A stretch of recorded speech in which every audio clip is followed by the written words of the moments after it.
Hi everyone, this is Ben. Today we're going to build and deploy a real-time e-commerce website. Our e-commerce website has two main sections, the client side and the administration side. On the client side, the customer can get in, browse our products, or even filter product by price, category, color, and star rating. Here, the customer has the possibility to see details for single products, or the customer can decide to drop a review about a particular product. And if the customer wants to buy something, he can add a product to the shopping cart. And on the shopping cart, he can increase the quantity or decrease the quantity. If the customer increases the quantity, you can see the price is going to change automatically. And if the customer decides to buy a given product, one or many, we are going to we're going to tell him to authenticate. And if the customer doesn't have an account, we're going to tell him to enter his password and email address. We're going to send him an email verification. We are going to use Mailtrap for testing purposes. Then the customer can copy the code and pass it to the OTP input in order to verify his email address. Then you're going to redirect him into his account where he can enter his card number, and then we are going to process the payments. And once the payment finish, the admin have the possibility to see the payment of the customer into the Stripe dashboard.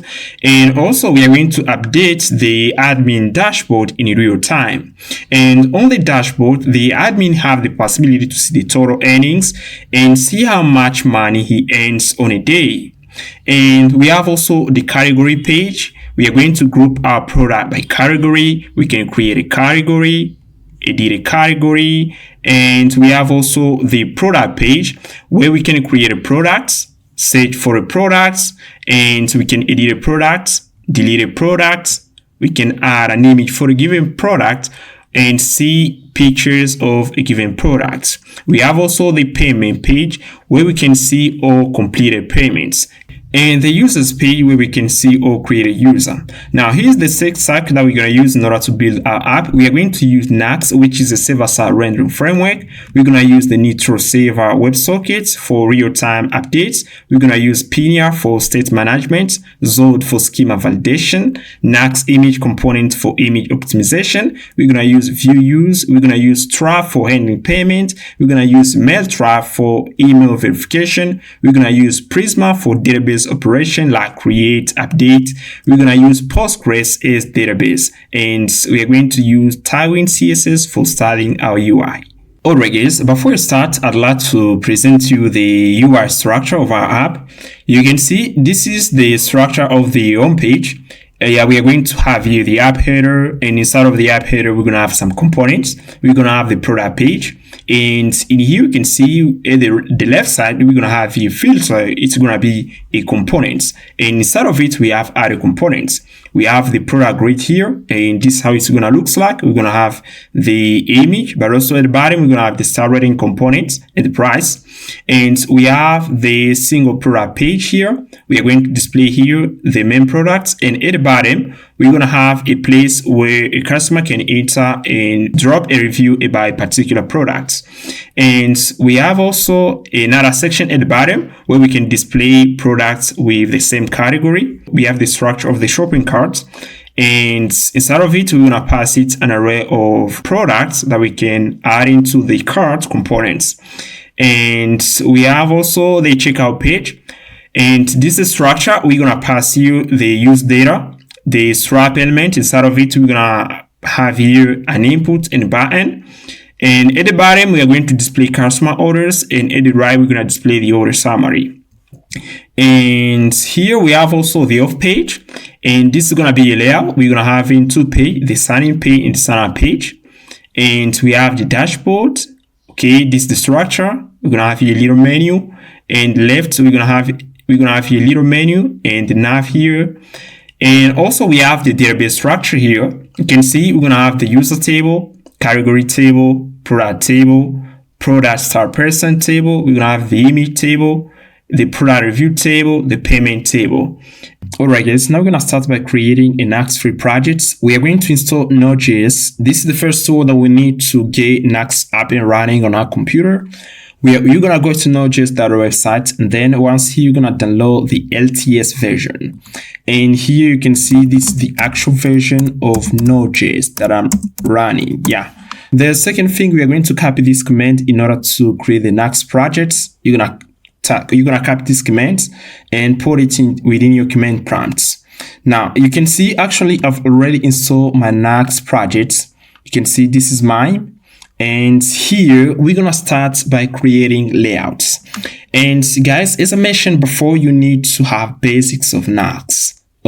If you doesn't got these basics, go check out this video and then you're gonna come back. Now we are going to start with layouts. Now to create layouts, we are going to pass it at the root. We're going to create a folder named layouts at the root of our projects. Now within the layouts, I'm going to pass in the admin.view file, and inside this layout we're going to put in all stuff related to the admin area, like the page that we're going to use in order to create products, to create categories. We're going to put it inside the admin layout. The second layout here, we are going to pass you the Auth the view, and inside the Auth the view, we're going to put in the login and register page.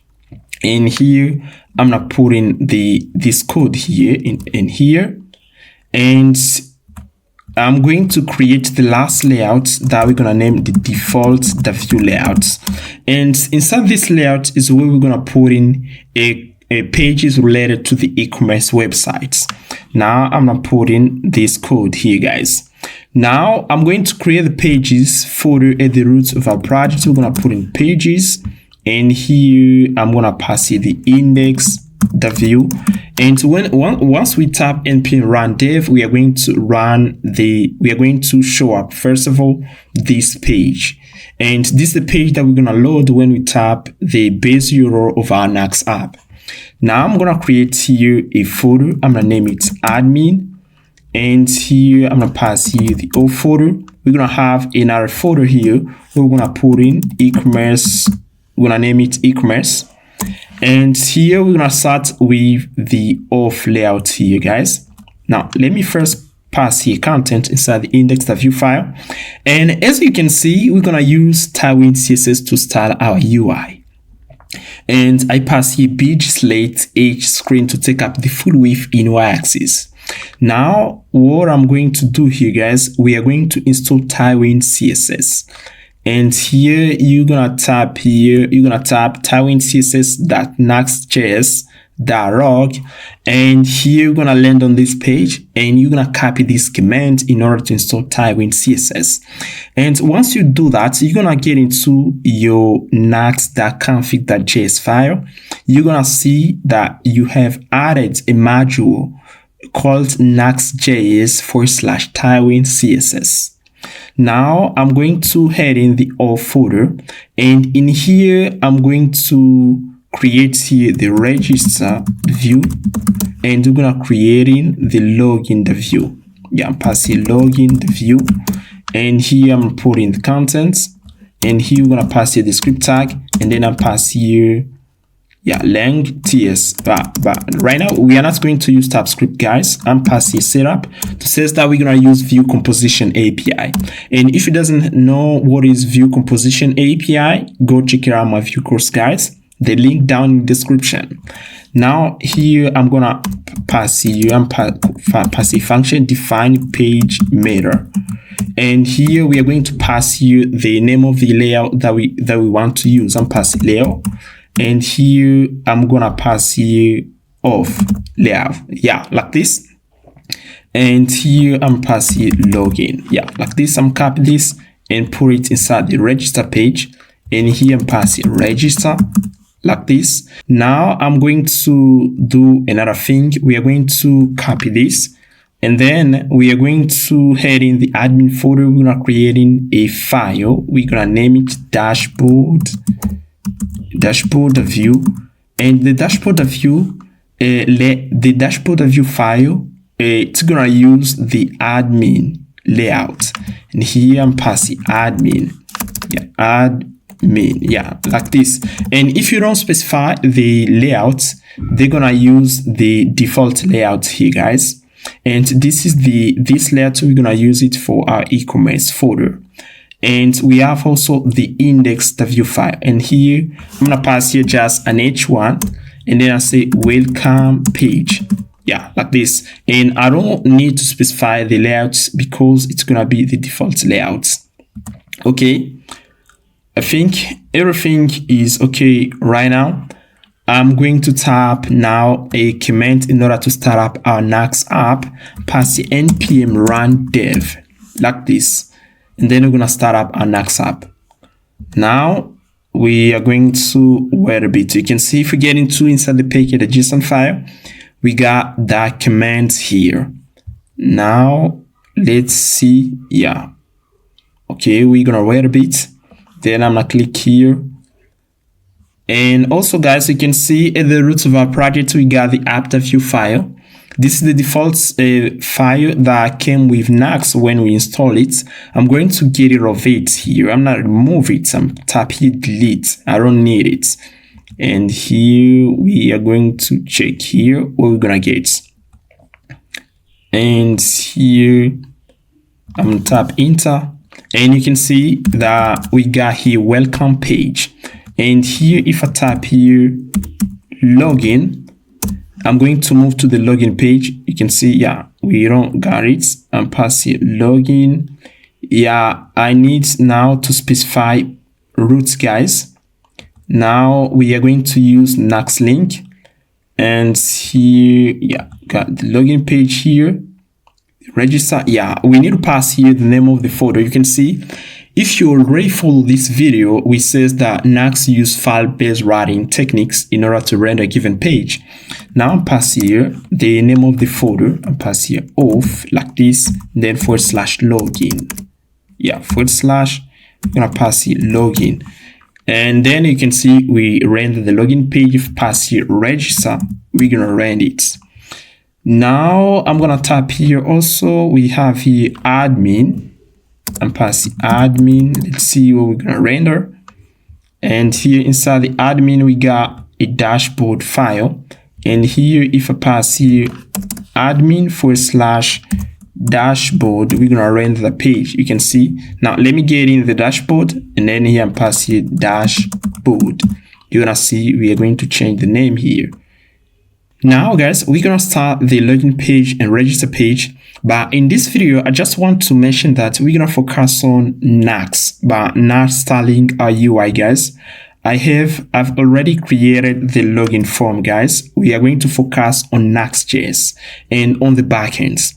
Now I'm going to create here an object. I'm going to name it here login input, and here ref.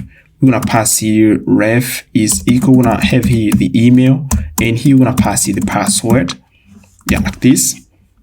And also we're gonna pass here sign in, and we're gonna use here Nuxt link. You can see pass here. If we head in the browser, you're gonna see here I'm passing off, and here we're gonna pass here login. And you can see this is our login form here, guys. And what I'm going to do here, I'm going to pass here BG white. I'm change the color BG white here. And here, yeah, we got YBG. I'm going to reduce the zoom here. And we have here two inputs. And I'm going to do here this. We're gonna pass here Nuxt link. You can see actually we got here a p tag, already have an account. I'm passing sign in, and here I'm passing Nuxt link. I'm passing Nuxt link like this, and then we are going to pass it here. We're gonna pass the two attributes to move to the register page. And pass here of the name of the folder, guys, and then here we're gonna pass here register like this, and yeah, like this. Let's head in the browser and see. Yeah, you can see if you click here, we're gonna move to the register page. Now I'm gonna copy this, And here I'm going to modify this message. You can see we are in the login page view, and we can just basically change the name to sign in to avoid confusion, guys. Pass here sign in, yeah, like this. And where we pass here already have an account, and here I'm going to pass here don't have an account, and then we're gonna pass here sign in. And here we're gonna get inside the sign up file. I'm gonna pass this sign up like this. And here we're gonna say here already have an account, sign in. And here we're gonna pass here sign in like this. And we're gonna go back here. We're gonna pass here sign up like this. And let's check this. Yeah, I'm gonna check here sign in. And here we should pass here sign up here, sign up there, we're gonna pass here sign up, and here to the backend sign up. Let's check here sign in. We should see here sign in. Yeah, everything is okay. Now let's check, and I'm gonna pass here sign in, and then tap inner. Yeah, we are going to restart our server, npm run dev. And meanwhile, guys, we are going to install another package in order to add validation to our inputs. We are going to install view validates. This is the library. You're gonna tap npm install in order to install it, guys. Tap this. I've already installed it. I'm going to get into my package.json file. You can see I got it here. View validator is right here, guys. Tap this command in order to install it. Now, how to use it? Let me check here. Let me check here if our server is running. And here our server, our app is not yet running, guys. And in order to use this library, we are going to do this. We are going to import these two lines here. I'm going to copy them. And then we're going to get into we're going to start with the sign up page here. I'm going to pass these two lines here. I'm going to go back here again. And I'm going to copy something. I'm going to copy, let me scroll down. I'm going to copy the rules here. I'm going to pass here the rules here. And inside the rules, we're going to pass in our input and pass here the email. The type is going to be the email. And we're going to pass here the password. We're going to say the type is required. And here we're going to pass it register input like this. And yeah, let's check what we got here. And yeah, you can see our app is already, we already rendered this page. Now, if I click here, sign in, yeah, we should pass here, sign up. Yeah, that's what we should pass here, guys. Yeah, we should pass here, sign up, like this, sign up. And here we should pass here, sign in. Yeah, everything is okay. Sign up. Yeah, sign in. Okay, now we are going to continue with the validation, and I'm going to copy this line, this composable, and we're gonna pass it here. Yeah, we are going to pass it here, and you can see we pass it to the composable, the rules, which is the validation that we're gonna run against our inputs, and we have the state, which is the form here, the register inputs. I'm gonna pass it here above. And I'm going to pass it here. I'm going to go back here. We are going to copy this form here, and we are going to pass it here. And then I'm gonna pass it here, guys. Sign up.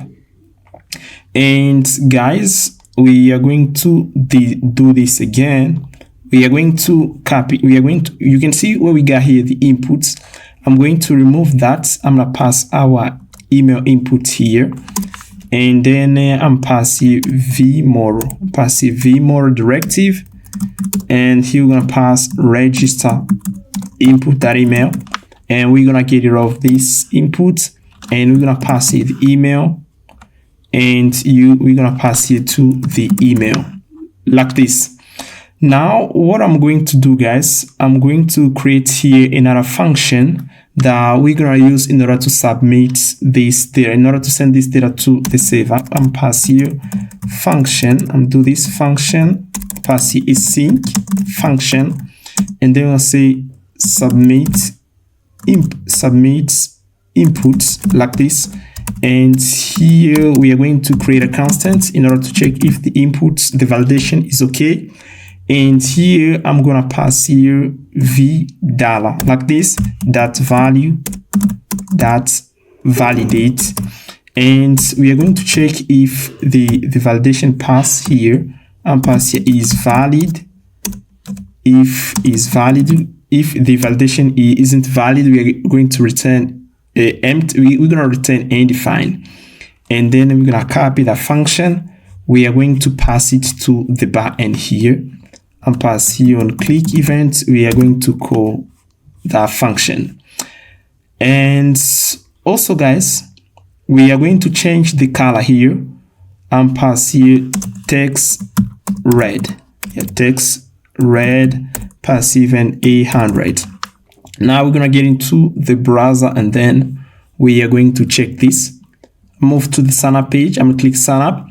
You can see value is required, and if I pass here an invalid email, you can see value is not a valid email address.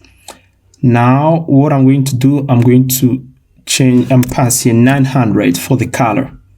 Yeah. Now what we are going to do, we are going to create the component folder where we're going to put in base components. And here I'm going to move at the root of our project and pass here components, and here we're going to pass here base component.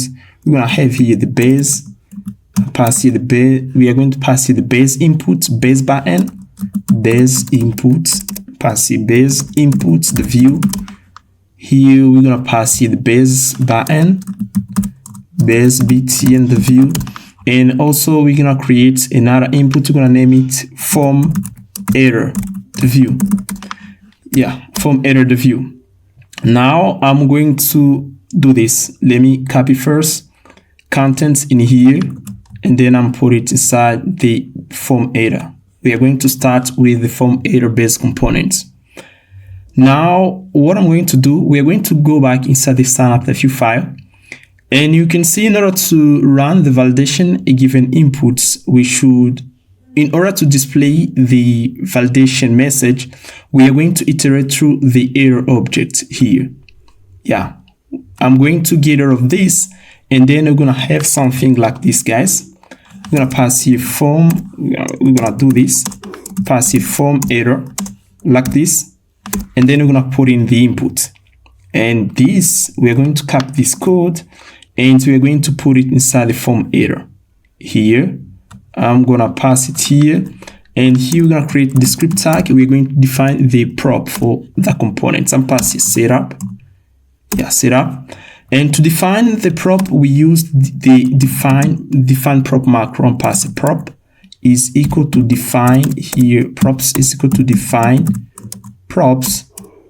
The errors prop is an array, guys, and here I'm going to pass here this prop. We're gonna pass here props here. Let's check. We're gonna pass here this props that, yeah, we're gonna pass the props errors that length like this.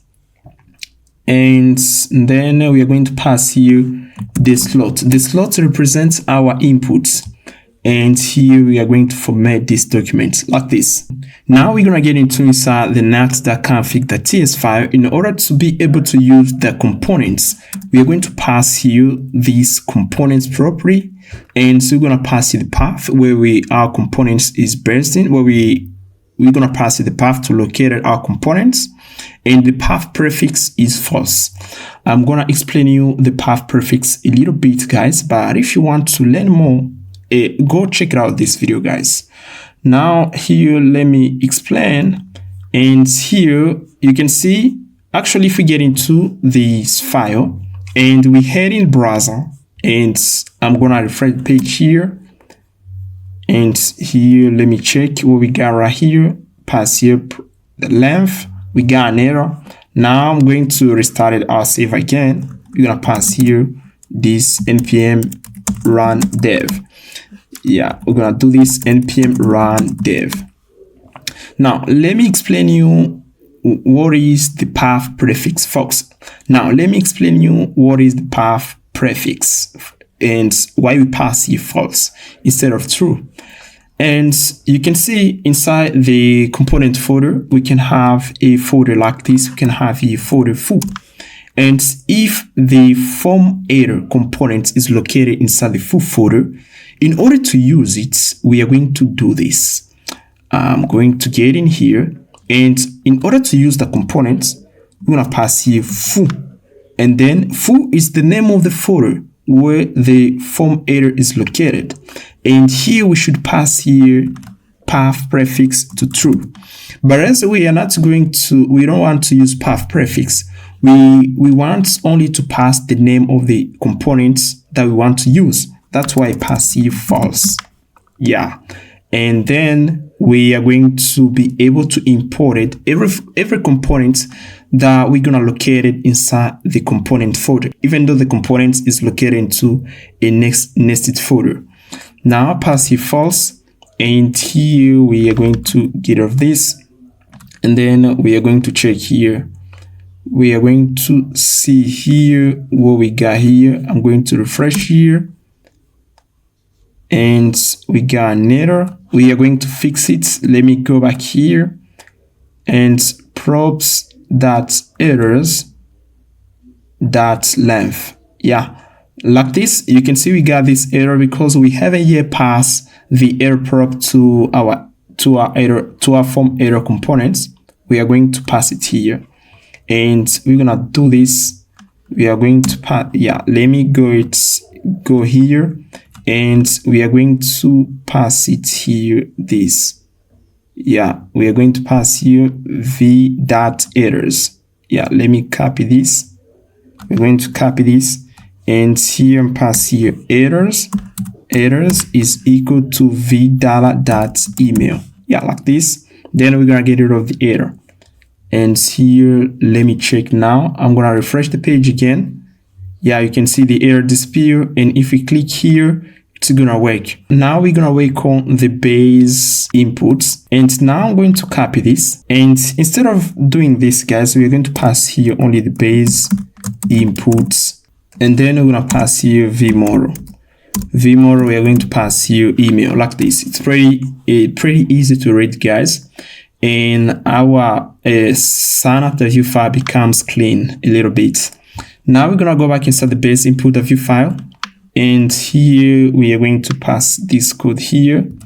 Let me copy something in here, and then we're gonna pass it here, guys. Yeah, like this. Okay, and then we are going to pass it here, these inputs. Yeah, like this. Now, what I'm going to do here, I'm gonna define here. I'm gonna pass. We have here some props that we need to pass to these inputs, like the type here. I'm passing first of all the type, and for the type, I'm check here, and here we're gonna make a check and pass a type of type, and here I'm gonna do this is equal to undefined. If is equal to undefined, we're gonna return here the type, else we're gonna return here the text like this.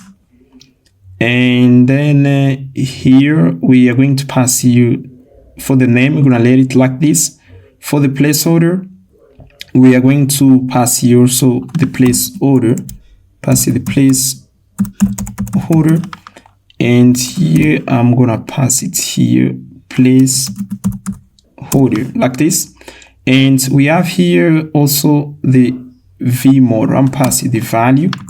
Our model is the value. I'm passing the value, and here I'm gonna pass here an array prop model value, and then I'm pass it here model value.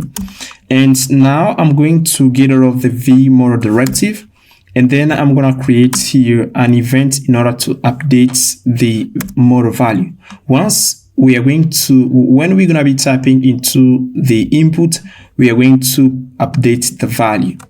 And here I'm going to pass here const here emit, and then I'm going to do this and pass here define emit. We're gonna pass it an array, and then I'm passing update model val. Yeah, model value. Yeah, like this. Now I'm gonna create here function update input, and here we're gonna pass the events, and here I'm passing you const var is equal to events that target that value, like this. And here we're gonna pass it emit. We are going to pass it more value, and we're gonna pass it the value of the input. Now let's pass an events inputs to our input tag, and we are going to call the function update inputs.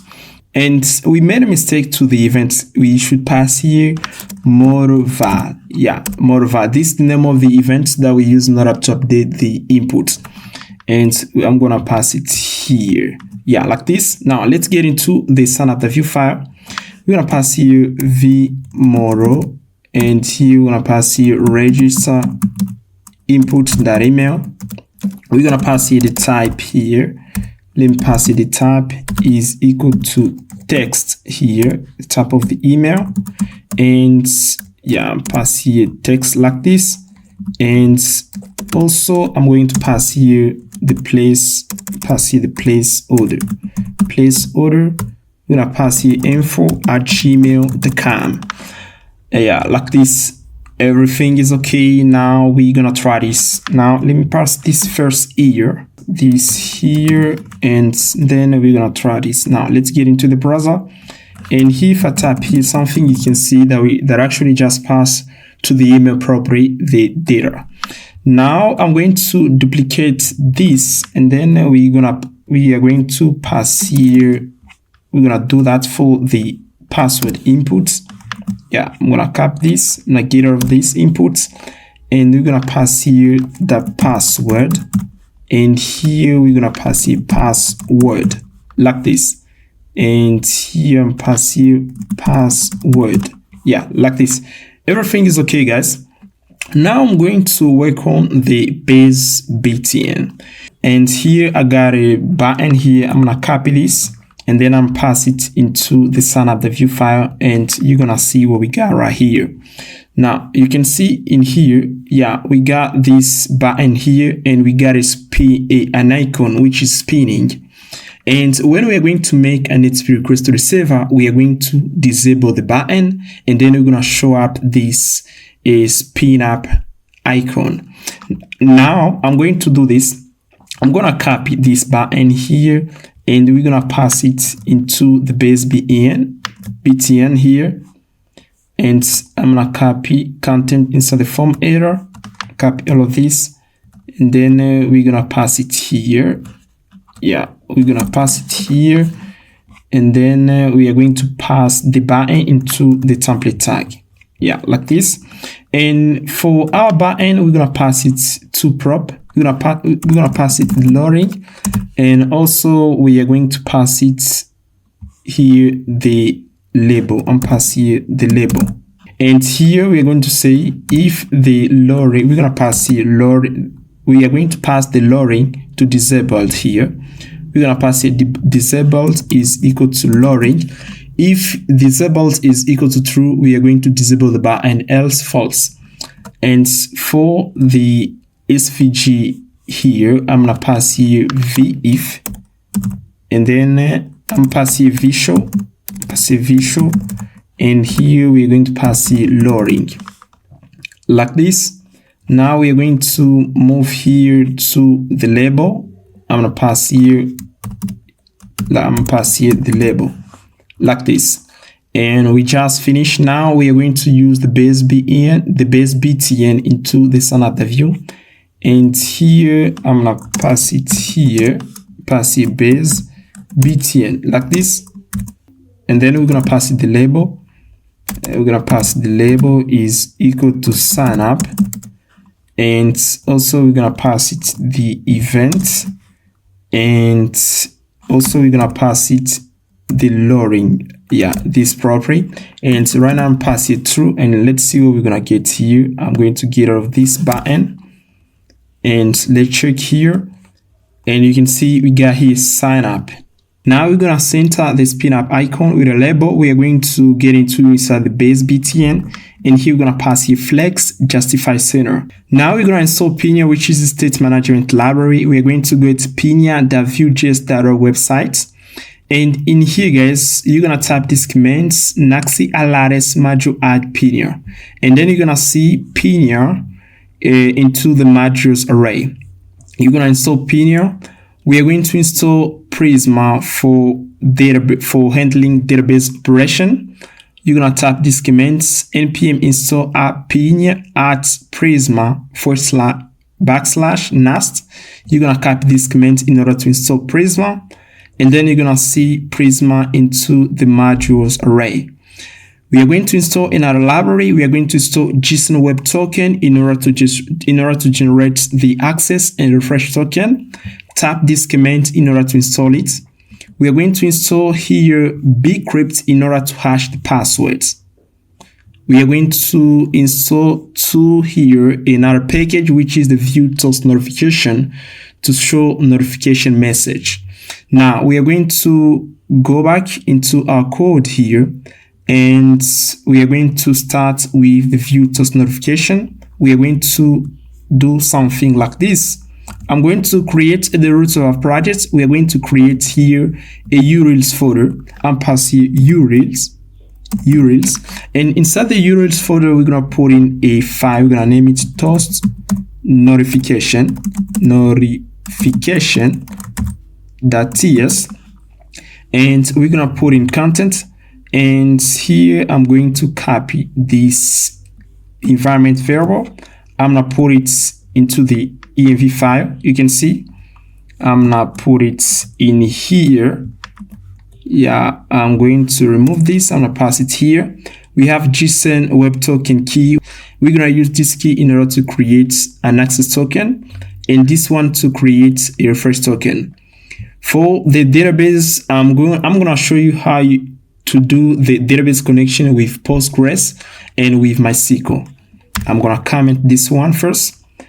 And then we are going to copy these keys. I'm going to copy these keys. And yeah, I'm going to copy this one. And then we're going to get into the nuxt.config.js. We are going to create right here a property runtime config and pass it runtime config like this.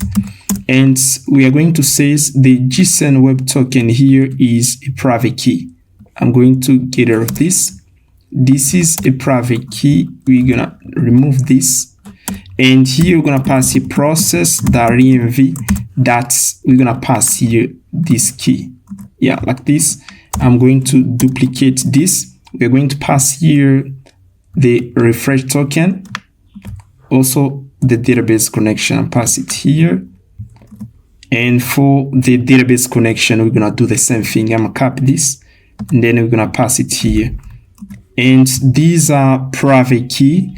And if you want to define public key, we do this. We pass here public. And if you pass the JSON web token key, you pass this into the public object. This key is going to be considered as a public key. If the key is public, we can get access to the key on the front end and on the server. But if the key is private, we can get access to it only on the server. Yeah, this is a private key and is accessible only on the server. Here, if a key is private, is public, is accessible, and pass accessible on server and client. Yeah, like this. Actually, we don't have a public key. Now I'm going to do this. I'm going to refactor, and we are going to copy this code for toast notification. I'm going to copy this, and I'm going to pass it into the toast notification.ts file to show toast notification. And here, this is what they said in order to do it, guys. Yeah, I've already created this function for you. And you can see we have Vue toast notification. To install it, we copy this command. And here we are going to create this. We are going to import these two lines. And then we are going to move here. We have here some properties that we should pass to these two functions. Here you can see we have the toast.error. I pass you the message, and then some property, position, duration, dismissible. And we have another toast.success, pass the message, position, duration, dismissible. And all of this is here, guys. Now to install it, just copy this command. Yeah, you can see view toast notification, ads, and then you're gonna pass here free. Now I'm gonna close this, and now we are going to tap npm run dev here, npm run dev, and then we are going to initialize Prisma. Once you already install Prisma, guys, you're gonna see here, you can see in here we already installed Prisma. Now if you tap npm run dev, they're going to initialize Prisma. You can see initializing Prisma. And do you want to migrate database changes to your database? And actually I'm passing here no, because I haven't yet created the database. And you can see we have the Prisma folder inside of our project. We got it here. Alright guys, as we already initialized Prisma, we're gonna make database connection. The default database here is SQLite. I'm passing Postgres.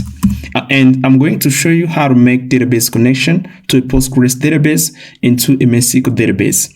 Now we're gonna start with Postgres. If you don't got Postgres installed on your computer, this is what you're gonna do, guys. And here I'm going to move here. You're gonna tap this, download Postgres. Yeah, you're gonna tap this, and then you're gonna move on the page here. You're gonna choose a Postgres related to your operating system. Once you click here, Windows or Linux, you're gonna move on this page, and here you're gonna download the installer certified by EDB for all supported Postgres versions. You're gonna click here, and this installer includes the following package: the Postgres server, the PG admin, a graphical tool for managing and developing your databases, and also you're gonna get Stack Builder, a package manager for downloading and installing additional Postgres tools and drivers. And I've already installed here, guys, the PG admin, but also I got Postgres. I'm going to get into the PG SQL and pass here. I'm going to get into Postgres database and tap here PSQL. And here I'm tap -u and pass here the username Postgres, and here I'm pass here the password. Then I'm tap enter, and then I'm going to tap this to see the list of my database. And you can see I got here e-commerce app, and here I'm going to select it, and here I'm gonna tap here this e-commerce, pass here e-commerce app like this, and then I pass here show tables, and here show tables. Yeah, I'm gonna see list of table that I got in this database and pass here this comment, and then you can see I got only one table. The name is post. I'm going to delete the table later on, guys. I don't need it. And also I got the user table. Now what I'm going to do, I'm going to drop here the user table. Let me do select star from user, and then we don't got anything here. And what I'm going to do, guys, I'm going to go back here, and then I'm going to remove this structure. You can see model post represent the structure of the table. I'm gonna get rid of this, and you can see the ID, the tab is int, the title, the content, published, the tab is boolean. This is the structure of a given table. I'm going to delete the post table, and here we're gonna stay with the user table, and here we got the ID int. We're gonna say ID default or increment. The email tab is unique. The name here, I'm gonna stay with the name, but it's gonna be optional. And here I'm passing the password, and then I'm say the type of the password we're gonna have right here a string like this. Actually, we're gonna create only one table. If you don't know how to use a Prisma, in this video I'm going to show you how to use it. And here, once we just created one here, we just created one table, the user, and I'm going to get inside the env file, and in here we are going to do this. We are going to create here an environment variable, database URL. We're going to pass here the name of the database, Postgres. Here I'm passing the name of the user.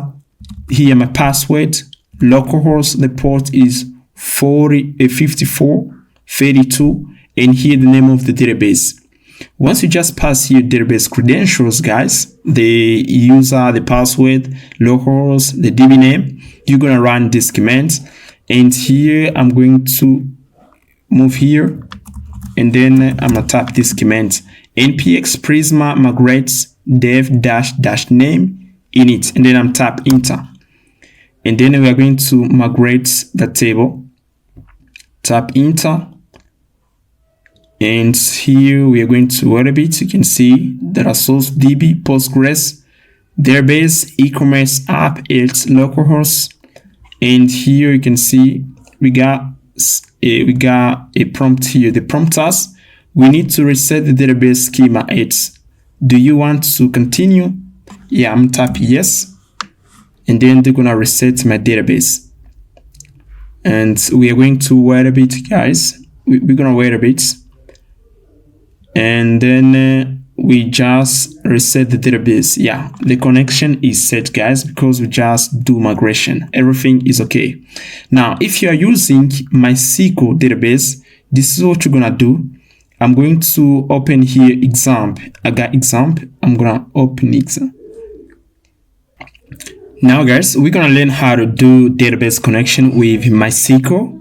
If you want to download Postgres, you can just get into MySQL shell, and then you're gonna do the following steps. You're gonna type here, first of all, you download example, then you're gonna type MySQL-uroot-p, then you're gonna type enter, and you're gonna pass here create database. You're gonna pass e-commerce, e-commerce app, yeah, like this, and then you're gonna tap enter to create the database. Yeah, we got it here, e-commerce app. Let me check the name here if it is the same that we got inside the env file. Yeah, let me pass it here. Yeah, it is the same. Now, what I'm going to do, you can see, I'm going to comment this database connection for Postgres, and comment this one for MySQL. And here I'm passing for the user, I'm passing roots, and for the password here, guys, I don't have a password. I'm gonna remove that, and then I'm passing localhost, and then here we're gonna pass here the name of our database here. And now let's try to run this command that we run for Postgres. I'm tap here nps prisma migrate dev -- name init, and tap enter. And let's see if we are going to migrate the user table into MySQL. Yeah, you can see we need to change the provider. We're gonna pass here MySQL, and here I'm passing MySQL like this. Now let's try it again, and here I'm gonna pass you these commands. You can see we got the source provider MySQL specified new schema doesn't match the one specified in the migration log. Now we got a migration log here. I should pass here to MySQL, and then we are going to run this again and tap enter. And then you're gonna see we are going to create a table. Yeah, it doesn't work here, guys. I'm going to do this. I'm going to get rid of the migration folder. I'm gonna remove that, and here I'm going to run these commands again. Here I'm tap this, tap enter, and now you can see that actually just initialized the database connection, and we migrate the user model into MySQL. And here I'm going to get into MySQL and pass here show tables. Yeah, you're gonna see we got a table here, show, yeah, and pass use e-commerce, the name of the database, pass this, and then show tables. And you can see we got the user table, and pass here describe user to see the structure of our table. And you can see we got the ID, email, name, passwords. and everything is working pretty well, guys. Yeah, you can use Postgres or you can use MySQL. Now for my choice here, I'm gonna work with Postgres, and here what I'm gonna do, I'm gonna delete a file, this folder, and here I'm gonna pass here Postgres, and I'm gonna change here, I'm gonna comment this and uncomment this one. Yeah, and here I'm going to run again that command. Alright guys, now we're going to start interacting with our Postgres database. We are going to install Prisma clients. Get into your command prompt and tap this command, npm install at prisma/clients. Run these commands. Now we are going to move to the page here, guys. We're going to move here on the page. You're going to scroll down, and then you're going to see these scripts. They shows how to initialize the Prisma clients. You're going to copy this, and then you're going to get into your utils folder, and here you're going to pass the scripts.prisma.ts like this and pass it here. And here we're going to get into inside the server folder. We are going to pass you the API folder, and inside the API folder we're going to put in some endpoints. For the authentication, we have register and login. I'm passing off. I'm gonna pass here another one which is for admin. Yeah, like this. Now we are going inside the auth folder. We're gonna put in login.ts, and here I'm pass here register.ts. Now, if you want to make HTTP requests to the server, we are going to use an HTTP library. In our case, we're gonna be using H3. Is a built-in Nuxt.js library that we're gonna use in order to handle HTTP requests in our app. If you're working with a Node.js app, in order to handle HTTP requests inside of your app, you can use the Express library in order to do the job. Now we are going to use H3. In our case, is the web framework for modern JavaScripts, and we are going to use it inside of our Nuxt app. It came by default when we install Nuxt.js. We are going to use it. Now I'm gonna click get started, and I'm gonna cap this function define event handler, and here I'm going to get into inside the register.ts and pass the exports the default. We're gonna pass it here, and this function allows to handle its incoming requests. And here I'm passing body, and I'm passing await, and then I'm passing read body function. We're gonna pass the event, and here I'm going to pass the sync like this. Now I'm gonna return body to see what we're gonna get here. I'm going to send the email and the password, and then you're gonna see we are going to get them here. Now, what I'm going to do, guys, we're gonna go back inside the sign up the view file, and in here I'm going to create here a constant loading is equal to ref default value false. We are going to change its value when we are going to make an HTTP request to the server, and here I'm gonna pass here const res is equal. We're gonna pass here await $fetch, and here I'm gonna pass a / API. We're going to eat the register endpoint, and then we're going to pass here the method. We're going to pass here post, and we are going to pass here the body. We're going to pass here JSON, JSON.stringify. Yeah, like this. And then pass here register input that value. Yeah, we're going to do this. Register. Yeah, we're going to pass here register input that value. Like this. Yeah, this is the input, and then I'm gonna pass here console.log res, and also I should pass here, I should change the value of the lowering reactive property. Pass here true, and pass here false, and pass here true like this, and we are going to wrap that into try catch. In case we get an error, we are going to pass here catch error, and then we're gonna pass here console.log error. Yeah, and pass you error like this. Then we're gonna pass you this error like this, guys. Everything is okay. Now we're gonna get into the browser and we are going to try this. Yeah, like this. We're going to see if what we're gonna get inside the res constants. And here everything is okay. Now I'm going to pass here this email here. And then let's get into the browser and see what we're gonna get. Yeah, you can see we have the email, but we haven't yet passed the loading reactive property to the backend. That's why we got this status. That's why we got the states. We are going to pass here loading to disable that state. And then we are going to try now, pass here the password. And then I'm click sign up and we got the message. Now let's see what we got inside the message objects. You can see we got the email password. Now let's go back inside the register.ts file. In here, guys, I'm going to extract here the email and here I'm pass here the password. And then we are going to create here constant to check if the user exists inside the database. If the user exists, we're gonna return a message user already exists.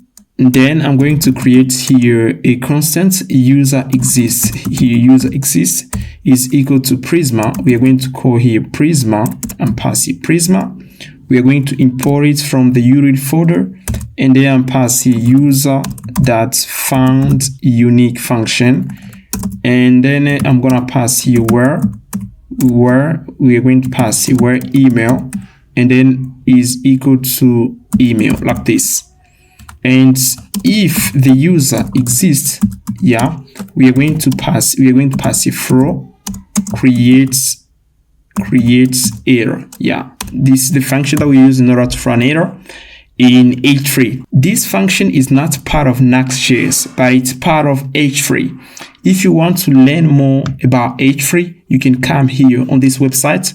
But throughout this video, I'm gonna teach you everything you need to know about H3. Don't worry. Now I'm going to come here and pass here the status code. Say I'm passing 400, and then I'm passing the message. This email is already been taken. Yeah, like this. And here, yeah, if use exists, yeah, I'm gonna pass here wait. Yeah, because the find unique function returns a promise. Yeah, it returns a promise. That's why we should pass here a wait. You can see it returns a promise here, guys. And then, guys, what I'm going to do next, I'm going to hash the password and pass here const hash password like this. And we're going to create the modules folder and pass here modules. And in here, we're going to pass here bcrypt. Yeah, I'm passing bcrypt.ts. And here, we're going to pass in this code in order to hash the password. And everything is right here, guys. First of all, you need to install bcrypt. And here, they tell us how to use this. And here, you can see I pass here hash password salt around.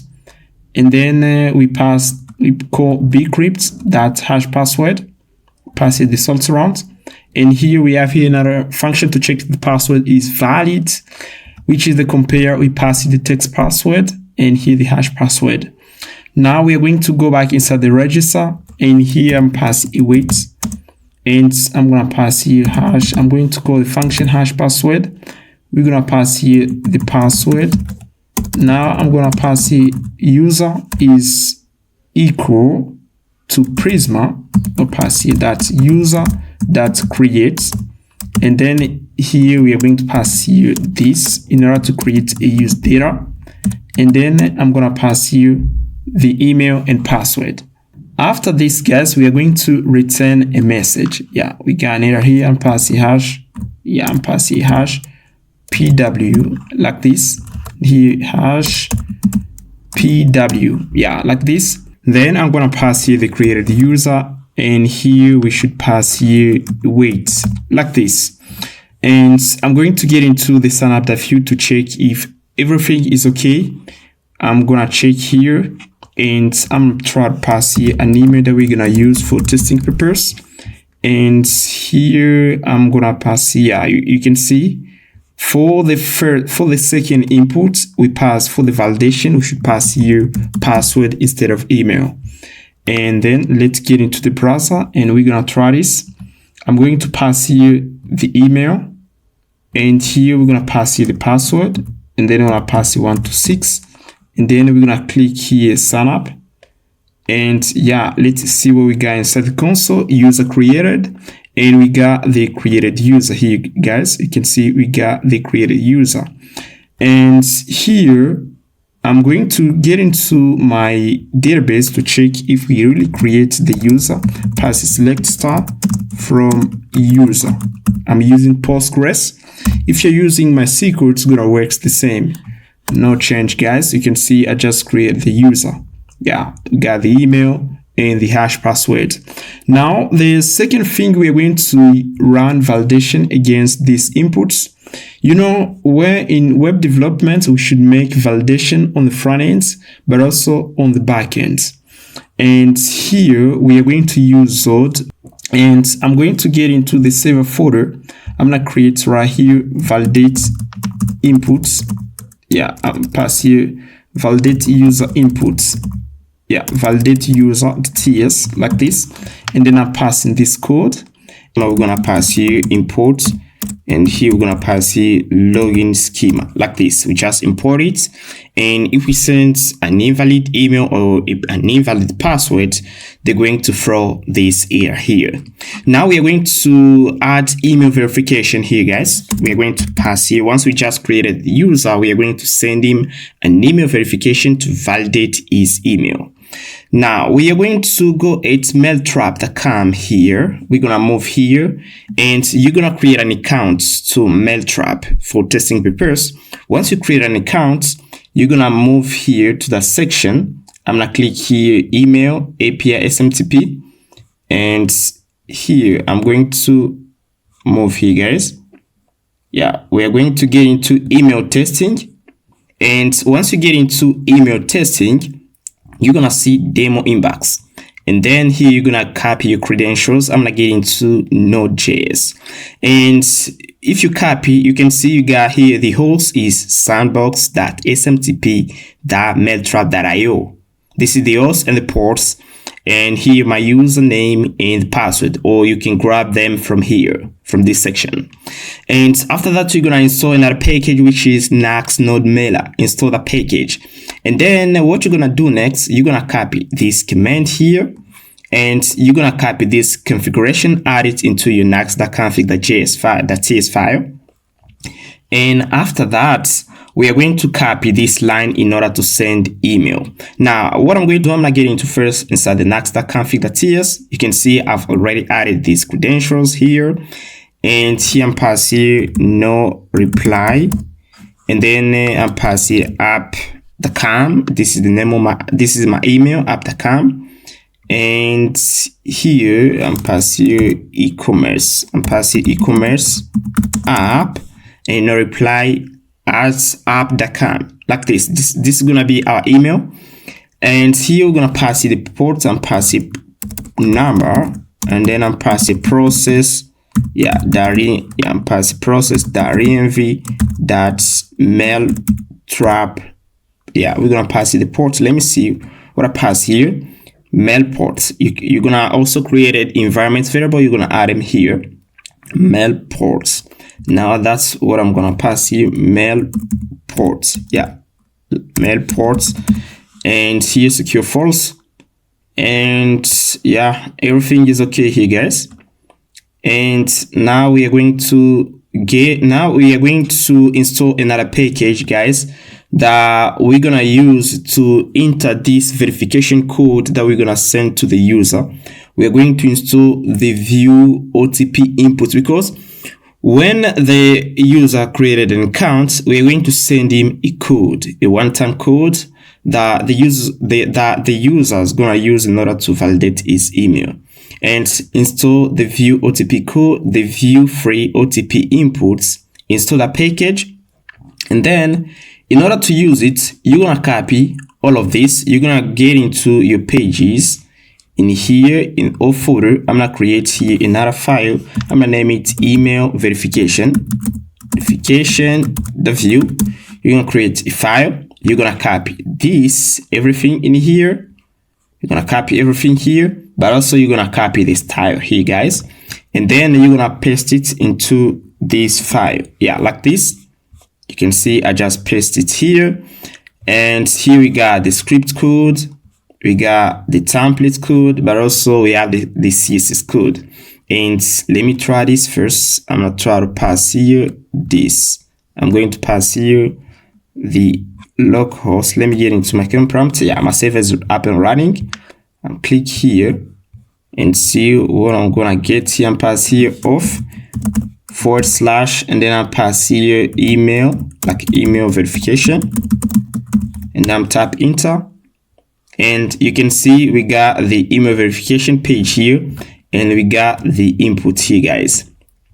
Now we are going to send the email. Now to send the email, I'm going to I'm gonna move to the page here, to the page where we got this module node mailer, and I'm going to copy this in order to send the email. I'm gonna copy this, and here I'm going to get into my register.ts file. I'm gonna create here a file. I'm gonna name it send email verification. Yeah, verification.ts, like this. Now pass it here. I'm going to create a file. I'm gonna copy this. I'm gonna create here a function, a sync function, send email. Yeah, send email verification, and here we are going to pass it here. Yeah, we're gonna pass it here. I'm gonna pass it here, and here I'm gonna do this. I'm passing node mailer like this, and here I'm gonna do this. I'm going to copy that, and here I'm passing here a wait, and then node mailer that send email. Yeah, like this. And we are going to pass here the email of the user. I'm passing to I'm passing receiver email, and here I'm gonna pass here receiver. Yeah, we're gonna pass it the receiver email like this, and we're gonna say the type is a string. We don't use TypeScript, but if you don't know TypeScript, guys, you can just check this video. I teach everything you need to know about TypeScript. And then I just said here the type of the email should be a string, and here we are going to say the subject. Here we're gonna pass here email verification. Yeah, email verification. And here I'm gonna pass here hello. I'm pass hello. Use this code to verify your. You're gonna pass use this code to verify your email address. And here I'm gonna pass here the code and pass here, yeah, OTP code like this. And I'm going to copy that, and I'm gonna pass it here. I'm gonna pass it here. The type should be a number. Yeah, like this. Now we are going to get into the register.ts. We are going to call a function. We are going to pass it here, and then pass it a wait, and then we are going to call. We are going to see, yeah, pass it here. Let me check here the name of the function, send email verification. We're gonna pass it here, send email verification. We are going to pass it to parameter. The first one is the email of the receiver, and here I got a code here that we're gonna use in order to generate the OTP code. And here I'm going to copy it here. We have a code here, and here I'm gonna pass it here into the modules. I'm gonna say generate OTP code, the TS, like this. We're gonna pass it here, and here we're gonna export it. And we are going to go back here, guys. Yeah, go back in the register, and here I'm gonna say const OTP code is equal to generate OTP code. We call a function. Then we're gonna pass here the OTP code, and here we're gonna get an error because the send email verification receives a number for the second parameter. It receives a number. Now we are going to head in. and here we're gonna say the type it's gonna be string here, because the generate OTP function returns a string. If we put a cursor over it, you can see TypeScript infers it to return a string. Now we get rid of the error. We are going to add here to fill the isValid email to the user model and the OTP code, and pass here pass here after the email is valid email, and here I'm saying the type is int, and we are going to add the OTP code. The type is string. Now we are going to get into the registered TS, and here we're gonna pass it is valid email. We're gonna pass the value, and if the email is at the first time, guys, at the first time we're going to say the value of this column, it's gonna be 0 to say the email is invalid, and we are going to pass you the OTP code, and here OTP code, like this. And I'm going to create here constants for the isValid email field. We are going to have valid email and invalid email, and pass user that constants TS, and here we're gonna pass here exports enum and user email type, and here I'm passing valid email. We're gonna say the value is 1, the value is gonna be 1, and here I'm passing invalid email. We're gonna pass the value, we are going to assign it 0. Now we're gonna import the enum, and here we're gonna pass you this user email type that, and here we're gonna pass you valid and pass invalid email like this. And if put our cursor over the invalid email, the actual value here is 0, and here the type is any, everything is okay. Now what I'm going to do, I'm going to run the migration, and here I'm going to copy the code here, and here I'm not getting to here, I'm gonna run it again here. I'm gonna zoom a little bit, and then we're gonna pass here npx prisma migrate dev -- name init, and then we're going to initialize the migration. To create this to field, I'm going to get into my Postgres and pass here this PSQL and pass here -u Postgres. I'm using Postgres, and here I'm type inner. I'm gonna pass here my password, and then I'm going to get into PSQL, and here I'm going to select here my database and pass it this and pass here e-commerce. I'm gonna pass here e-commerce app, like this. This is our database, and then we're going to see list of our tables. We have the user here, and let me check the migration. And pass here yes, pass here yes, do you want to continue? And then if I pass here yes, so you're going to tap enter, and here you can see that actually they reinitialize the migration. And now we're gonna try to create here another user. We are going to try to create here another user. I'm going to run here again my save and pass here npm run dev. Now our server is up and running. Now we are going to get into the browser, and here I'm going to move to the page here, sign in, pass here /sign in. And we're going to pass here two things. We're gonna click here sign up, and here we're going to pass here the email and pass here Ben12, and I'm gonna pass here the password. For the password I'm gonna pass here 1 2 3 4, and if I pass here 5 characters, we're gonna get an error. And if I click sign up, and you can see we have here an error, validation failed. And here I'm going to get into network tab. You can see if we don't provide a valid password, we are going to get this type of error. You can see the data here, password, and here fields errors, and you can see string we should pass here string must contain at least 6 characters. We should pass here the password. We're gonna fix that later on. Now I'm gonna pass here 6 characters, and then we are going to click here sign up. Yeah, it works. Yeah, let me check here, sign up, and pass here a character, and pass here 3, sign up, and here we got an error. Is send email verification is not defined. We are going to import a function. You can see this function we have here imported, and we have here an error.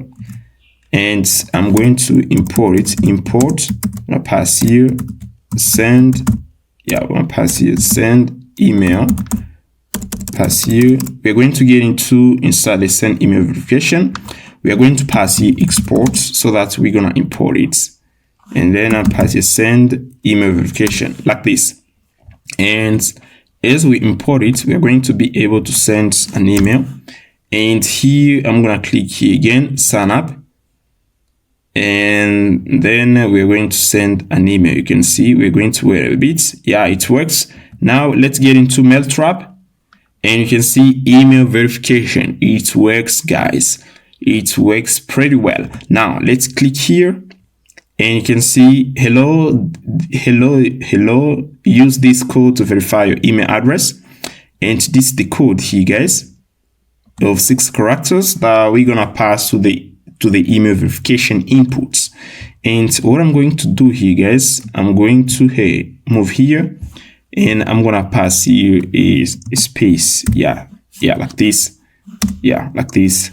So that's, again, if we send the email, we're going to have a space. It works. Now we're going to move to the page here. We are going to move to the email verification page. Once we create the user, we are going to move him automatically to the page, to the email verification page, so that we can verify his email address.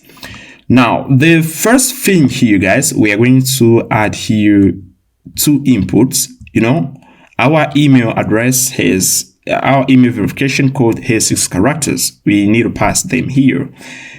And we are going to get into the email verification page here. We are going to move here, and I'm going to come up here, and you can see num input, the pass here 4, I'm pass here 6, and let's check. I'm going to refresh a bit. Yeah, we have here 6 inputs, and let's copy the code here. I'm going to copy this, and then I'm gonna try to pass it here. Yeah, this is the code. Now we're going to pass here the backend to validate that. And I'm going to get into the sign up, the view file. We are going to copy this base backend here. Let's copy that and heading in the file.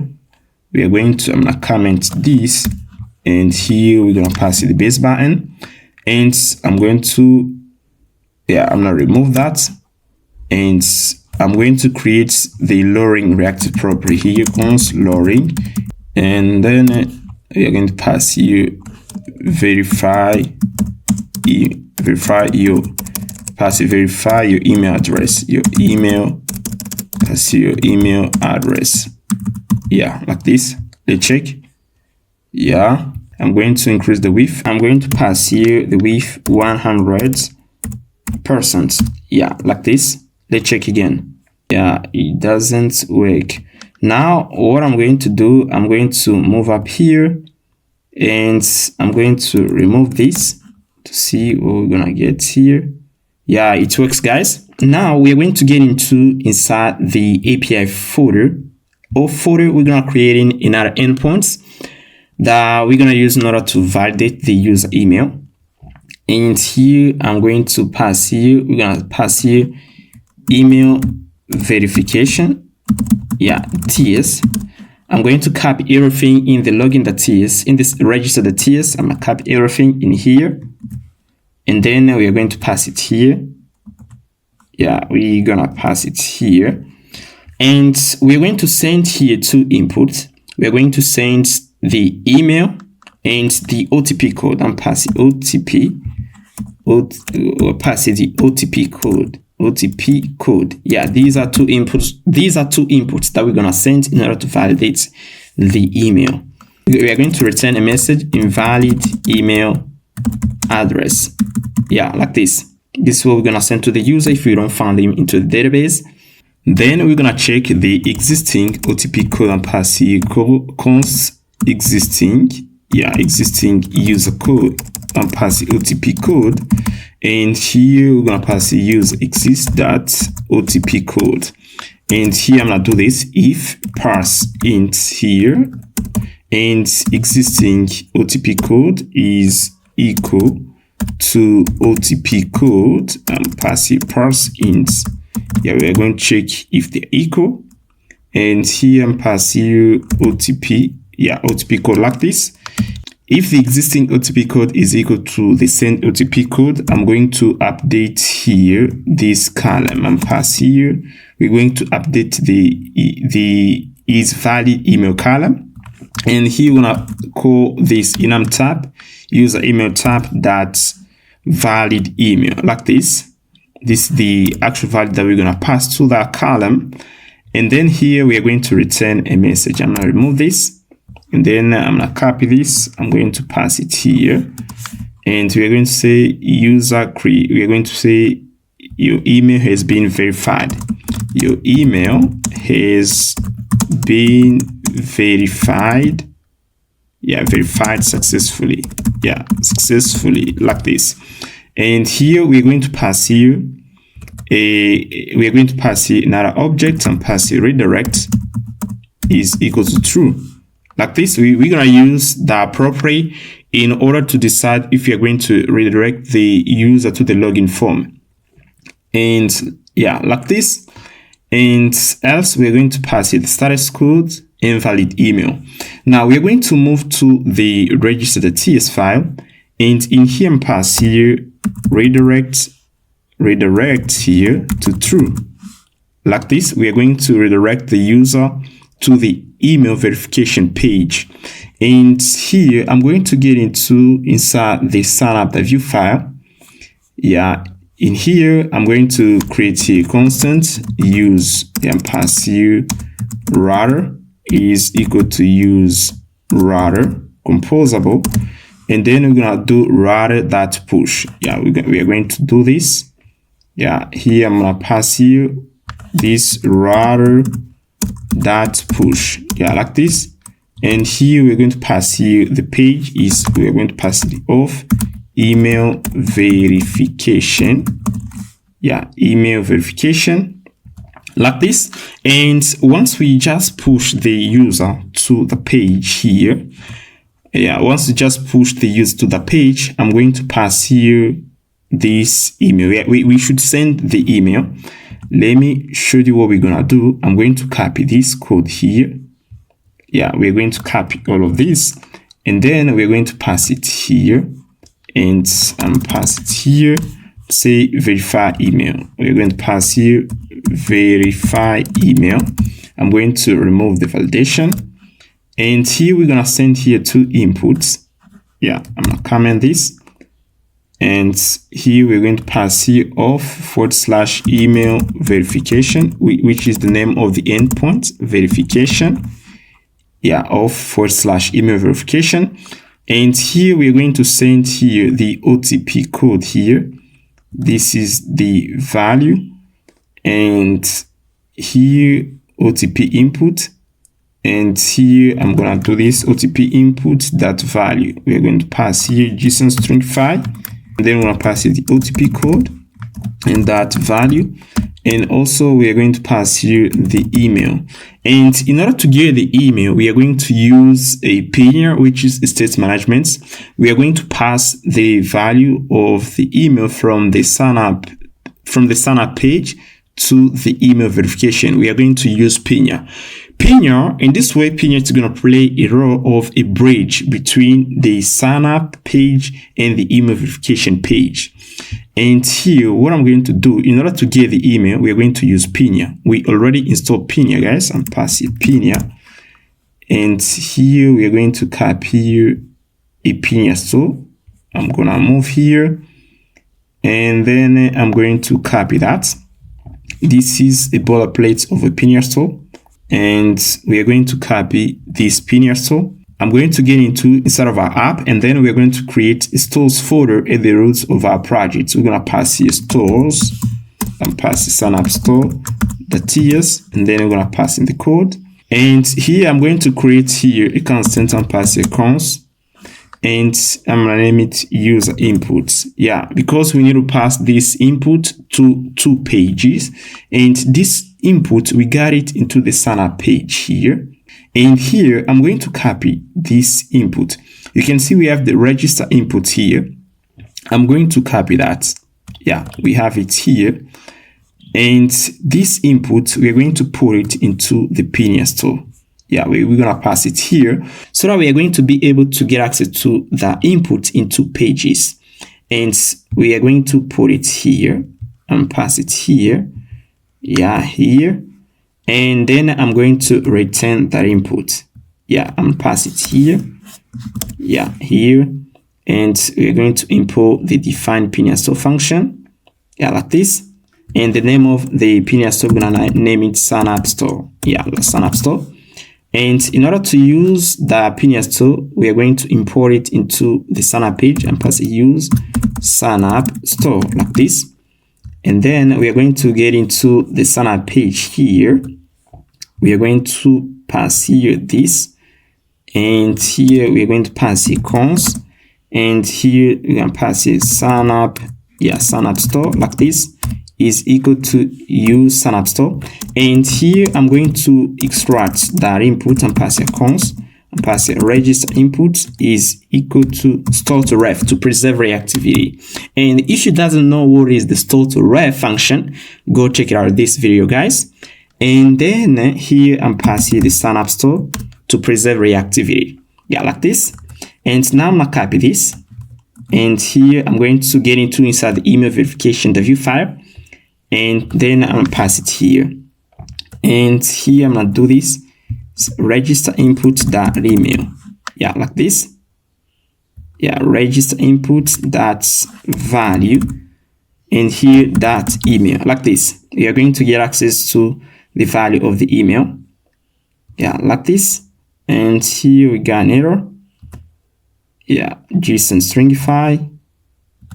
And I'll remove this here. Yeah, I think everything is okay here. I'm going to, yeah, everything is okay. Now, let's check here, guys. I'm going to do this. Right now, I'm going to comment this line here. And then I'm going to uncomment this, and then I'm going to copy this here. I'm going to copy this, and here we are going to try to make a little check here if we are going to pass the value to the page, the email to the page. I'm going to copy this, and then I'm going to comment this here, and we're going to do this. Yeah, like this. Now I'm going to pass this value here, this to value here. We have here the OTP.value. We're going to pass it here, but also we have here the email. Now we are going to pass it here. I'm going to check if we're going to get here the email like this. Yeah, I'm going to remove that. Now we are going to try to create a user, and we're going to try to see if we are going to move to the email verification page. If we move to the page, we are going to see that email here, guys. And then we are going to use that email in order to check the email of the user. Now let's try it again. Here I'm going to move here, and yeah, we have here an issue. I'm going to fix that. I'm going to comment everything here. I'm going to comment everything here, and now let's check again. Yeah, okay. Now you can see that actually we have the possibility to get access to that email here. And if I move to this page here, sign up, pass sign up, we have here an error, register input before initialization. I'm going to get into the page here, and then we are going to fix the error. Yeah, I'm going to pass that above here. Yeah, in order to remove the error. Now you can see that we have here the use validates composable needs the register inputs, and we pass it after. That's why we got this error. And here I'm going to pass a different email address. I'm pass here David, and then I pass it 12. We are going to pass here the password, and here I'm gonna click sign up, and yeah, let's check. You can see that actually they move us on the email verification page, and we have here the email here that we're gonna send. And once we pass here the OTP code, we are going to add it here, guys. We are going to add it in here. And what I'm going to do, I'm going to get into the pin. So I'm gonna add here something like OTP code and pass it the OTP code. And then what we are going to do, we are going to go back inside the email verification page here. And here what I'm going to do, yeah, we are going to copy this. So we're gonna copy the sign up store up here. And once we just pass the OTP code to the input, we are going to pass here register input. Yeah, we're gonna pass a register input, that value. Yeah, here that value, that, yeah, and pass that email is equal to the value. Like this, pass the email the value, and then I'm going to send that input. I'm going to uncomment this here, and here I'm gonna uncomment this, and here we're gonna pass here this register. Yeah, register input. Yeah, we're gonna pass a register input, that value, like this. And here I'm gonna do this. We are going to uncomment this, and then I'll pass it. We're gonna pass here show. We're gonna pass here. You can see, if you remember, when we install the view toast notification library, we create some functions inside the toast notification file here. I'm going to use the function success message. We are going to use that function here, pass your success message like this. And then I'm gonna pass it res the message. We're gonna pass here the message that we're gonna get from the server. And here we are going to redirect the user to the login page here. I'm gonna pass here sign in. Yeah, like this. Yeah, and here I'm gonna remove this sign in message. Yeah, we got the message here. And here we should pass here, yeah, sign in. And here we're gonna pass in another constant, router is equal to use router. Yeah, use router composable. Yeah, like this. And okay, now let's remove this, and we're going to pass the function to the base button verify email like this. And I'm going to remove these two buttons here, remove that. Now we're gonna check this if it's gonna work here.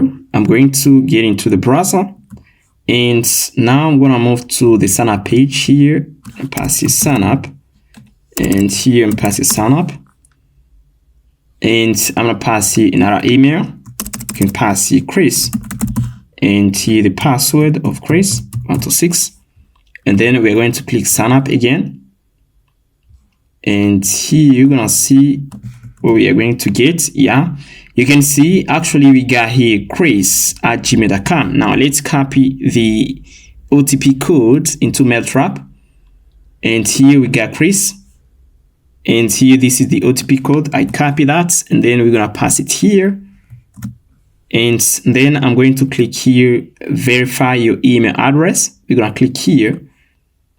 Yeah, we got an error, and yeah, we got an error. And here I'm gonna click again here, and email verification, and page not found of email verification. We don't find the page, and let's check this. We pass the API of /email, and here let's see what we pass here. Email verification, the TS. That's what we pass here, guys. Email yeah, we don't pass here verification. Yeah, we have here an error. We should pass here yeah, we should pass here this verification. Yeah, email verification. Yeah, verification like this. And now we are going to try it again. We made a mistake. Now I'm passing again the OTP code here for the email. Yeah, we made again a mistake here. Yeah, we should pass here OTP code here like this. And now I'm going to go back here, and here I'm passing again chris@gmail.com, and then I'm gonna pass here this and the password. We're gonna click sign up. Yeah, we are going to Rabbit. Yeah, let's copy the code here. Copy the code. Okay. Yeah, like this. Then we are going to pass it here.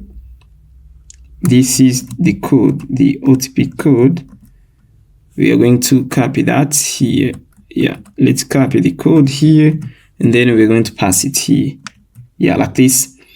And now you can see we just pass here the OTP code. Yeah, this is the OTP code. And now I'm gonna click on verify your email address. And here I'm gonna click verify. And you can see your email has been verified successfully. Yeah, it works, guys. And you can see that actually we're on the sign-in page. Now we're going to work on the validation. You can see if I tap here sign up, we have here an error, and the status quo is 400. And this error has been returned by Zod, the schema validation library. And here, this error. Now we are going to pass here this, and pass here message. I'm going to pass here error.data. Yeah, we're going to pass here option chaining in order to avoid an error if the data key doesn't exist. And here we are going to try it again. And here, let me check here. Yeah, data. And we are going to try it again. We are going to click here again. I'm going to refresh the page here. And then we are going to click here sign up.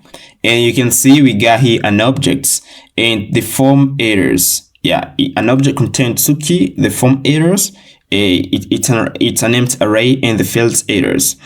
And here you can see we got here an error that says the string must contain at least 6 characters. This is the error for the password field. Now what I'm going to do here, guys, I'm going to get into the validate used TS, and then I'm going to add here a custom validation. We are going to add this, and here you can see I'm going to comment this, and here you can see we just passed to the string the required error parameter and the invalid type error. And these are two parameters that we need to pass to it in order to customize the validation error. And if you click here to the string function, you can see this the params that it takes here, the invalid type error. That's what I passed there in order to customize this error message. Now we are going to go back in here, guys. I'm going to go back here and I'm going to do this. You can see we have here an error. I'll click here. Yeah, we got here error. I'm gonna click here and we're going to click here fields errors. And you can see we have here one field which is not valid, the password field. Now I'm going to copy this fields errors. I'm gonna copy this and then I'm pass it here, that's errors. And I'm going to store that into a constant, pass a const, yeah, like this, errors. And here I'm going to copy this and pass it here. And then we are going to const here errors. Yeah, let's see what we got here. And I'm gonna click sign up. Yeah, you can see we got an object of the field password with one error. Now I'm going to iterate through that object. Let's say the email is invalid. I'm going to head in here and I'm gonna pass here the main. I'm gonna say the main character, we're gonna need 50, yeah, for the main character for the email. And then we are going to have here another error. Yeah, let's say you can see we got two fields right here, the email and password. Now I'm gonna iterate through that object. Now we are going to do this. I'm going to head in here and we're going to get into here and we're going to do this. We're going to pass a const input error of we're gonna pass in errors, yeah, like this. And then I'm gonna pass here for const input error message, yeah, pass here this of, yeah, I'm pass of errors. And then here we are going to pass here the key, which is the input field. Yeah, we should pass here the input field and pass the input field name. Yeah, pass the input field name. Yeah, like this. That's what we're gonna pass here. The errors here, the errors is an object, and once we iterate through it, we're going to iterate through in each array here, and then we're going to pass here console.log, and then pass the input error message. Let's see what we get. I'm gonna get rid of this, and here I'm gonna click here again, sign up. You can see string must contain at least 50 characters. This error here is for the email field. Now we are going to pass here the show error function. I'm gonna call it pass a show error. Yeah, like this. Yeah, that we create in the URLs folder. We have the function. Let's go back inside the URL folder, and in here we have the toast notification.ts file is where we got the function. I'm gonna click here, sign up, and you can see string must contain at least 50 characters. And here what I'm going to do, I'm gonna get rid of this here. I'm gonna remove that. And here we're going to have only one error for the password, because for the email we are not going to have that message anymore. I'm gonna refresh the page here, and then we are going to where it. Now I'm gonna click here, sign up. Yeah, you can see password must be at least 6 characters long. Now we are going to work on the sign in. Yeah, because we already finished with the sign up.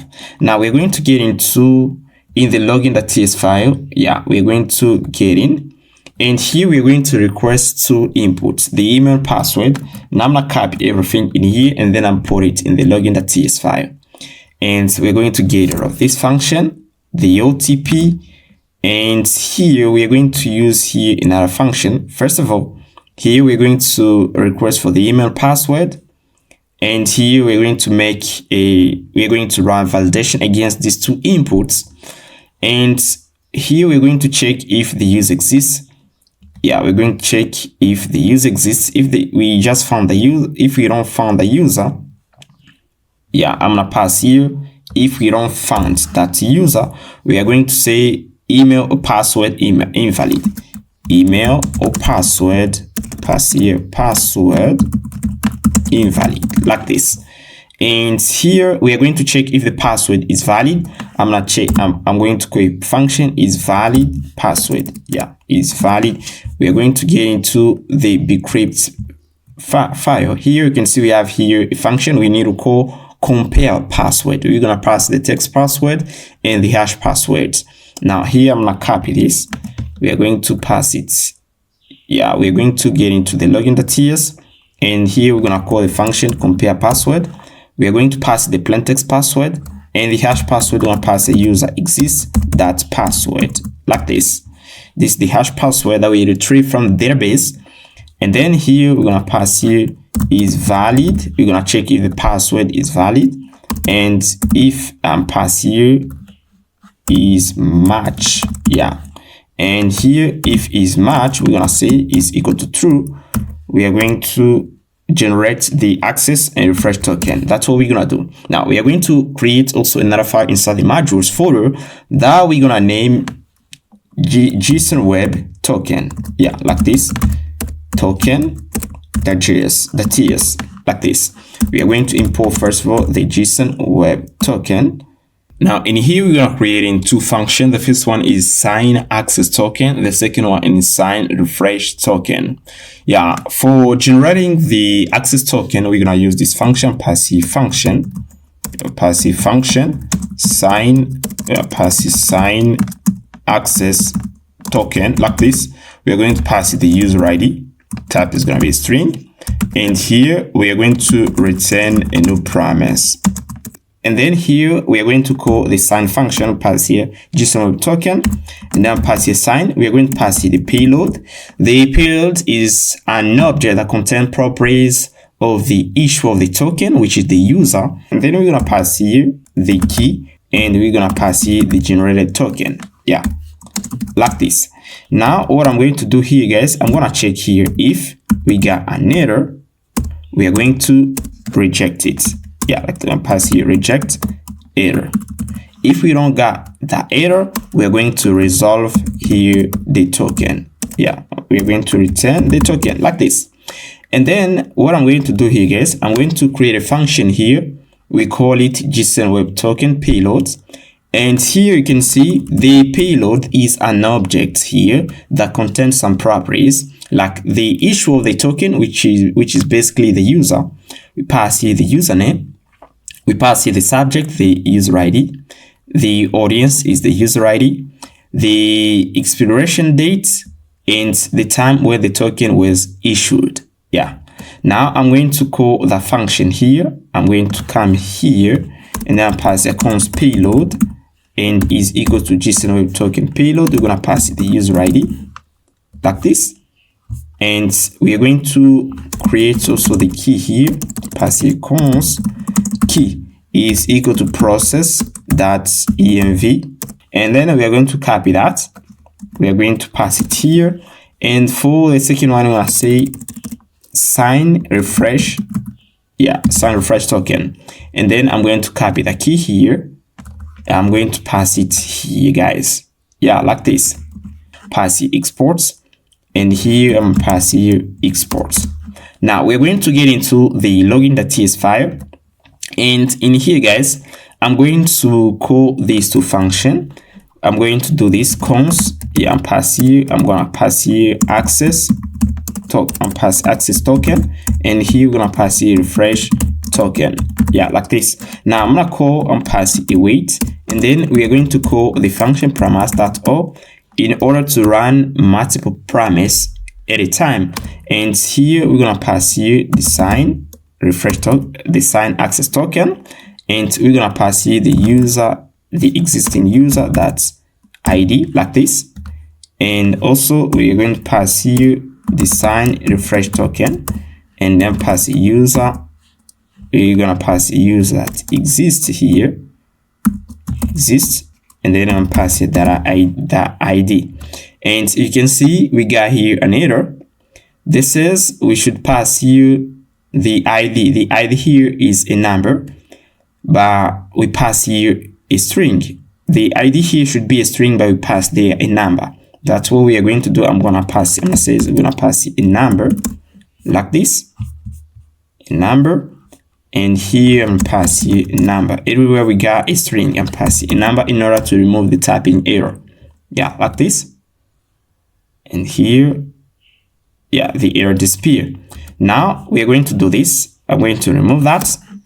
And here, if the password doesn't match, we are going to throw an error. We're gonna throw this error. We're gonna say create error, email password invalid. I'm passing 500 error.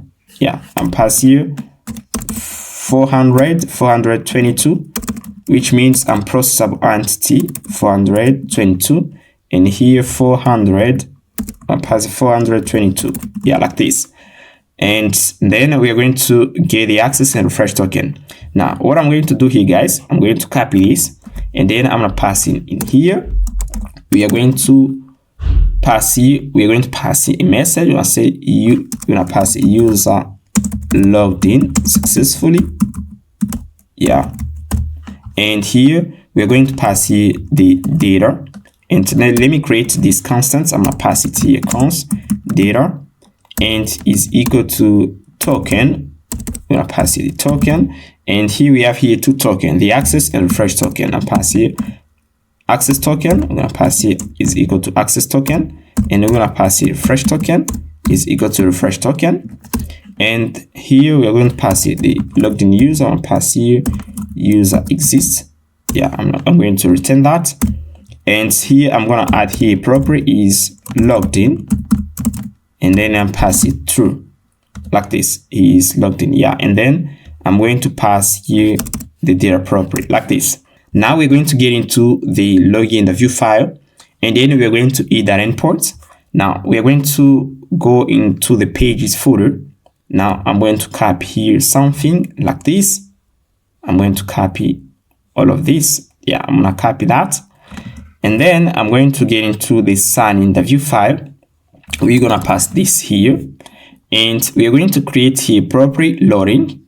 Let me create here loading is equal to ref false, and we're going to pass here this. We are going to run first the validation. I'm going to go back in here and I'm going to import these two lines in order to run the validation. We're going to pass it here, and then let's copy also this here. I'm going to copy all of this, then I'll pass it here, and we pass it the rules objects.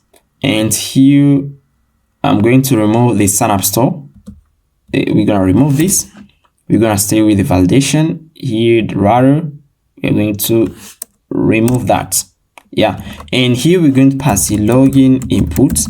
Yeah, like this. And here we're going to pass the login for the endpoint. And here we're going to pass it login input like this.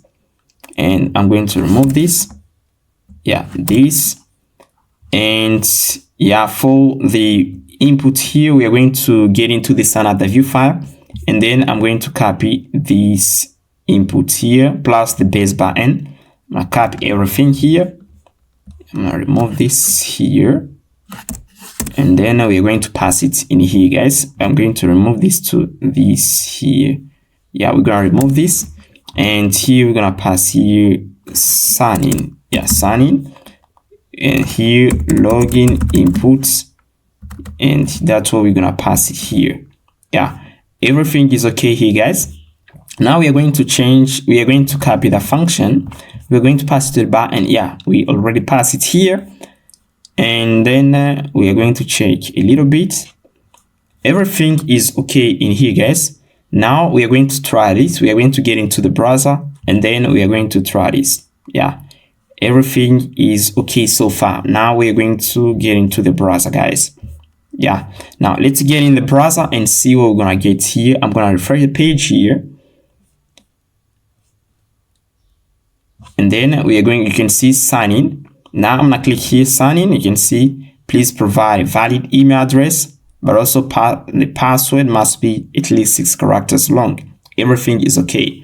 Now I'm gonna pass here the email, and here I'm passing here ben@gmail.com,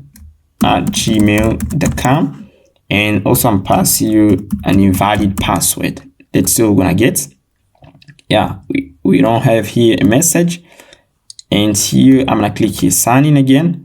We have here an error, and here this is email or password invalid. Yeah, this is the error message, guys. Now let's display this error message. We are going to pass here this and pass it show error, and then here we're gonna pass here error that's data, the data. And here I'm gonna pass here, first of all, I'm gonna pass here console.log in order to see what we got here. And here I'm gonna click here again, I'm passing Ben, and here at Gmail, we're gonna pass here the email address, ben@gmail.com. And then here we're gonna pass here the password. Yeah, like this. Now we are going to click on sign in, and here you can see we got an object here, and we have here the message email or password invalid. And if you want to display a zone error, we should iterate through, we should do data that fails error. But if we got this type of error here, like a server error, we are going to do error that data that message, that I'm passing optional chaining that message, and then I'm going to pass here show error like this in order to display the message. And this I'm going to pass it above here. I'm going to pass it above, yeah, like this. And here, if we don't got the message, we're going to display here undefined. Now what I'm going to do here, guys, I'm going to copy these two functions here. I'm gonna copy this, and then I'm going to get into the URLs folder. I'm gonna put in a file. I'm gonna create a file here. I'm gonna say user, and pass a user message error. Yeah, like this. That is. And then in here we're gonna put in these two functions, and we're going to make a check here. I'm going to copy that, and here pass here export. We're gonna pass export function show user error like this, and then we are going to pass it here, and here I'm passing show login or sign up error, yeah, like this. And then here I'm gonna check here first if the error here and pass here the error. We are going to pass here the errors. Yeah, you can see we are going to pass here the error. Yeah, I'm going to go back in here, and then I'm going to copy this line here, and I'm going to pass it here. Yeah, like this. And we are going to pass here is appropriate. We're gonna say error, and the type here we're gonna say any. We don't know the type here. Yeah, like this. If the value is defined, we are going to show the message here, and I'm going to copy this, and I'm gonna make a check here.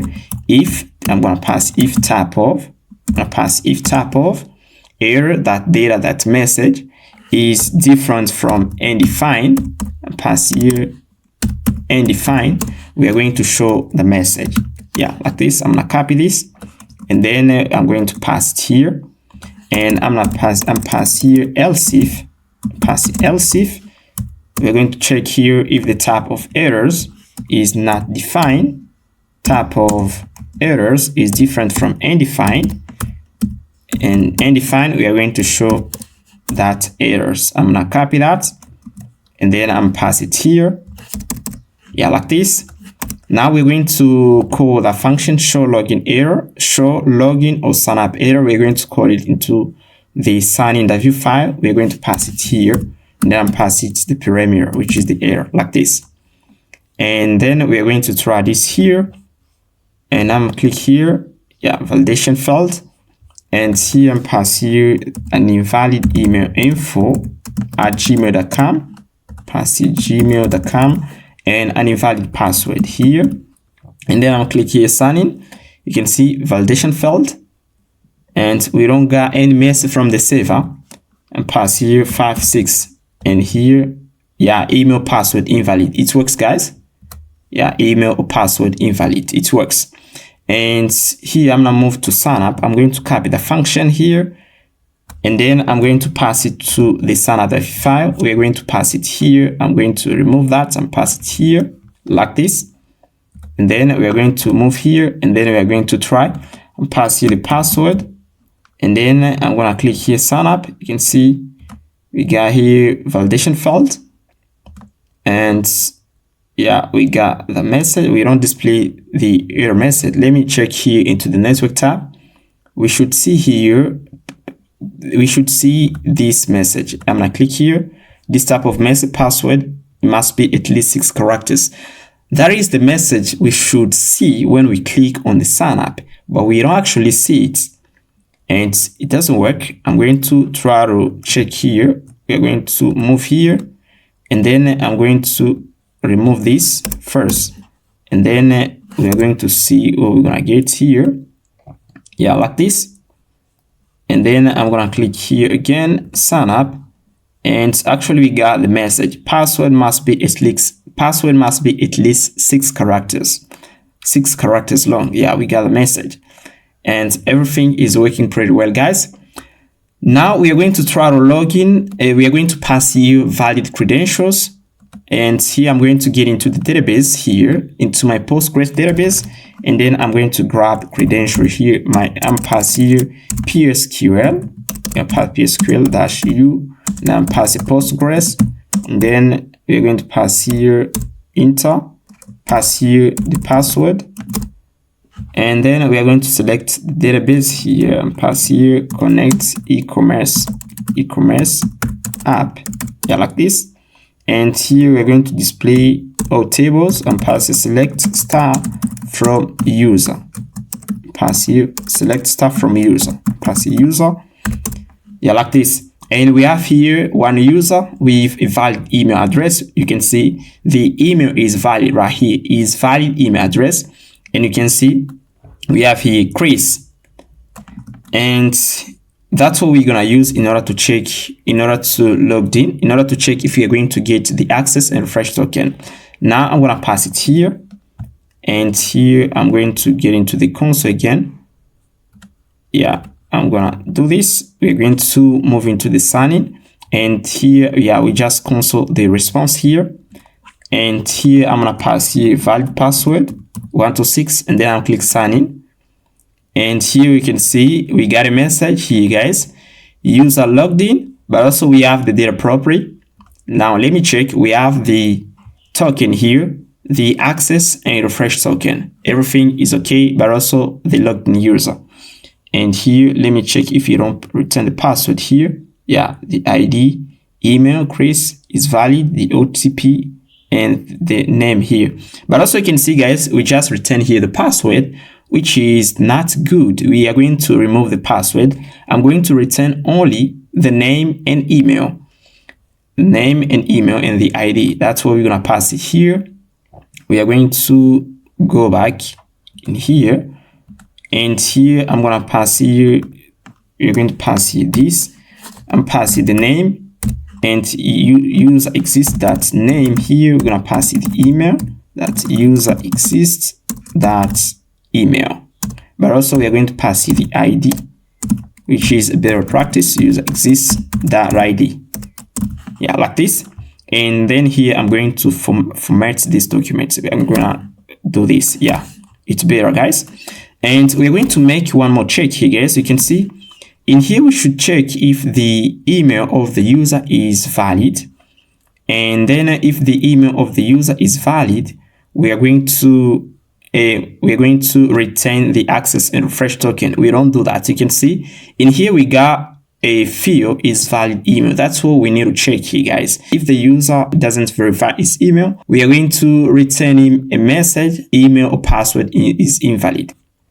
And here, user exists, Prisma that's used that found in unique. And here, where email, and here I'm pass here, and is valid email. And here I'm passing user email tab. We're gonna pass here valid email. Yeah, like this.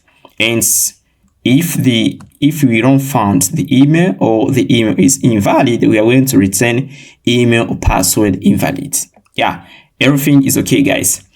Now we are going to work on the admin page here, guys. You can see actually we already generated the token. Now we're going to create here another page where we're going to move the logged in user. Now I'm going to get into the admin view file, and then I'm going to paste in this code for our dashboard. This is the code that we're going to use for our dashboard. And here you can see this is dashboard. Yeah. And here, what I'm going to do, I'm going to add here some menus like dashboard, user, categories, products page. And here, let's go inside the dashboard here, guys. And what I'm going to do, I'm going to create here the script tag and pass it the script tag and pass it setup like this. And here, we are going to do this. I'm going to do this first. We are going to have a menu. I'm going to remove something like analytics and settings. I'm going to remove this with property. I'm going to look for them. We're going to pass the settings. We're going to remove that. Remove this end tag here. And also we're going to remove here something like the analytics. And then we're going to stay with the dashboard. Yeah, like this. We are going to create here an array that we're going to iterate through in order to display the menu here, guys.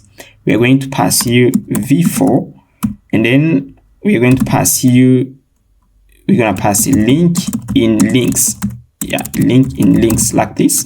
And then we're going to pass here the key and is equal to link.id like this. Now I'm going to create the links array. Const links is equal to ref. It's a reactive property. Then we're gonna pass here the link. We're gonna pass here menu. We're gonna pass here the name. We're going to say we're gonna pass dashboard. We are going to have here an icon, and also we are going to pass here the link. Yeah, like this. Now I'm going to duplicate that. I'm gonna copy that here. I'm gonna copy that. And then we're gonna pass it here. We're gonna pass here categories. And here we're gonna have here product and users, and we're gonna have also payments and pass here payments, pass payments. Yeah, and I'm going to pass here payment menu above the users menu. Yeah, like this. Now let's check this. I'm gonna refresh the page here.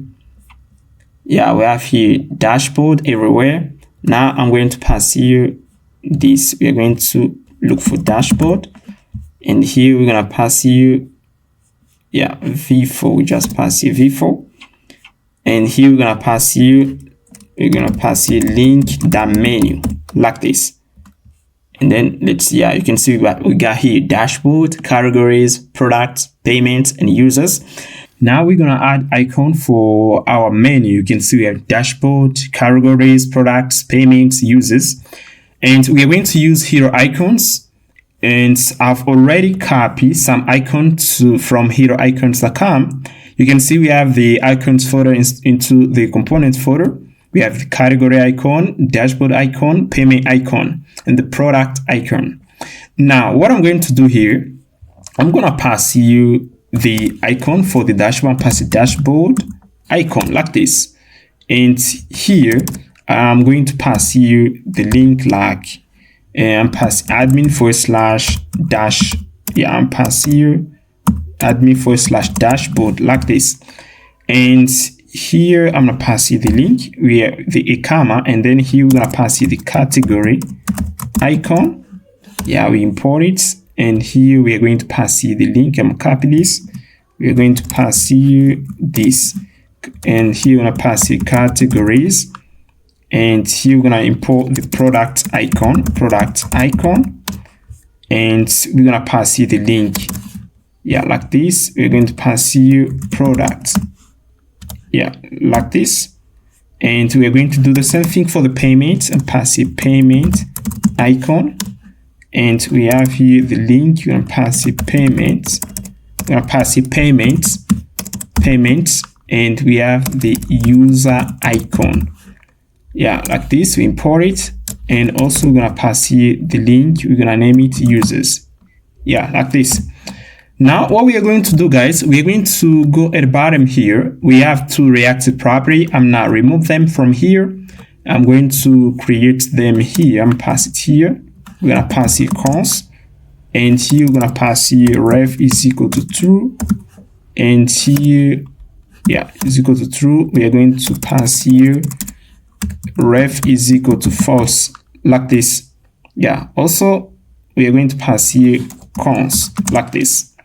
Now we have here another function here that allows to tag with the drawer. I'm gonna copy that, and then I'm going to get rid of the script tag. We're gonna pass it above here, pass here function, and here we're gonna pass here, we're gonna remove this keyword, and we're gonna pass it that value, and we are going to remove I'm gonna remove this keyword here, that value, like this.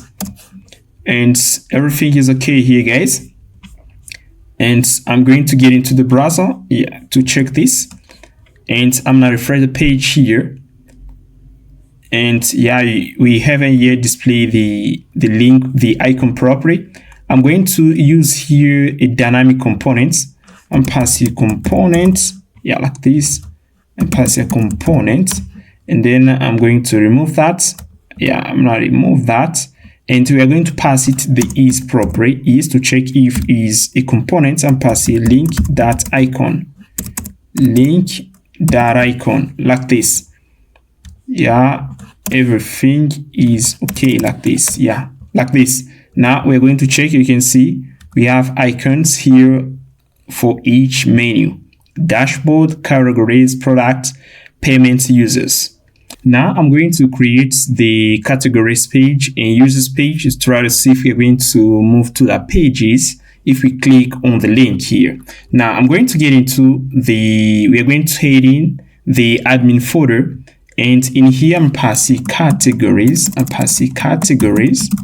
the view. We're going to create another one, which is the users, the view. And now I'm going to copy content in here. I'm going to pass it into the categories page, pass here categories, and we're going to pass here something into the users page, and pass here users. Like this. Now let's see if we're going to render the users and categories page. Now here we have an error, and I'm going to try to type enter. It works. Now I'm going to get into the admin layout, and in here we have the main section here, and we use the main section in order to display the contents of a given page.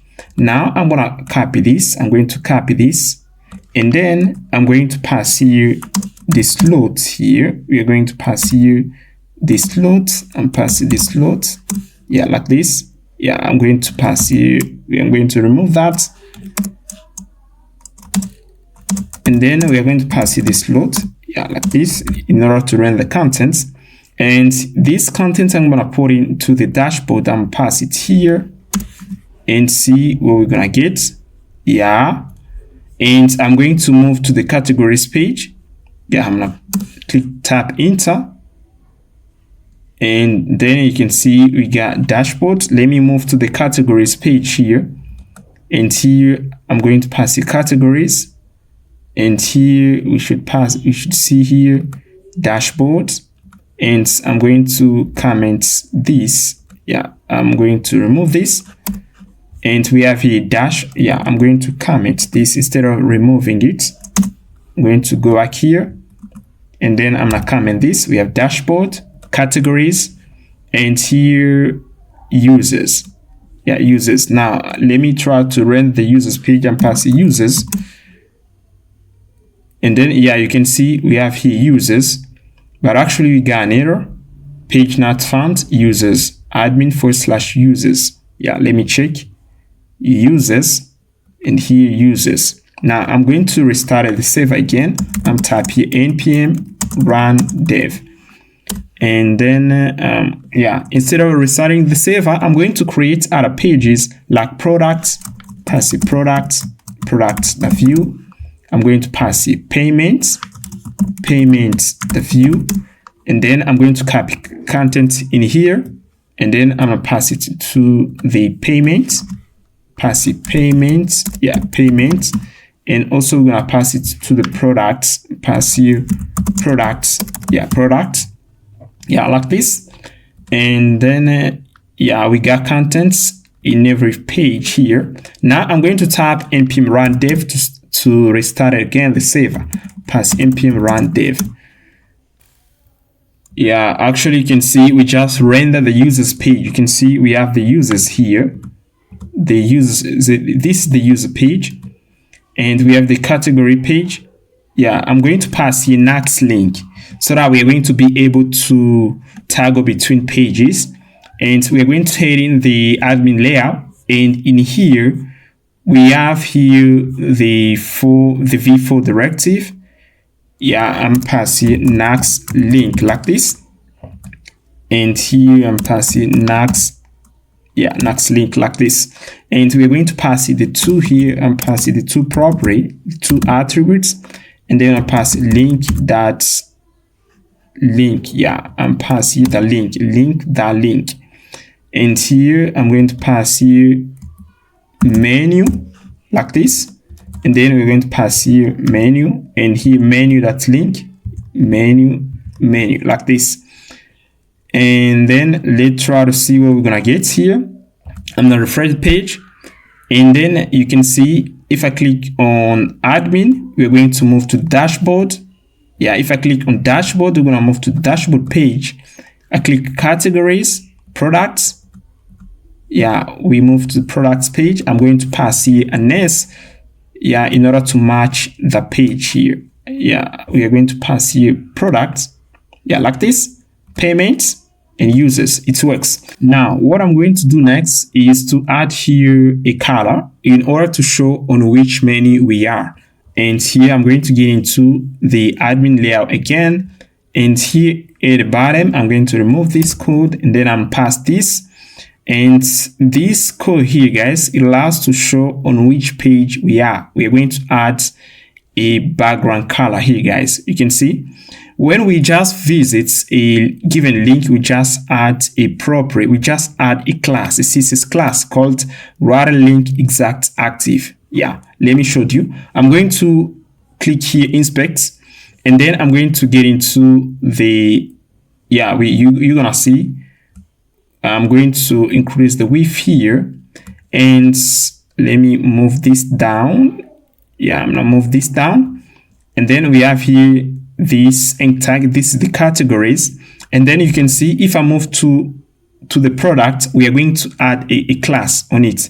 You can see when we move to a given link here, guys, we just add the router link active class here. This class, we just added the class here. Let me select it so that you can see this is the class that we just added. Every time we are moving to a given link, we just added a class. And as we just added a class, I'm going to apply the CSS code onto that class here, guys. And then here I'm going to say, yeah, we're gonna add this, and on over, what I'm going to do, I'm going to add here a white color. On over, we're gonna add here white color like this, and here border radius, I'm going to get rid of this. I'm gonna remove this one here, the border radius, and then let's check here. Yeah, like this. Let me remove here parent left, border radius. We just comment this one, and here everything is okay. Now I'm going to refresh in order to remove this border radius on the menu here. Yeah, we don't have it again. Yeah, if I click categories, we just move to the category page and dashboard, and everything is working fine. Now we are going to display user information here on this little menu. We're gonna pass it at the right corner. We're gonna display here the name, the email, and we are going to get rid of the profile and settings.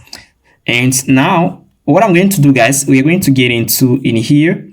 We are going to get rid of the settings and profile. I'm gonna remove these two menu, these two links. We are not going to use them, and we are going to pass here the name and email.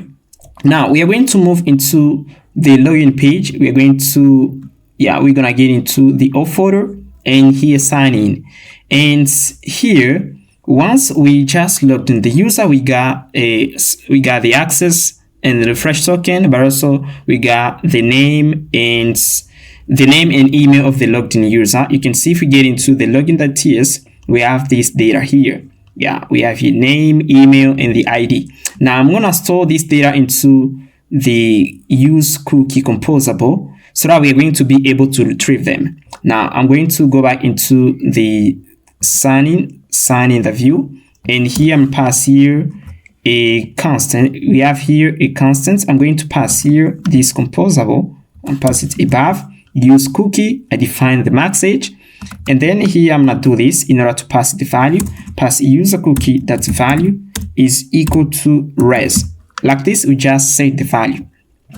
And here I'm going to pass here some valid credential, and here I'm pass here chris@gmail.com. Let me check into my database. I'm not getting, and we have here Chris. We're gonna copy this email, and then I'm gonna pass it here with a valid password, and then I'm gonna click sign in, and here we are going to please provide a valid email. Yeah, I'm gonna pass here Chris, and here I'm gonna click sign in, and then yeah, we just get data here, guys. I'm going to add here use router so that we are going to move to the admin page and pass here const router is equal to use router composable. Yeah, like this. And here I'm pass here router dot push, and here we're gonna pass the admin / pass dashboard like this. And again, I'm gonna pass here the email, and here we're gonna pass here the password, and then we're gonna click sign in, and you can see actually we're on the dashboard page. And here what I'm going to do, first of all, I'm going to change this color here because it's not the same as the color that we got on our backend here. And this is the blue color, and the one that we got on our menu is an indigo color. I'm gonna change it. I'm gonna do this. I'm going to copy it here, and then I'm going to paste it into the admin layouts. I'm gonna pass it here. Yeah, I'm going to remove this one, and then we're gonna use this one. And if we move to the admin area here, guys, and refresh the page, you can see actually got a blue color. And now I'm going to display this value here. I'm going to copy the use cookie, the I'm going to copy the user cookie here, and I'm going to pass it here. I'm going to create here a folder, and I'm going to copy this, and then I'm put it into, and here we're going to pass it user composable, yeah, the TS, and here I'm going to put in here, and I'm going to export it, yeah, like this. I'm going to get access to the composable user cookie. Let's get in, and in here I'm going to pass it here. I'm gonna do this. Yeah, I'm going to pass it in here. We have here we are going to pass it here. Let me just pass it into the p tag, and inside the data we got the user property. I'm pass here that data like this, and that user, yeah, like this.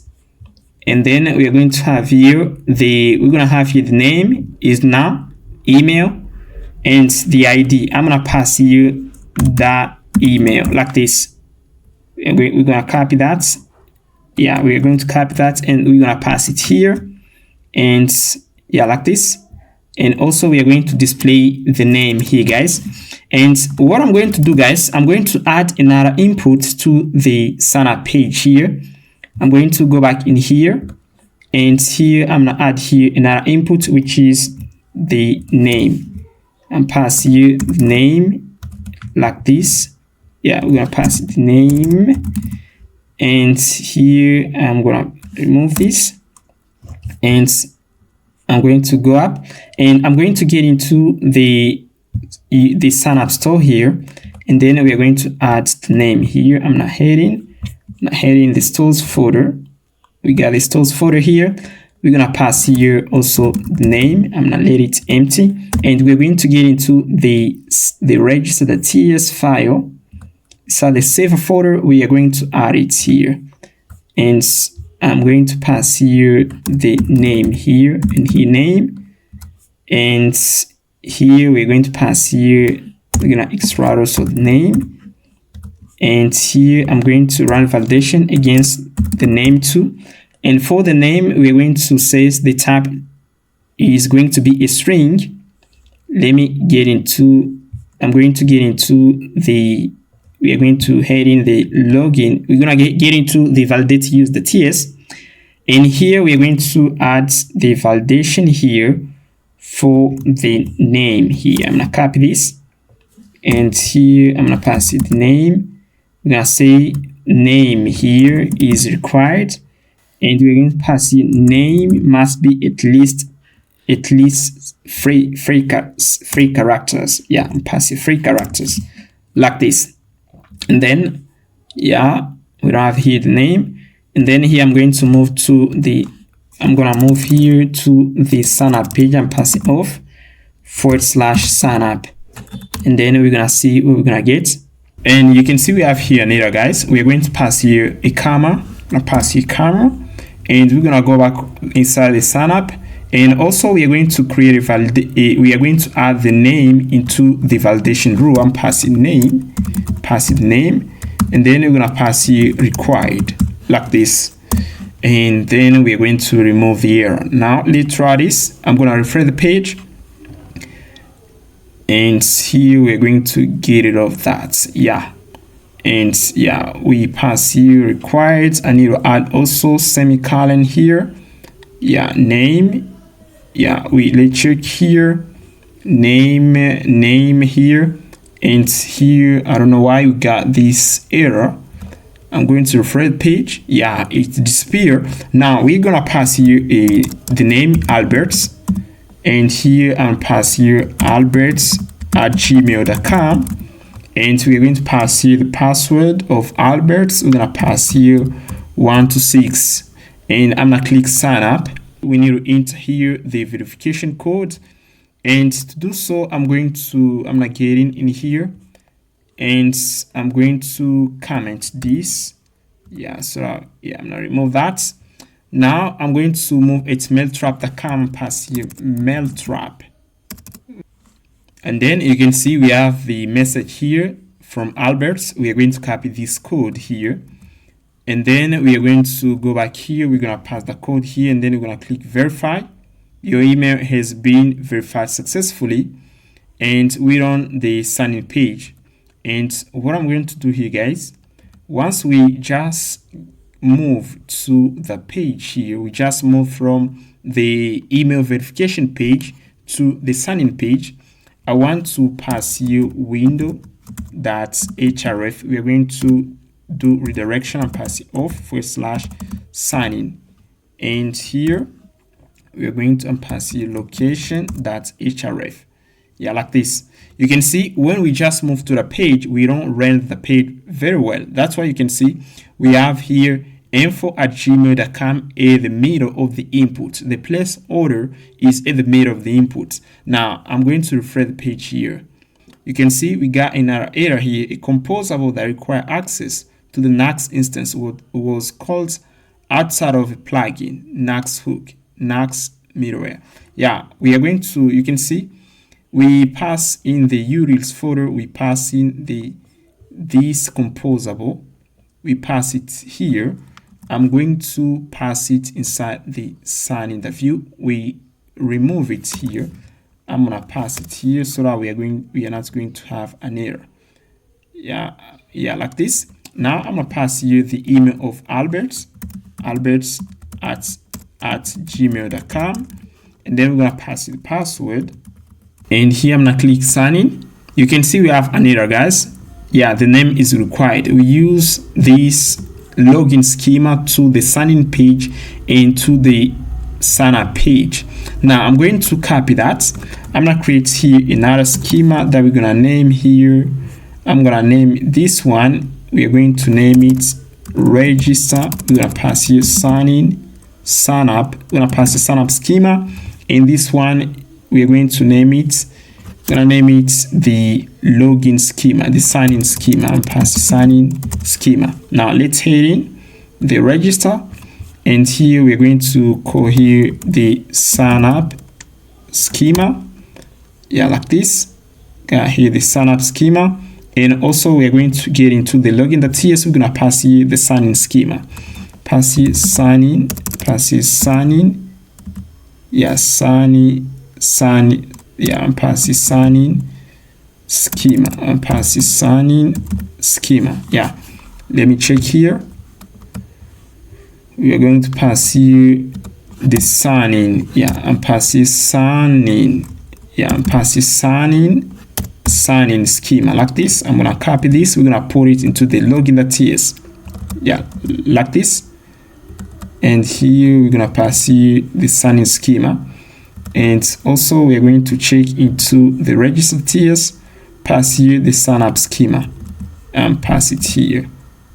Yeah, sign up schema. Yeah, we are going to check here.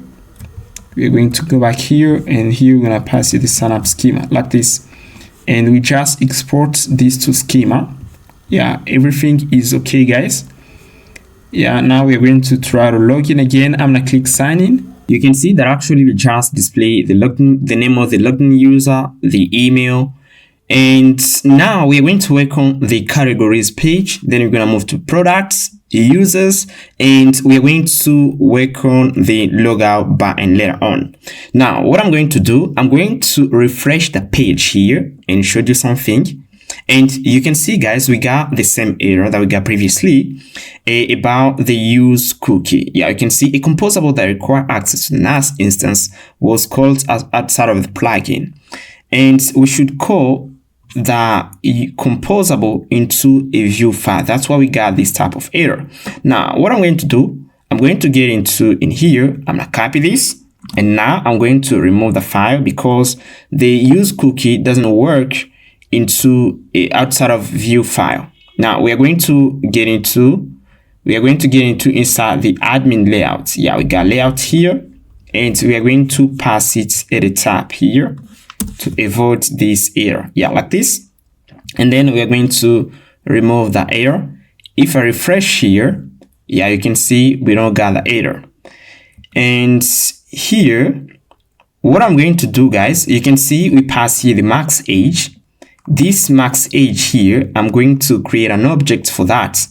And we can just create here another file. We're gonna say user cookie and pass user cookie, yeah, the TS, yeah, user cookie settings, yeah, we can do user cookie settings, the TS, yeah, like this. And then we are going to copy this. If we have another settings that we need to pass to the use cookie composable, we are going to pass it here. Yeah, I'm gonna copy this, and then I'm gonna export it here, cons user cookie and pass user cookie settings, yeah, like this, and then is equal to this object. Now I'm gonna copy that, and then I'm going to pass it here, and we're going to get into also the sign-in page. We got the composable in, and here let's go in, and we are going to pass it here. Yeah, I'm gonna pass it here, and that's okay. Now if you refresh the page again here, let me check. Yeah, we don't got an error. Now let's work on the categories page. Now we are going to get into the components folder. You can see we have here the components folder, and it's where we're gonna put in all our components. Now I'm gonna create here, let me close this. I'm going to create here a folder. I'm gonna name it base component, yeah, like this. Inside the base components, I'm going to import in the base btn, the base inputs, and the form error. Now I'm gonna create here another folder. I'm gonna name it categories, and inside the categories folder, we're gonna put in all components related to the categories page. Now here we're going to pass here, we're gonna have the category table, yeah, like this, the view. And here I'm gonna create here another base component. We're gonna name it the base model, the view, like this. Now, what I'm going to do, I'm going to copy a table. I'm going to copy that table here, and then I'm going to put in the categories page. Let's see how the table looks like, and I'm going to pass it here. Yeah, like this. Let's check here, and you can see this is the table. We don't have anything. We have only here the base button and the table, and we have here banana and the action column where we're going to put in a button that allows to modify a given category. Now here, I'm going to come back here, and then what I'm going to do, I'm going to copy the table, and I'm going to put it into the category table here, and pass it template, and then we're going to put in this HTML. We are going to pass also the script tag here. Let me copy the script tag. We are going to define a pro for the folder component, and here I'm passing categories, and we're going to iterate through the array. And here, what I'm going to do, I'm going to pass here. Yeah, we're going to do v4. We're passing v4 is category, pass category in categories, and here we're gonna pass here the key is equal to category.id, yeah, like this. Then here we're gonna pass here the index, and here I'm gonna pass here the index, yeah, like this, and pass here the index, yeah, is number. And here we're gonna pass here the category that name, and pass here option chaining that name, like this. And also we are going to add a button here, the edit button later on. Now we are going to get into the categories page, and then we are going to import in the components. And here you can see we are going to pass it here, and pass here this category. We're going to pass here the category table. Now let's add also the base model. I'm going to get into the base components. In here you can see we have base model. I'm gonna put in content like this, and you can see we have only one prop here, which is the show is a boolean value, and that allows to show and hide the model. If the value is equal to true, we're gonna show the model, else we are going to hide the model. And here I just pass here the slot here. We're gonna put in the title of the model. The body, we're gonna put in the inputs, and also with the footer, we're gonna put in the buttons, the create button and the close button. Yeah, but also we got some CSS here. Now I'm going to import the base model into the categories, the view file. we are going to pass here, I'm gonna copy this, and here we're gonna pass here the model. I'm gonna remove this, we're going to pass here the base model like this, and we're going to pass it only one prop.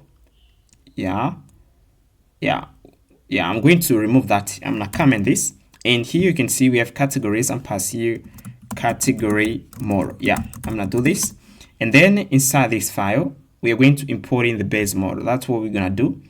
And here we are going to use the base model structure. We are going to use the structure, but inside the category model we are going to add only the title, the body, and the footer. Now let me show you what we're gonna do here. I'm gonna copy that, put it here, get rid of the CSS, and here we're gonna add here the show property, and here I'm going to pass here only the base model like this. Base model, I'm going to remove that CSS, and also I'm going to I'm gonna remove all of that like this. And here we're going to stay only with the base model. I'm gonna copy that, we're gonna pass it here, and then let's remove all of that. You can see this is the structure. Now I'm gonna pass it template, I'm going to pass here the hashtag, you can use this syntax, and then we're gonna pass it the title like this. And in here we're gonna pass in even h1, we're gonna say create category, category like this. And I'm going to copy that, we're gonna have the body, and here pass here the body, inside the body we're gonna put in the base input. I'm going to copy that here. We're gonna copy the base input, and we don't copy the form error. We are going to handle validation on the backend only. And here let me copy it here, and I'm going to copy that. We are going to pass here the footer, and inside the footer we're gonna put in the base button and pass the footer. And let me copy here a base button, I'm going to copy it here, I'm gonna copy that, we're going to pass it in here, like this. And here we're gonna pass it to base button, and here we're gonna pass here close. For the first one we're gonna name it close, and here I'm going to remove that, and for this one we're going to remove that, and here I'm pass here create, and pass here create like this, or I can just pass here save, and then I'm going to close that.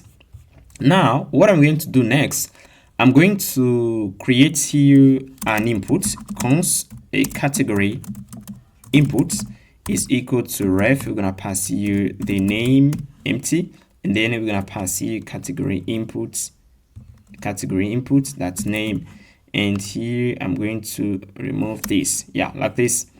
And we just finished, guys. And here I'm going to import our component, the category model. I'm gonna import it into the category page.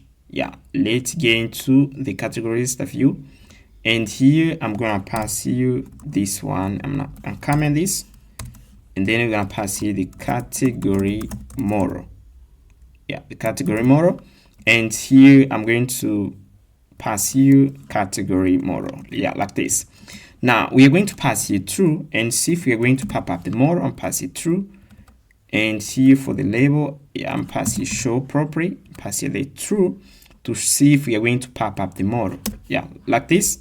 Now I'm going to get into the browser, and you can see we just pop up the model, but we are going to change this color here. We have close and save. And for the save button here, I'm going to change the color. For the close button, we're going to change the color, pass it class, and then I'm passing BG gray and pass here 500. Let's see what we got here. Like this, we're gonna stay with this color, and I'm going to go to 400 to 300. Let's see. And for the color, I'm passing text color. Can just pass here text gray, and then 900. Let's see. We are going to pass here text gray, and here I'm gonna remove that. We are going to pass here only this color. Right now we're gonna stay with the color, close and save, like this. And we have here create category, everything is okay. Now for the create category, I'm going to pass here a class, and then I'm passing text to Excel like this. Let's see what we got here. Yeah, like this. Beautiful. Now it's time to create an endpoint for the model. Now we are going to we're going to move into the server folder. Yeah, we have the server folder and API, admin, and then here I'm passing category. And here inside the category, we're gonna have here two endpoints. The first one is create. Yeah, I'm passing create category, the TS. The second one we're gonna do here, the second one is update category. We're gonna pass here update category, the TS. And the third one is get categories. Yeah, TS. Yeah, like this. We're gonna start with the first one, create category. And I'm going to copy content inside the register, the TS. I'm gonna copy everything in here and put it into the create category, the TS. Yeah, like this. And then I'm going to get rid of these things here. We are going to stay with Prisma. We are going to send only the name here. Now remove that. And for the validation here, I'm going to create a module here. I'm gonna copy that. Yeah, into the category. I'm gonna create here modules, and then we're gonna pass here validate categories, the TS. I'm gonna copy a module. I'm gonna copy something into the validate use TS. I'm going to copy this one here, and then I'm put it in here. Yeah, we're going to put it into the validate category, and then here we're going to validate only the name here. And here I'm passing the name. We're gonna say the name is required. I'm gonna remove that. The name is required. Yeah, the name must be a string, and we're going to say at least 6 characters. Name must be at least 6 characters long. Yeah, even 5. I'm passing for category. Yeah, like this. Now I'm gonna pass here category. I'm passing category schema. Yeah, like this. And then we're going to import it in here, pass it here, and then I'm going to import it. Yeah, like this. And here we're going to pass here only the name. Now we're going, yeah, here we're going to return a validation error, and we're going to check if the category exists. And pass here category. We need a unique category. We're going to pass you name of the category, pass you the name. Yeah, like this, and pass you the name. And also we haven't yet created the model. Yeah, we haven't yet created a model. I'm going to get into Prisma, and you can see we got migrations, and I'm going to get into Prisma schema. I'm gonna copy that. We're gonna create another model here, and this one I'm gonna name it category, like this. We are going to pass it the name, and we're gonna say the name should be unique, and we are going to remove other column like this. Now let's go back inside the category, the TS file, and here we're gonna pass here the name of the model is category, like this. And here we are going to pass here category. Yeah, it doesn't exist, but when we're gonna type, we are going to initialize the migration. We are going to get rid of this typing error, guys. And here I'm passing category exists. Yeah, like this. If the category exists, we're gonna say this category is already being taken. Yeah, like this. And here I'm gonna remove that, and we're going to pass here category. And yeah, I'm passing category, and then we're gonna pass the name. And here we're going to return a message category created successfully. Yeah, I'm gonna remove that, and I'm going to copy that. We're gonna pass it here. Yeah, like this. And I'm gonna pass here category created successfully. Yeah, like this. Now the next thing, guys, we're going to get into, we're going to go back inside the category model. Yeah, we are going to get into the category model, and in here I'm going to create a function in order to send the data to the server. I'm going to get into, we're going to go back inside, we are going to get into the pages folder, pages or folder, and then sign in the view. I'm going to copy the function here, this one, and then we're going to put it into the category model right here. And I'm going to remove the validation because we handle validation on saver. I'm going to remove that. And here we're going to the name of the endpoint is create category. Yeah, like this. We're going to get into the category folder. Let's see the name of the folder. Yeah, we're going to see saver. And here you can see we have here admin. We're gonna get into first inside the admin folder / category, like this, create category. And here the method is post, and we're gonna pass here category input. Yeah, like this. We are going to create also a reactive property. We're gonna name it loading. The default value is false. Yeah, like this. And pass here ref. We're gonna pass it false. And here I'm going to copy that. I'm going to pass it to the backend. I'm gonna remove that first.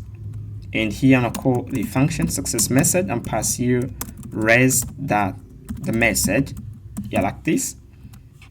And here I'm going to pass it here to the backend. Here loading and pass here loading is equal to loading.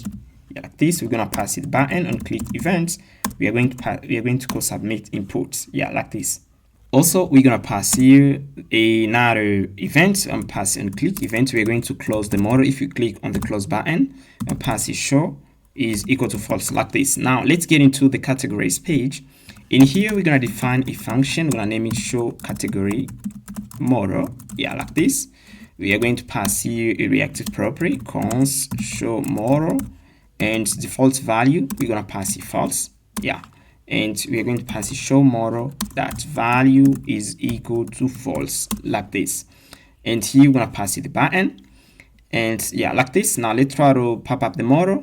I'm gonna click here. I'm going to refresh the page here, guys, and see if we're going to pop up the model. Yeah, we should import the category model. Yeah, I'm gonna comment this and then pass the show model. And here I'm gonna click here. I'm going to refresh the page again. And here, let's see what we pass here. We should pass here true in order to show the model. And here, yeah, the model is pop up and we can close it. Yeah, it doesn't close here, guys. And what I'm going to do, I'm gonna go back into the category model, and here pass it props. Yeah, props that show is equal to false, like this. Yeah, we pass it props. Yeah, like this. Pass it show. And here, let me try again. It doesn't close. And here I'm gonna pop up the model again. I'm gonna click here. I'm going to close the model. Yeah, let me check here. I'm gonna click here, close. Yeah, we don't close the model, guys. It doesn't work. Now let's go back inside the category model, and here we are going to do this. I'm gonna change first of all the name of the function. I'm naming it tag category model, like this. And here I'm going to copy this. I'm going to pass here, and then we are going to change the value. We have here the category model, and we pass the props. Now I'm gonna pass it this event. Yeah, tag model. We are going to go into the category model. In here, I'm going to define an event here. Pass a const emit is equal to define emit, and pass here define emit, like this. We're gonna pass it an array. Yeah, this is the function. And I'm going to emit the function here and pass here emit, and then I'm pass here the tag category model, like this. And here I'm gonna click here, close. Yeah, you can see it works. Yeah, close. Okay. Now I'm going to try to create a category here, guys. I'm going to pass a category true. Let's click save here, and we have here an error. We haven't yet created migration, guys. You can see if we get into the Prisma folder, we have only one migration here for the user. We're going to create here another one. We are going to run this command here. I'm going to type here npx prisma migrate dev, and we are not going to initialize. Instead, we're going to pass here the name of the migration, and I'm going to pass here category, and then type enter, and we're going to wait a bit, guys. And you can see they create the migration. Now I'm going to try to create here the category and pass it true, like this, and click again save. You can see category created successfully. Now I'm going to type here this code again. You can see we got here true. We got a category. Now we're going to work on another endpoint that we're going to use in order to retrieve data into the category table. And we're going to get into the get here. First of all, I'm gonna copy everything from the inside the create category endpoint and put it in here like this. And here we're gonna get rid of the validation here. I'm going to remove that. And here I'm passive find many. I'm going to remove that here. And I'm passive find many like this. And then we're going to get all categories. Yeah. And here I'm gonna remove that. And here we're gonna pass here categories. Yeah, like this. I'm going to remove that too. And for categories, endpoint, we are not going to do pagination because we are not going to have many categories. But for the product, we are going to have pagination. And here I'm going to remove. I'm gonna remove that. And here we're going to go inside the file here. We are going to go into the categories, the view file. In here, we're going to create another function here. We are going to name it. Pass a const data is equal to use fetch. We're gonna use fetch here, and here I'm passing API / we're going to pass admin / category. Yeah, like this / we're going to pass here the name of the endpoint get category. I'm gonna pass here weight, and also I'm going to pass here. I'm gonna use destructuring. I'm going to extract data, and I'm pass here also the headers. We're gonna pass the accept application / JSON, and we are going to pass here the access token and refresh token in order to get access to protected endpoints. Now, what I'm going to do here, guys, we're gonna try to see what we're gonna get here. I'm passing, yeah, I'm gonna pass the data, and let's see, yeah, we got an object which contains categories. Now, here we are going to display that. I'm gonna pass here to the array categories is equal to data that categories. Let's see what we got here. Yeah, we got an object. I'm going to get into the category table, and in here we should pass here first the category, then the index. Yeah, like this. And then you can see we got one category right here. The name is true. Yeah, and here I'm going to go back into the categories page here, and what I'm going to do, I'm going to call a function. We have here, I'm going to extract a property, and the name of the property, let me check it here. Yeah, we are going to extract a property in order to refresh the page here. I'm passing refresh. Yeah, this is the name of the property. And then I'm passing get categories, and I'm going to pass it here. I'm gonna pass it to, we are going to pass it to the table. I'm gonna pass it to the model. And we are going to emit that event when we are going to create a new category. We are going to refresh the table, yeah, like this. And we're going to get into the category model. And in here, I'm not defining an event here, another event here. And I'm going to pass here, once we create a category, I'm going to pass here emit, yeah, like this. And then I'm passing get categories. Yeah, let's check again here. And here, I'm going to check. I'm going to click here. And then I'm passing another category, and the name of the category I'm passing electronics. Yeah, like this. I'm gonna click save here, and you can see that actually we just save, create a new category, but also we just update the table automatically. We refresh the table automatically. Alright guys, now let's work on the edit button. We're going to add the possibility to modify given category. We are going to get into the category table. I'm going to add here this button, and we're going to create that event edit category. I'm going to pass here define and pass here emit is equal to define emit, yeah, like this. And here I'm going to pass it an array. We're going to pass here our events. Now I'm going to get into the categories, the view file. We're going to pass here the function. We are going to pass here category, and the category object has the ID and the name of the category. We are going to pass here that, and then we are going to emit that function here and pass here edit category is equal to edit category, like this. Now what I'm going to do, you can see actually if we get into the category model, I'm not heading in here category model. We have here this is the category inputs, and we don't have the possibility to get access to it into the categories page. Now what I'm going to do, I'm going to create a pin or so in order to share the state, in order to share the category inputs. Now we're going to get into the stores folder and pass here category store, the TS, and in here I'm gonna copy content in here, copy everything, and then I'm put it into the category store, the TS. Yeah, here I'm going to I'm gonna modify this store and pass it category. We are going to pass here use category store like this, and I'm going to grab the inputs into the category model. Yeah, we have the input here. Yeah, I'm going to copy that, and then we are going to share the state here.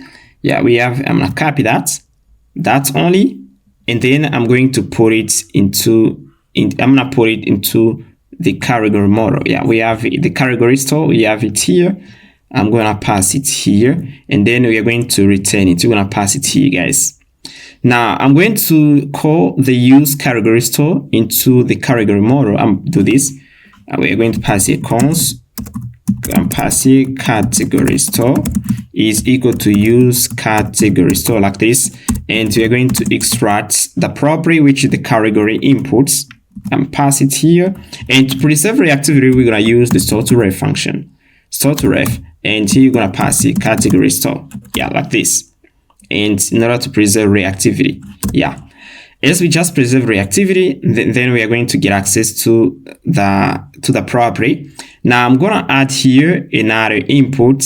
I'm gonna go back into we're going to go back into the store here, and I'm gonna add here another input, which is the ID and pass here. Default value is gonna be now, and then what we are going to do, we are going to check here. We're gonna add here another property, const edit is equal to ref default value false, and we are going to use that edit reactive property in order to check if we should update or we should create. If the value is equal to true, we're gonna create and pass if. Yeah, do this if value true. We're gonna create. Yeah, we're gonna update. We are going to edit, and then here I'm passing else. We are going to update. Yeah, we're gonna create, else we're gonna create like this. Now we are going to go into we are going to go into the category model, pass edit. We're going to go back here and copy that inputs, and then we're going to get into the categories page here. Yeah, I'm gonna go here, and then we're going to pass the data here, and I'm gonna extract also the edit reactive property. Then when we're gonna click here on the button and pass it through, and pass here that value is equal to true, we are going to pass it data, pass it that value is equal to category. Yeah, like this, category. Yeah, and here we are going to show the model. I'm gonna call the function toggle category model. We are going to pass it here like this.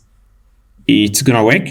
Now I'm going to do this. I'm going to get into in here. You can see we have the update category. We are going to go back into the category model, and here I'm gonna pass here a condition and pass here const and pass the const category endpoint. Yeah, like this. And here I'm going to extract the edit reactive property. And here I'm check edit that value. If the edit that value is equal to true, we are going to update. Else, we are going to create. And I'm going to copy this and pass it here. And here we're gonna pass here update category. Yeah, let me check here. Oh, we got update category. Else we are going to create. Yeah, okay. Now I'm going to pass here the category endpoint and pass here the category endpoint like this. And then once we just created a given category, we are going to pass it edit that value is equal to false again. Yeah, like this. And now I'm going to get into the update category, and let me copy first everything in here. Yeah, I'm gonna copy here everything, and then I'm put it in here. And here we're going to run the validation. I'm gonna extract here the ID. We're gonna run the validation. I'm gonna remove this, and we're going to pass here update, and I'm gonna add here the word clause, and here we're gonna pass here ID is equal to ID, and here we're gonna pass here updated successfully like this. And we just finished, guys. everything is okay. Now we are going to try this. Yeah, I think everything is okay. Now we should try this, guys. Yeah, everything is okay. Now I'm going to get into the browser, and you can see we have here the backend. If I click here, we should see the model. Yeah, I'm gonna click here. We don't see the model. And here, let me check here. We have here edit category that value is equal to category. And here we edit value is equal to true. And here we call the function toggle model. Yeah, let me check here what we got. I'm going to try to debug the category inputs. I'm gonna pass it here and see what we got there. Yeah, I'm gonna refresh the page here. Okay. Yeah. Okay, we refresh the page, and you can see we got here the ID is null and the name is empty. I'm gonna click here. Yeah, the model doesn't work. Yeah, I'm gonna click here again. You can see actually we just passed the value. Yeah, we passed the ID. I'm gonna click here again. We got electronic, and I'm going to modify the label here. We should see here edit instead of create. And here I'm going to go into the category model, and here we are going to go down. You can see we have here save here, and pass here column, and here and pass edit. Yeah, we're gonna check if edit is equal to true. We're gonna pass here update, else we're gonna pass here create, like this. Now let's check here. Yeah, it works. Update. Now if I click here, yeah, category updated successfully. You can see it works, guys. Now I'm gonna try to add here. I'm gonna try to update the true here. I'm gonna try to add an S. Yeah, and then yeah, you can see. Yeah, we got choose. Yeah, it works. Choose. Now we're gonna work on the product menu here. We are going to work on the product model. Now we are going to get into the Prisma folder. In here, we're gonna define into schema the product. The product has the ID, name, color, price, category ID, and a product can belong to a given category, and here a category can have many products. And here I'm passing here product. Yeah, like this. A category can have many products. And here we have the image here. We have the ID, URL, product ID, and products. And an image here, you can see we pass here the ID of the products, and a product here, guys, can have more than one image. This is the relationship here, guys. Now what I'm going to do, we are going to create in the API folder. You can see API folder, admin, creating a folder, name it products. We're going to create another one here. Yeah, we're gonna create only products, because in products we're gonna put in endpoints related to the image model. Now the first one I'm pass here, we're gonna pass here create product. Yeah, I can just pass here products, create only the tiers, and for updates here we can pass here update the tiers. Yeah, because when we are going to try to add a given endpoint, we're gonna pass product /create, product /update. And here I'm pass here get this simple. You can pass here get the tiers. Yeah, get the tiers. That's pretty simple. And yeah, it's better to pass here. Yeah, get like this. Now what I'm going to do, we're gonna start with the create category. I'm gonna create also the modules folder, modules, and it's modules we're gonna put in validation. Now I'm going to get into the category. I'm gonna copy here something. I'm not heading. Yeah, I'm gonna copy that, and then I'm going to put into the modules for the products and pass a validate products. Yeah, the tiers.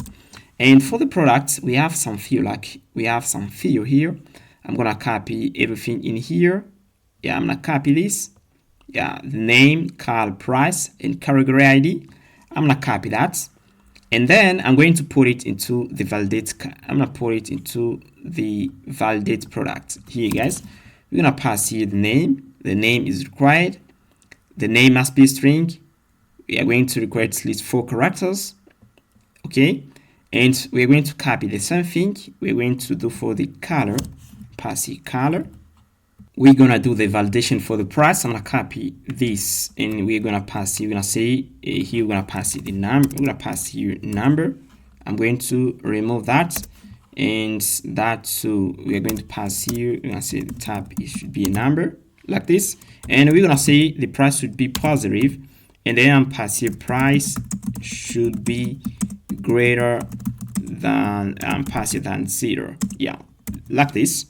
And we have here the price, the category ID, and for the category ID we're gonna copy that, and here we're gonna pass here category ID like this number, and we're gonna pass here category, yeah, should be greater than 0 like this.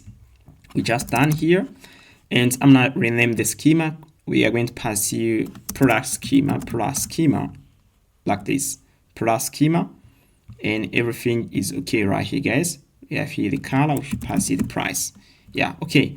Now we are going to go back into the create a TS file, and I'm gonna copy content into the create category here, the tiers.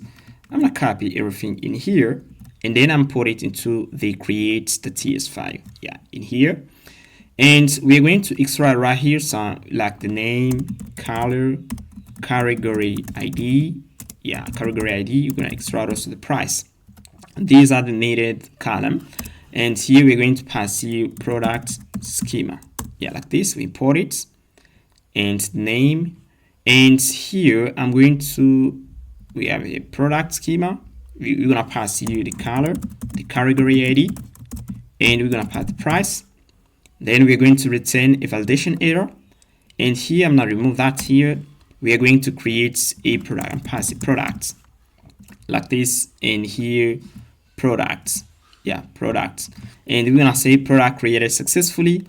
And here I'm gonna pass here this column like name, color. I'm gonna pass here the color, yeah, you're gonna pass here the color, category ID, pass the category ID, and we're gonna pass here the price, yeah, and here I'm passing the price like this, yeah, the color, we have here the category ID and the price.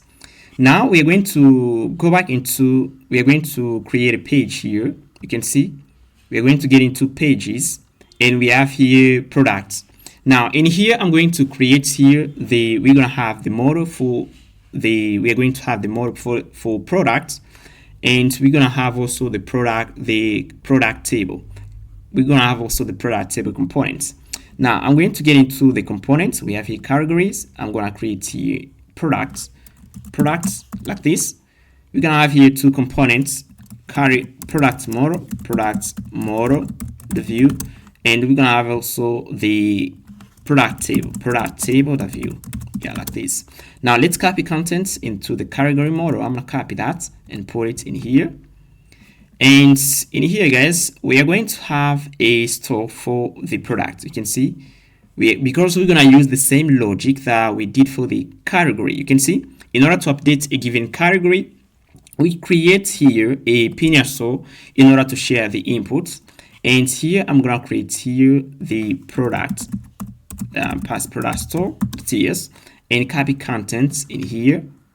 We're going to use the same logic, and we're going to pass it in here. And here I'm passing use product store, pass here product store, and I'm going to pass here product input, and we're going to have the ID, name, pass here the color, we're going to pass here the category ID, and pass here. Now I'm not going to pass, I'm going to pass you empty, and the name, color, and also we're going to have here the price, and here for the price I'm going to pass here empty like this. And here we're going to return product input, pass product input.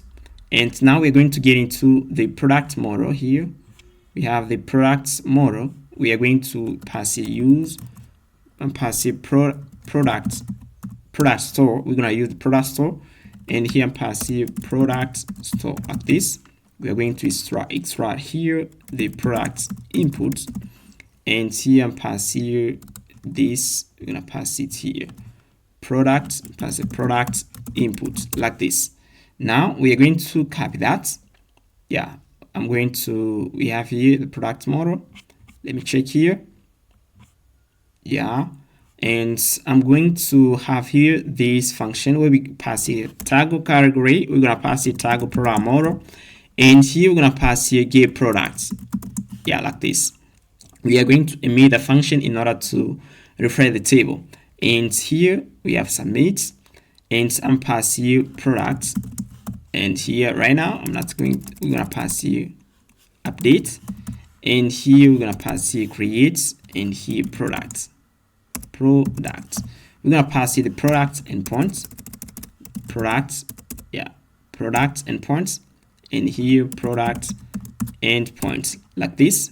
We're gonna use the post here, and here we are going to have here loading. We're gonna call a function get product, like this. Guys, if you notice, we haven't yet changed this function. You can see show login or sign in update error. We're gonna change this function, guys. We are going to, you can see we use the function in order to display a zone errors, and I'm going to change the name to another name like show validation error instead of show login or sign up error. I'm gonna change it when we're gonna finish working on product model. I'm gonna change the name here, and here we're going to pass here create products, and I'm gonna create here 4 base inputs. This is the first one, second one, and here we're gonna pass base input. We're gonna pass here product input, that name. Yeah, I'm gonna copy that. We're gonna pass here color, and here we have here the price. Pass the price, and we're gonna pass here a select input. We're gonna use it for selecting a given category, and here I'm gonna remove that. We're gonna pass here a select input, yeah, like this. And here I'm gonna pass here v model, and here I'm passing products input that category ID, like this. And here I'm passing an option. We are going to pass here an array of categories, and right now I'm gonna pass here another option, yeah, like this. And then I'm gonna comment this and pass here. We're gonna pass here categories. We are going to pick a category, and here we're gonna pass the base button, and here I'm passing tag category, yeah, tag product model, like this, and close button. And here we're gonna have here create an update. Now we are going to create also we're gonna put in content into the product table. Yeah, I'm gonna copy that. Yeah, copy that, and then we're gonna put it into product table in here, guys. And here we're gonna pass here products. We're gonna pass an array, and here we're gonna pass here edit and pass edit product. Yeah, product. Yeah, like this. Now we're gonna pass here. We're going to have here a column for the image. Yeah, no, for the name. For the name here, guys. Yeah, the name, color, pass here color, and price. And here we're gonna have also the column for category, and pass it here and pass here category. Yeah, like this.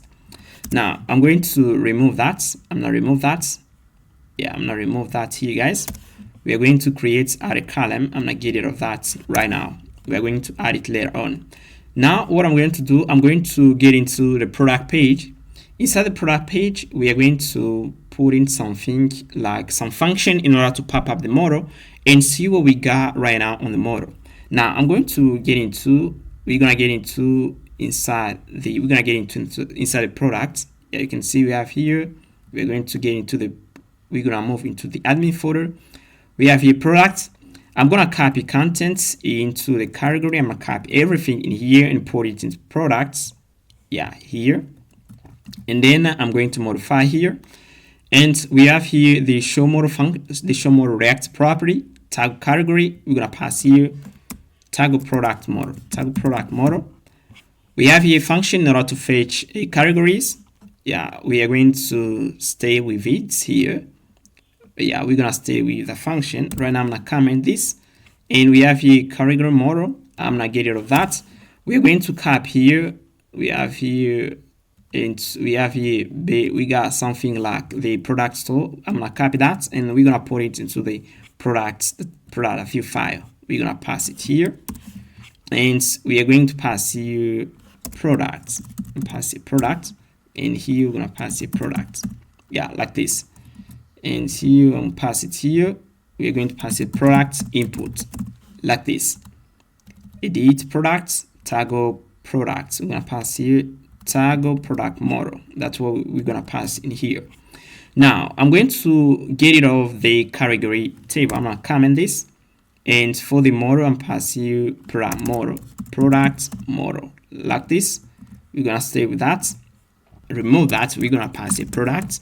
And also I'm gonna make a check into the product model. You can still pass a category input instead of a product input, yeah, like this. Now we are going to try it again. I'm gonna click here create, and we have here the model, and we have here our inputs. And now I'm gonna add a space between these inputs. Now we're gonna go back here, we're going to go into the product model, and I'm going to pass here like a class, and then I'm pass here margin bottom, I'm pass here 1, and let's check again. Yeah, we have a space, I'm pass here 2, margin bottom 2, like this. And I'm gonna copy that, I'm gonna pass it here, and we are going to pass it here too. Now for the select tag here, I'm going to get into the base component, base input, and I'm gonna copy the whole class here. I'm gonna copy all of that. Yeah, I'm going to copy the class here, and then I'm going to pass it in here, and I'm gonna pass it here so that we're gonna have a beautiful select tag here, yeah, like this. And if you check, we have a category. Now I'm gonna pass here like placeholders. Let's check if we pass here placeholder. I'm gonna pass here name, yeah, I'm passing product, we're gonna pass a product name. Let's see what we got here, like, yeah, product name. And I'm gonna copy that. We are going to pass here, yeah, product color, and we are going to pass here product price, yeah, here the price, and we have here the categories. Now I'm going to define here a prop here for the categories. We are going to populate it with categories, available categories that we got, pass the categories, and here I'm gonna iterate through the array. Yeah, we should pass it. Yeah, I'm gonna pass it here. Yeah, we're gonna pass it here. What we for define prop is a new prop here, and I'm gonna iterate through it. I'm pass here this, and here I'm pass here v4 category in categories, and here we're gonna pass the key is equal to category .id, and we're gonna pass here the value, which is the category .name, and here we're gonna pass here this category .name, like this. And now we have the possibility to populate that input here. And what I'm going to do, I'm going to go into the product page here, and we are going to pass here a prop categories to the model categories. We're going to pass it an array of category, and you can see actually we already created a function in order to fetch categories. If we get into categories, the view, we have the function here to get data. Now what I'm going to do, I'm going to put it into the PDF store so that we can get access to the function. I'm going to copy that. I'm going to copy that, and I'm going to import it into the category store here. And here we have the function here, and here I'm going to pass a function, pass fetch categories, and pass it here. Then we're going to return the data, pass the return. We're going to return here the data and get categories function. Yeah, like this. We're going to pass you the fetch categories, yeah, like this. Now let's go back inside the categories, the view file. In here, we're going to use this function, this line here, data, get categories, and we call the promise here, and we extract data and get categories like this. Now we're going to pass the same thing to the product page here, and then pass it here first, and I'm gonna import here the category store. Yeah, we don't have it here. Const category store, like this, is equal to use category store. Yeah, we import it, and now I'm gonna pass here categories. Yeah, we have this prop, we already defined it, the categories, and if we get into the product model, you can see we got the prop here, categories, and yeah, everything is okay. Now we're going to try this and pass here product input, yeah, and pass it here. And for the price here, yeah, we have here the base button, this for the price, and here and pass here the mean price. We need at least 0.1 here and pass here 0 mean, yeah, we're gonna pass here 1. And yeah, we are going to go also inside, we're gonna get into the product store here. I'm gonna change something, I'm going to modify something, I'm going to scroll down, we're going to get into the product store, and here you can see we pass here the string and pass here 0. Yeah, here's the price, I can pass here 0, yeah, like this. And now we're going to run the migration. You can see actually if you get into within our database, we don't have the product table here. We have only the category. Now what I'm going to do, I'm going to copy here a line. I'm gonna copy this line here, and here you can see the prompt has enter name for the migrations. For the new migration, I'm tap enter. I'm not going to pass the name. We're going to migrate all. Yeah, we're gonna migrate everything here, guys. And here you can see the following migrations have been created and applied from the new schema changes. And let me check here if we got our table here. I'm gonna check here if we got the table. Yeah, you can see actually we got the product table here. We have the product table and the image table. Now I'm going to do this. I'm going to get into the browser. And in here, you can see if I move to the categories page here, I'm going to try to refresh the page. Yeah, we're going to move here.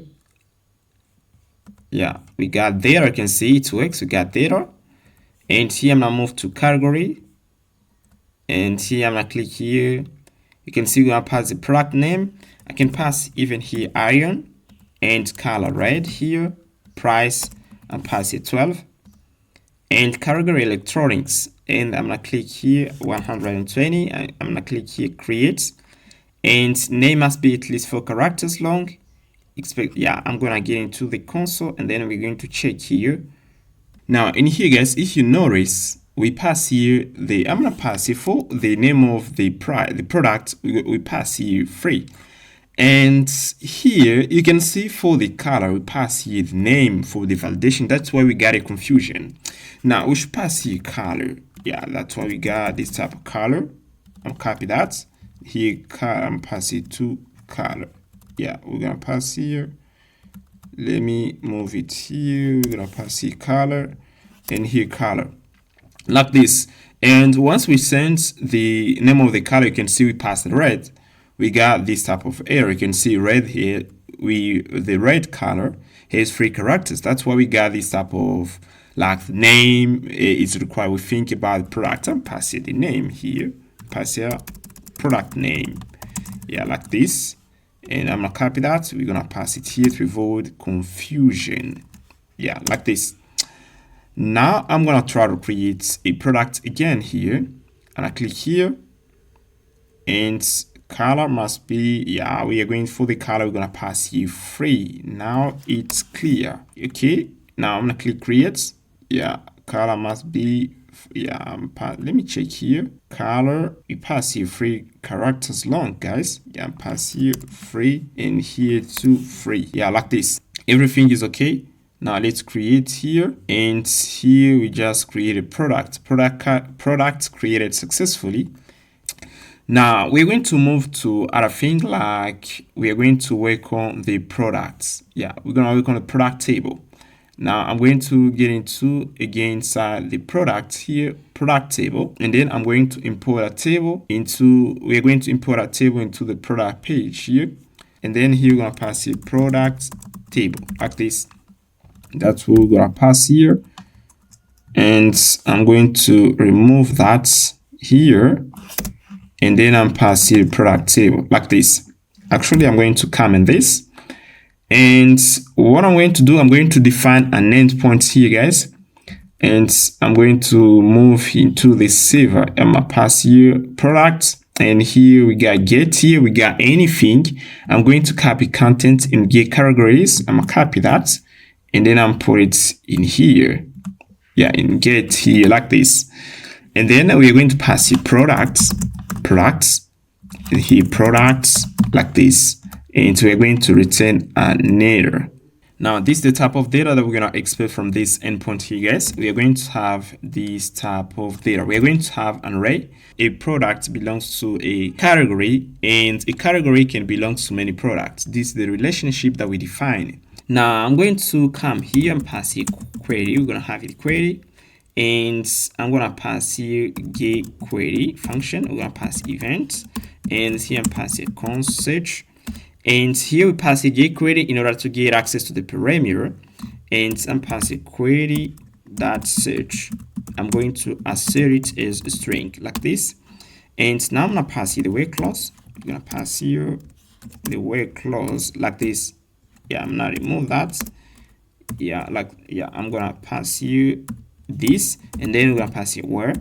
We are going to pass here the search if we got data. And here I'm gonna pass here. We're going to pass here the name, and here I'm passing contents, like this, contents, and pass here search, and I'm gonna pass here the mode insensitive, case insensitive. It means if we send lowercase or uppercase letter, it's gonna work. And now I'm gonna pass here, if we don't got data here, I'm going to pass here, I'm gonna return an empty object like this. Also, I'm passing here ordered by, and I'm passing here created at, and then descending order, and I'm gonna pass here includes. I'm going to include the category. I'm passing here category, and here I'm passing true, and also I'm gonna pass here another model, which is the images. I'm passing here true like this. I'm passing true like this. Everything is okay here, guys. We're going to try to add that endpoint. If it doesn't work, we're going to fix issues. Yeah, that's what we're gonna do. Now we're going to move into the product page here, and we're going to create here an endpoint. Now I'm gonna copy. I'm going to get into. I'm gonna move here into. You can see we have here the category store. I'm going to copy that, and I'm going to put it into the product store here and put it in here. And here we're gonna pass here fetch products. Like this. I'm going to format this document, and then here I'm pass here get products like this, and here we're going to pass here get products and pass it here. And here we are going to pass here fetch products. This is the function that we're gonna call. And here we're going to pass here category. You can see we pass here the name of the folder, and I'm gonna pass here product, and here get like this, and we're going to pass here some parameter. Now I'm going to pass the query and pass the query. I'm gonna pass the query object. We're going to define here in our React property and pass the const search, and default value it's empty like this. And here I'm pass here this search, and here I'm pass here this property. Like this. We are going to send the search here.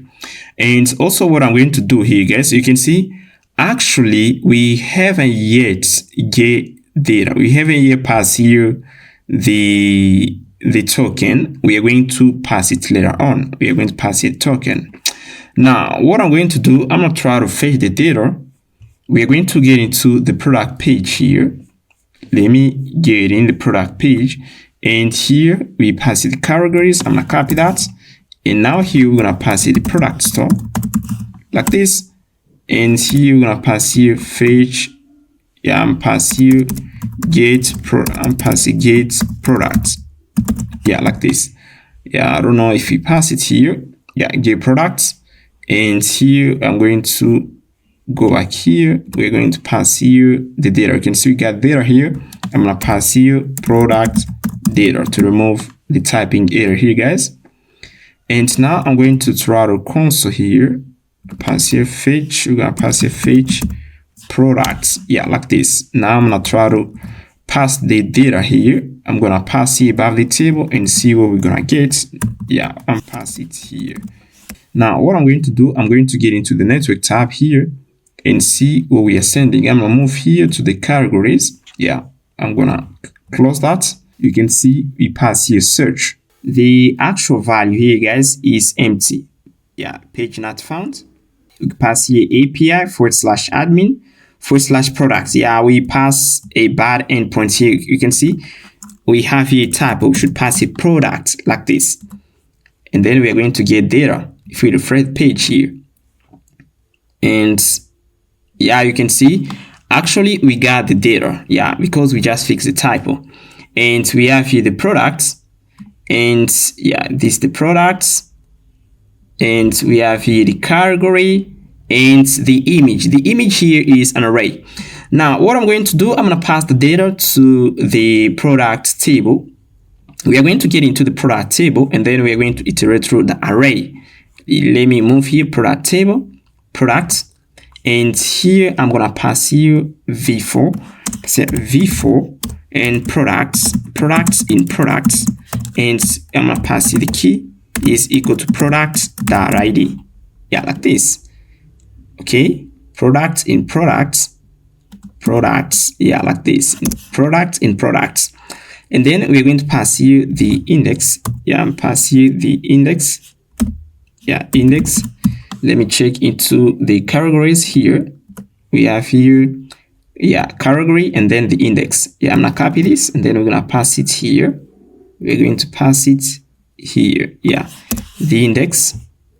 Yeah, we should duplicate this. I'm going to create here another column and copy that. I'm gonna pass it into the body. Inside the body we don't have anything. I'm gonna remove it here, and then we are going to pass it here the number. I'm passing index +1. Yeah, like this. And here I'm passing products that name. Yeah, I'm going to copy that. We're going to pass it the category name. Pass a products that category that name, like this. Now let me check here. We have here category that name. Yeah, like this. And we're going to pass you the color, and we're gonna pass you the price, and here I'm pass you a $sign. Yeah, like this. Everything is okay here. Now I'm going to get into the product page, and then we're going to pass this data to that table. And here I'm going to uncomment this, and then I'm pass here products with an S is equal to product table. We pass here products data that products like this, and then we're going to display the data here. You can see actually we pass here the data, the name here. We got to IN. Now what I'm going to do here, I'm going to change this design. You can see actually the backend is above the inputs. Now we're going to get into the product table. In here, I'm gonna pass you this load here. I'm passing the name. Name is equal to btn, and then I'm gonna pass here. Yeah, justify between. I'm passing justify between. Yeah, like this. Between. Yeah, like this. We're going to add a space between the input and the backend. And then I'm going to remove the BG gray here, and we're going to go back inside the product table and product page here, and then we are going to add here the backend. Now I'm gonna remove this backend here. Yeah, you can see like this. Now I'm going to work on another thing, which is the backend. Let me check here for the table. Yeah, we have here black, white here, and here we have here white. Yeah, now inside the product table, we should remove here the beige gray. I'm gonna put it back here. Yeah, I'm going to add it. Yeah, I'm gonna put it back here, and then I'm gonna remove it here. Yeah, like this. Yeah, like this, guys. Now we're going to work on the backend. Now we're gonna work on the search here. Here we're going to do this, guys. You can see actually if you get into the product store, I'm going to head in the product store here. Yeah, we got it here. Stores, product store. We got the search here. I'm going to pass it to the return statement so that we're gonna get access to it, and then we're gonna pass it to the inputs. And then what I'm going to do, actually we got the input into the product table. I'm going to import in the product store. I'm gonna get into the product table. We got the product table here. And here I'm gonna pass here const product store here, product store like this is equal to use product store. And then I'm gonna pass here, I'm going to extract the search here, the search parameter, and I'm gonna say is equal to store to ref to preserve reactivity. We're gonna pass a product store like this, and here I'm gonna pass here vmodel. Vmodel is equal to search like this. Now what we're going to do here, I'm gonna create here another function and pass a const search like this is equal to, we're gonna pass here the debounce function. We're going to use the debounce function so that we are not going to send multiple requests to the server, and we're going to pass it the callback, which is the function, and we're going to pass it the delay and pass here 200 milliseconds like this, and we are going to pass it the value. Yeah, and now I'm passing console that's log here. Yeah, I'm passing the value, the file. And here I'm passing Sage product like this. And on key down event here, I'm passing key down event. We are going to call the function Sage product. Pass Sage product like this. Now we're going to get into the URL.ts, and then we're going to create a function. Right here we got URLs folder. I pass here this.ts, and then I'm gonna do this exports and pass a function debounce. We're gonna pass it the callback, and also we're gonna pass it the delay, and then I'm going to create here the timer. We are going to pass here undefined, and I'm gonna return here a function, and this function we're going to pass it args, and then I'm pass here timer. I'm going to call a function clear timer to clear the timer, and then I'm pass here timer is equal to set timer, and the set timer we're gonna pass here the callback, and also I'm gonna pass here the delay. Yeah, the delay. And guys, if you notice, we got some tapping errors here. I'm gonna tap this and pass here this. We have here a function. We pass here this, the type of the callback. I'm gonna pass here this type. We are going to pass here t, and I'm going to do this. We're gonna pass here this t, yeah, like this. And for the delay, we pass here a number. And here I'm gonna say for the timer, the type is any, like this. And the args here, we're gonna type it with any the any. It contains anything. We can pass here even an array. And here for the callback, we are going to pass it args. We're gonna pass here arg and pass here args like this. Yeah, and pass here args and pass here any. We can pass in any value. Yeah, like this. And then we are going to remove all of these errors. Now I'm going to go back into the product table, and you can see we pass here the val. And then let's see what we're gonna get when we're gonna start typing into the inputs. Now I'm gonna type here something. I'm going to get into the console, and here I'm pass here Apple. And you can see actually when we type something, we are making multiple requests to the server. Every single word that we're gonna type into the input, we're going to trigger multiple requests to the server. If I get into the console here, I'm gonna try to type something like Apple again. And you can see when we just finish typing, we console this. Now, I don't want a automatic trigger. You can see when we do this, we pass here refresh, we are going to do an automatic trigger. We're going to call the function automatically when we're going to modify the value of the Sage reactive property. Now, I'm going to remove that. And here, I'm going to pass here that value. We are going to call it manually. I'm going to remove that. And then what I'm going to do, I'm going to get into the product table here, and this is an event. So I'm pass here events here, and I'm going to do and pass a search here that value is equal. We are going to pass the events, and then I'm pass here that target that value. Yeah, like this. If I copy this, and then I pass it to console.log. We are going to get the value that we type into the input and pass it here. We're going to get the value, and then we're going to await here a function pass here with product store here that fetch products like this, and here I'm going to pass here a sync here. Yeah, like this. Now let's try this and see what we're gonna get here. I'm going to refresh the page, and then we are going to get data here. Yeah, we got data. Now I'm going to type here something like iron. I'm passing light bulb. Yeah, light bulb. And here you can see, actually we are making an HTTP request to the server here, guys. You can see after once we just finished typing into the inputs and I pass light, you can see we make an HTTP request to the server. Yeah, and here everything is okay so far, but actually we don't refresh the table. We don't refresh the table. Now, if we type here light, we should get an empty array. You can see we got here an empty array. That's what we should pass to the table. Now, I'm going to update the table here. I'm going to get into the product store.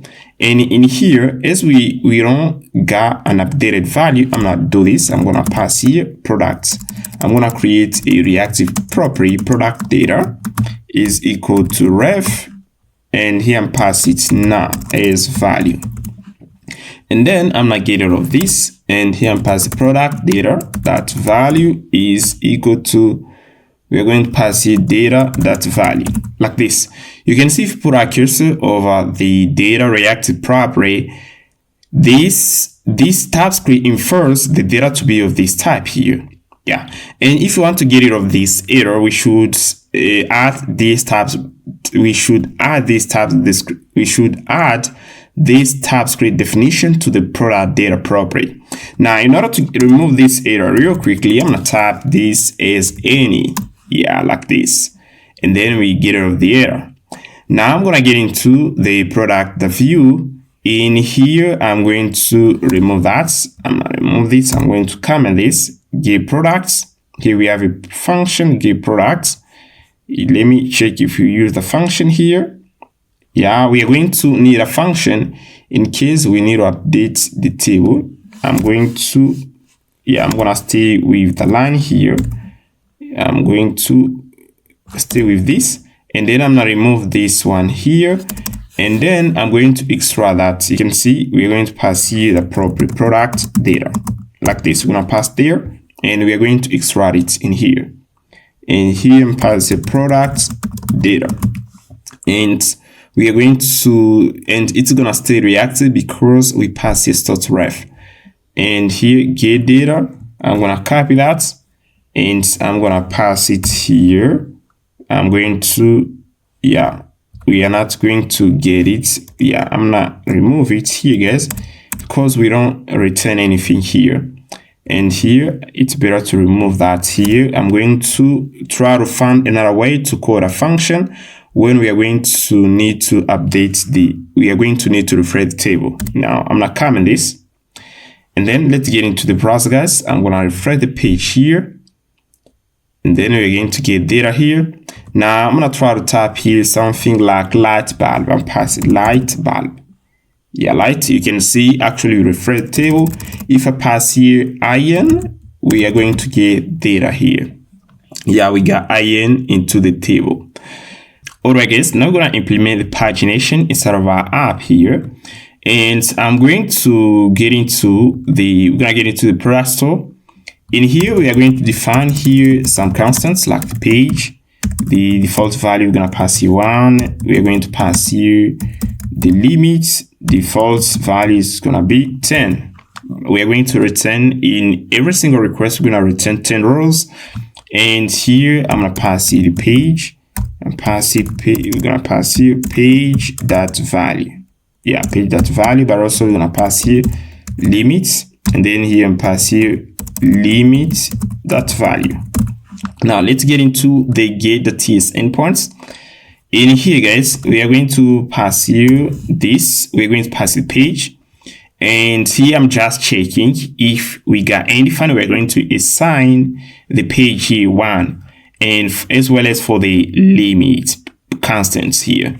Now I'm gonna define here I'm gonna extract here products. In here I'm gonna extract the total rows that we're gonna get from the product table. We're going to count rows, and I'm gonna pass here Prisma stats. Or in here we are going to pass here two promise. That's why we use the Prisma start function. and we're going to run to promise a parallel. And here I'm passing the first promise. Yeah, you can see the found many function returns a promise. Yeah, and then I pass a promise. I'm gonna get rid of this, and here I'm gonna copy this again. I'm gonna copy this. We're gonna pass it here, and I'm going to get rid of this, and then here I'm pass here count. Yeah, we are going to get total rows in the product table. Now here we have here two promise, guys. Yeah, I'm gonna pass here right now a wait, and here you can see actually we got into this array, we got to promise. The first one, we are going to get the product data, and we're gonna store them in the products. And we are going to get also the second promise. We are going to get total rows in the product table. We are going to store them in the total constant here. Yeah, you can see it's a number. I'm gonna do this. I'm come here, and here I'm pass here. We are going to pass here skip the rows that we need to skip. We're gonna pass here page, and pass here page is equal to page minus 1, and then we're gonna pass here times limit. And here I'm gonna pass here take. We're going to pass here limits. Let me explain a little bit. Now you can see I just do this at the beginning. Yeah, by default the page is 1. Now we're going to do page minus 1 here is equal page minus 1 times limit. The limit here is equal to 10, and then we're gonna get here 10, and here, yeah, we're gonna get here 0. And because we do 0 times limit, we're gonna get 0. And at the first time, we're going to skip anything, any row, and then we are going to select 10 rows in the product table. Now, when the page here, it's gonna be 2, and here we are going to do 2 minus 1 times limit, and here we're gonna get 10 records. Yeah, we're going to skip 10 rows, and then we're gonna take again 10. I think you get the idea how it works, guys. Now we are going to return the data. I'm passing property. Yeah, I'm passing property meta data that we're gonna return from the front end in order to do pagination. We're gonna pass here total, and here we're gonna pass here the limit, the page, the limit, the total pages, and here we pass a math that cell in order to remove float value. We don't want decimal. We are going to get an integer. Yeah, like this. Now guys, we're gonna get into the product page. In here we are going to add a pagination, and what I'm going to do, I'm gonna get into the product table, and I'm gonna pass here a component, and we pass here a function change page. Let me explain here everything in here. And you can see inside the product page, we have the product table components, and we pass the product data to get access to an array. And here you can see we just retain the product here, and we pass here the metadata. Now, in order to get access to all these properties that will pass in here, we are going to pass here products data. Yeah, instead of product data. If we do product data, we are going to pass only the array. And now here, I'm going to pass here product data like this. We got all this property, and in order to iterate through the array, we're gonna pass here products the data. Yeah, like this. And now here we are going to do product the data, the metadata, the page. And if page is equal to 1, we're going to disable it. We're gonna disable the backend. Now I'm gonna create here this function. We got a function here, the page here. I'm going to do this. I'm going to copy the function, and then we're going to create it into the product store here. And in here, I'm passing a sync function. We pass a function, and then we're gonna name it change page. We're gonna pass here the new page, and the type is number. And then I'm gonna pass here page that value is equal to new page. And here we're going to pass here a weight. We're gonna pass a fetch product. Yeah, like this. And now I'm gonna pass here change page like this. And here too, we need to update the page here and the limit. Now I'm passing limit that value is equal to products data dot value, and then we're gonna pass here meta data dot limit. We're gonna pass limit and cap that. We're gonna pass here the page, and here to the page here. Now, as we don't got a lot of data into our product table, I'm gonna pass here only one for the limit and the page, and then we are going to try this. And here also we are going, you can see inside the product table here, we get access to the product store. I'm gonna import in the product store. I'm going to get in here, and then I'm going to copy that, and I'm gonna pass it here, so that we are going to get access to the function. Yeah, we got it here, guys. We don't need to import it again. And yeah, everything is okay here. We are going to try this again. Yeah, everything is okay. Now let's head in the browser and see what we're gonna get here. I'm gonna refresh the page here, guys. You can see, guys, if I try to type here something within the inputs, we don't get anything here. And I'm going to get into the product page here. We're going to pass here product data. You can see if we get into the product table, we pass here the prop. The name is product data. That's why we don't show up the data. And then I just do that. And here, if I type here something, we're going to get data. You can see we get iron, and it works. But also the pagination. Now I'm going to try to check here something. I'm going to head in the product store. And here I'm going to pass here 1. We're going to say the limit, it's going to be 1. And here, let's check here. I'm going to move here, and I'm going to come back here. I'm going to refresh here the page. And then we're going to have here 1 row. And here, if I click here next, you can see that actually we're on the second page. Yeah. And I'm going to inspect the HTTP request here. You can see I'm going to click prev. And this is the endpoints. You can see we got gets, and here we pass it. The page is 1, limit 1. It works pretty well. Now we're going to work on another button, which is the edit, and then we're going to move to the delete button. And here I'm passing 10. Now I'm going to get into the category table. I'm going to scroll up, and we have here the category table. I'm going to copy here this button. We're going to use it for edit here. And we have here the product table, and I'm going to pass it here. Yeah, we have here product table, and I'm going to pass it here to the action column like this, and pass it here. And we're going to pass here the products. Yeah, like this. And let's check here. And we have here the button. Once we click on it, we're going to pop up the model. Now, I'm going to define an event here that we're going to emit when we click on the button. We have here events. And here we have edit products. And here I'm going to copy that. We're going to pass it here. Yeah, like this. Edit products. And now we're going to get into the product page here. And we have a function here. I'm going to pass here first this event, and then I'm going to pass the edit products like this. And here we have this function edit product. And we pass here, when we're going to click on the button here, we are going to call the function. We are going to pass the data to the product inputs, and we are going to pop up the model. That's what we're going to do. Now I'm going to get into the product model here, and I'm going to try to see what we got inside the product input when we're going to click on the edit button. Yeah, we got it here. And now we're going to try to click here, edit. And you can see actually we got here data, and we're going to send these objects on the server in order to update.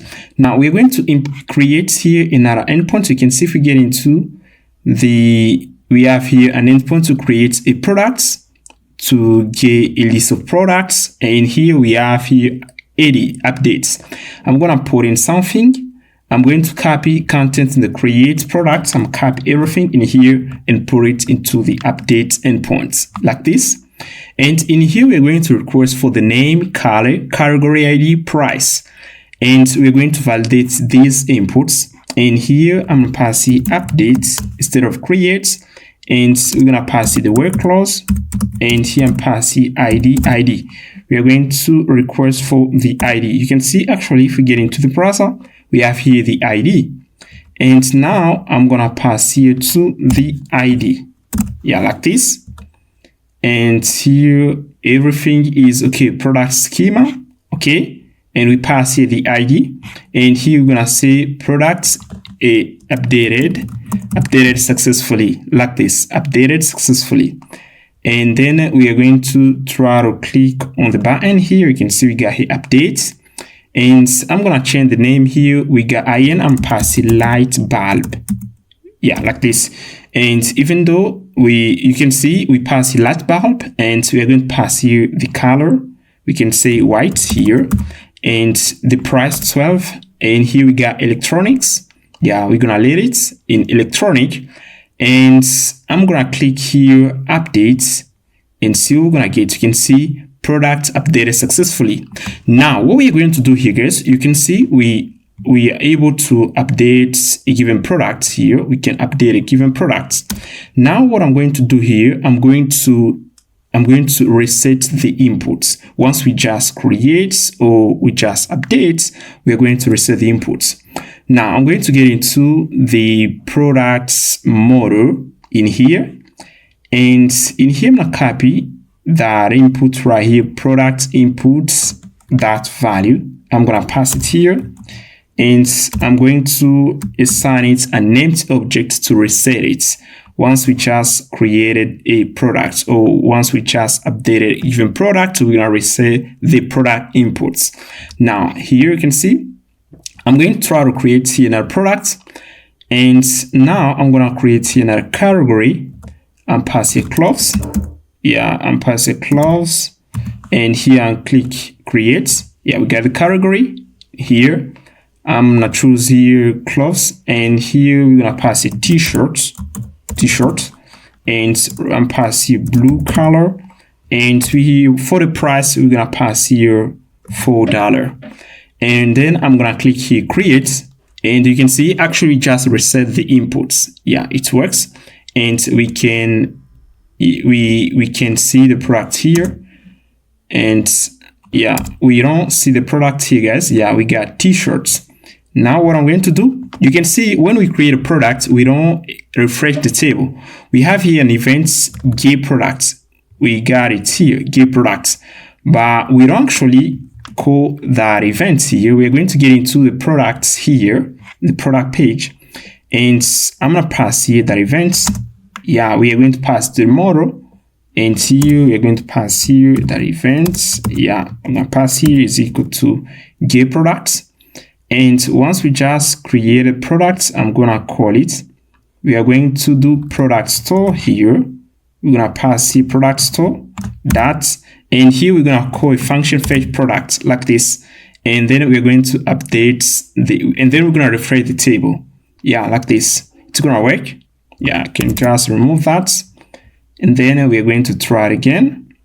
And I'm gonna create here another product and pass a clothes, and here I'm gonna pass it the name. I'm going to pass here. I'm gonna pass here pants. Yeah, I'm passing pants. Yeah, pants like this, black for the color. Yeah, and here I'm gonna pass here for the price $34, and I'm gonna click here create, and then let's check here. You can see actually just in front table we got a pants here, guys, and we can edit it. And I'm not trying to add here. I'm not trying to change the color. Pass here red, and I'm passing red color, and here I'm gonna click update. Let's check here. You can see we update the paint here. We got the color is red. Yeah, it works. The color is red. Now I'm going to go back into the product model in here, and we are going to get rid of this input here because we just finished. And now I'm gonna add here another button that we're gonna use in order to delete a given product. Now I'm going to get into, you can see we have here our icons, and we have a trash icon here, guys. I'm gonna use it. I'm gonna get into the product table, And here we got the trash. I'm gonna copy that, and then we're gonna pass it here, pass here, delete products like this. This the events. We pass it the product, and I'm gonna pass here the trash, pass trash icon like this, and we are going to define that event up here. We're gonna pass it here, and then we are going to get into the product page here, and then we are going to pass you function, pass a function. Yeah, we're going to pass an asynchronous function, sync function. Then we're gonna pass it delete product. We're gonna pass it the products objects, and then I'm gonna click here console.log products. Yeah, right now like this, and then I'm gonna copy that. We're going to pass it to the product table. Yeah, I'm gonna pass it here. I'm gonna pass it here is equal to this event. Yeah. And then we are going to get into the saver folder. We are going to create another endpoints that we're gonna use in order to delete the products. Now I'm gonna pass you delete and pass you delete the tiers like this. This is the name of the endpoint. I'm gonna copy contents inside. I'm gonna copy content inside the creator tiers endpoints. I'm copy everything in here and put it here, guys. And here I'm gonna pass here delete. This is how we delete. And here I'm passing where we are going to pass here ID, and here we're gonna pass the ID only. And I'm gonna remove that. And we're going to request here the ID, and I'm gonna remove that. And then we are going to send another pass here.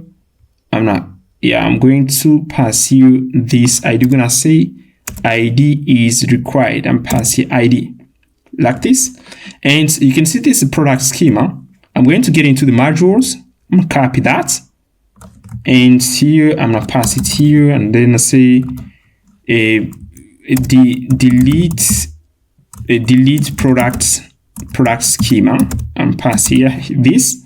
We're going to say here we need to have the ID should be a number, like, yeah, I'm passing ID should be a number like this.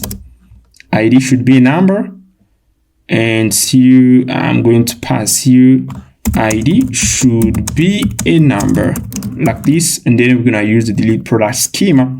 We're gonna use into the delete endpoints. We're gonna pass it here, right here like this. And then if we got an error, we're gonna return it. We are going to delete a product deleted successfully like this. And then I'm gonna remove that. Yeah, okay. Yeah, we just finished in here, guys. Now I'm going to we're going to go back inside the products, the view file, and I'm going to create an endpoint in order to delete a product. I'm going to get into, in here, we're going to get into the stores folder. You can see we have here the product store tiers. I'm going to copy that here. I'm going to copy here everything in here, and I'm going to duplicate it and pass it at the bottom here. And here I'm going to say delete product. Pass it delete product like this. We're going to pass here the ID of the product, and to pass it the tab, it should be a number. And I'm going to remove that and pass here res here like this. And then we're going to pass here delete. This is the endpoints. And then we are going to, for the query, we are going to send here, I'm going to remove that. And as we are going to send the ID, we're going to use the data fetch. And here I'm going to pass here the methods. We're going to pass here, we are going to pass here even pause or delete. For the method, we're going to pass here delete because we're going to delete something. And then we're going to pass here the body. And for the body, we're going to pass here JSON stringify. Yeah, like this. And here we're going to pass here the ID. Yeah, like this. Everything is okay so far. And here I'm going to remove that. I'm going to remove that too. And here we are going to do res and pass here success. We're going to call a function success that we're gonna do this success message, raise the message like this. And here we finish. We are going to pass the function to the return statement so that we can get access to it. And then we are going to get into the product page here. We are going to call it and pass here product store that delete and pass a product and here that ID like this. And here I'm gonna pass here a weight like this. Now guys, before we call the delete product function, we are going to install another library that we're gonna use in order to ask the user permission before we remove a given product from the database. And here we are going to use the view suite alerts. And here we have here some examples. Try me. And here I can go down here. We have a bunch of examples here, guys. And I've already copied an example here, and I'm gonna pass it into my URLs folder. And here I'm pass here URLs and pass here suites, suites alert to TS, and then I'm gonna pass it here. And guys, we are going to install the package. I haven't yet installed it. You can see if we get into my package, the JSON file, I don't got a package. Let me check here. We don't got here views suite alert. And here I'm gonna pass here and view suite alert here. View suite alert too. And you're gonna click here. And once you move to npm.com, and here we are going to click here. You can see this is the line that you're going to copy in order to install it. npm install view suite alert 2, copy that. And then I'm going to pass it into here and pass npm install. I'm going to pass it here. npm install view suite alert 2.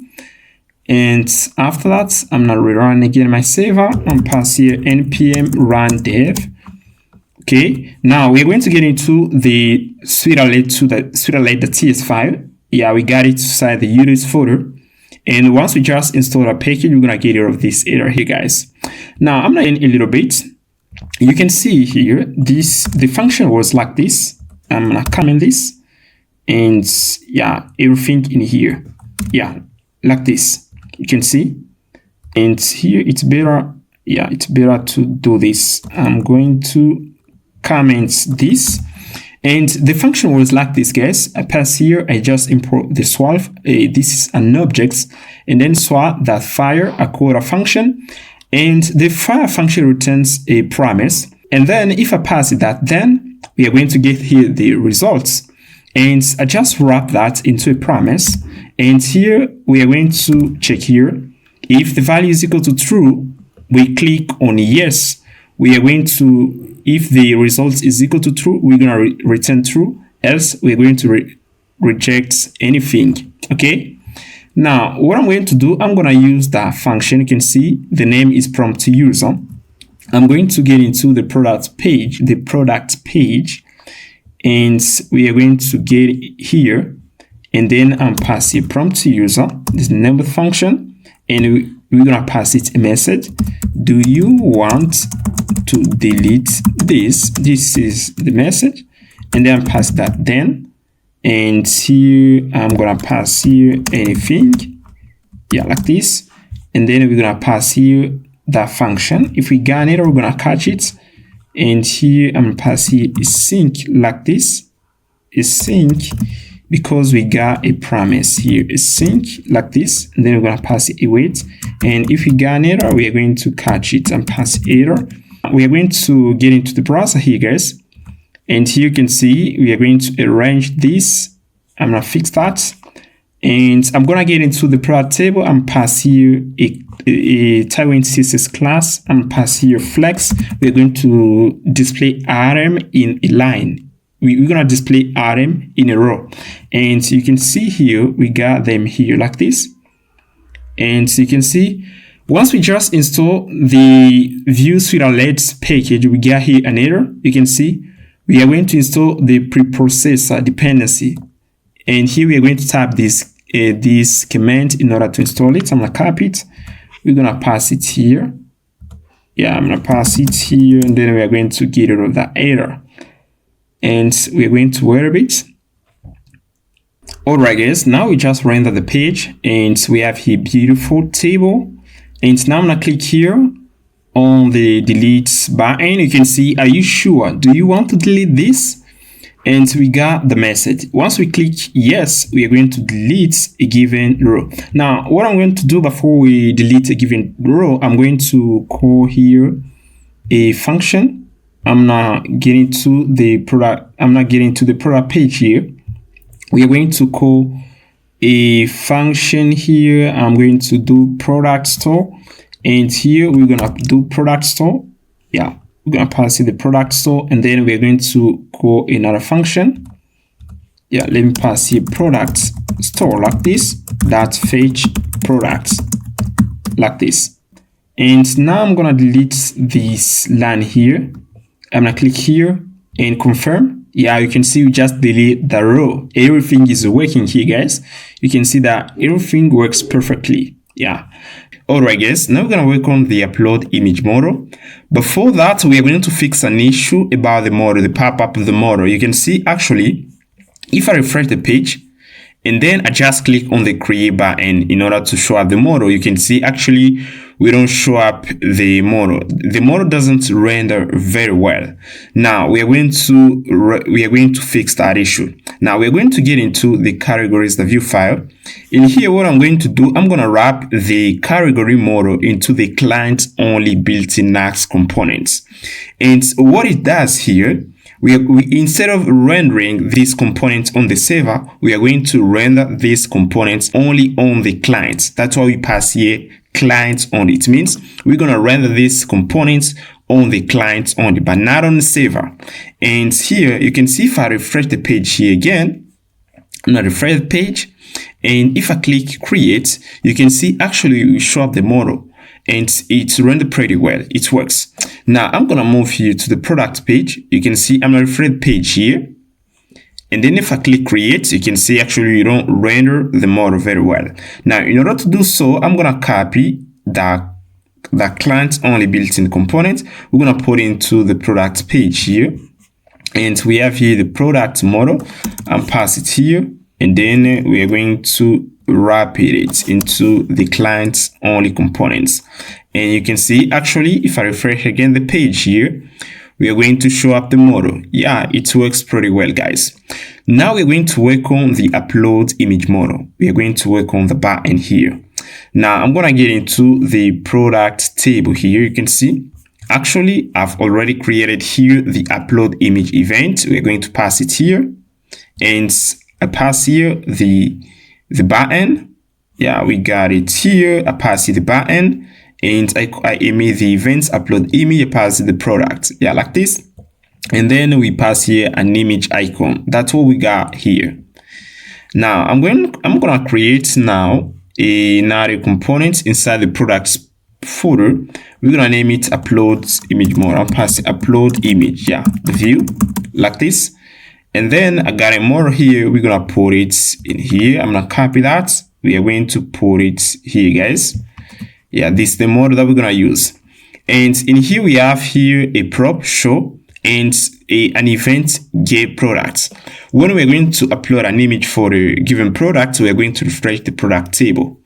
Now here you can see inside the body, our model, we just use the base model. We have here the title upload image. We have here the body. Inside the body, we have the image tag and the label select image and an input. And you can see actually we bound an event to the input here. I'm going to pass here function select image. We are going to call this event. When we select an image, we are going to pass that image to the image tag. And inside the footer here, guys, we have two buttons, the close button, and we got also the upload image function. I'm gonna create it to here. I'm pass here a sync, and then I'm pass here a function upload image. We are going to call the function, yeah, like this. That's all we got here. And we got a lowering reactive property. I'm gonna create it here. Const lowering default value. We're gonna assign it false, like this. Now we are going to pass some logic inside the select a image function, and here I'm passing selected image, yeah, is equal to events. We're gonna pass it that targets that files like this, and then I'm going to select here output. I'm gonna pass it document that query selector. Query select. We are going to pass here query selector like this. I'm gonna select that element here, the output image like this. I'm gonna copy that, and then I'm pass it here. We are going to output in the selected image, and then here we are going to do this output. Yeah, that source is equal to. We are going to pass a URL that creates. Yeah, I'm passing create object URL, and here we're gonna pass in the selected image. You can see we need to pass it the blob, the media source, which is the image. I'm gonna copy that. We're gonna pass it here, and then we're going to pass output image that we're going to pass here on load events. Yeah, like this, and then we're gonna pass here URL that we're gonna pass here revoke object URL, and in here we're gonna pass the output image, and here we're gonna pass here. We are going to create here constants. We're gonna create here a reactive property. Pass a const image is equal to ref. We're gonna pass it now as default value, and here I'm pass here image that value is equal to selected image. Yeah, like this. Now guys, I'm gonna get into Postman, and here I'm gonna copy in some codes that we're going to use in order to send the image. Now you can see if you get into Postman, and I'm gonna move into the body, click here the body, and then I'm select here binary. If you select binary and you click here at the right corner, you're gonna see the code here. I'm gonna copy the code, we are going to use it, and I'm gonna pass it here. Yeah, if you want to send binary, we are going to use form data. Now here, and here I'm pass here, I'm gonna get rid of this.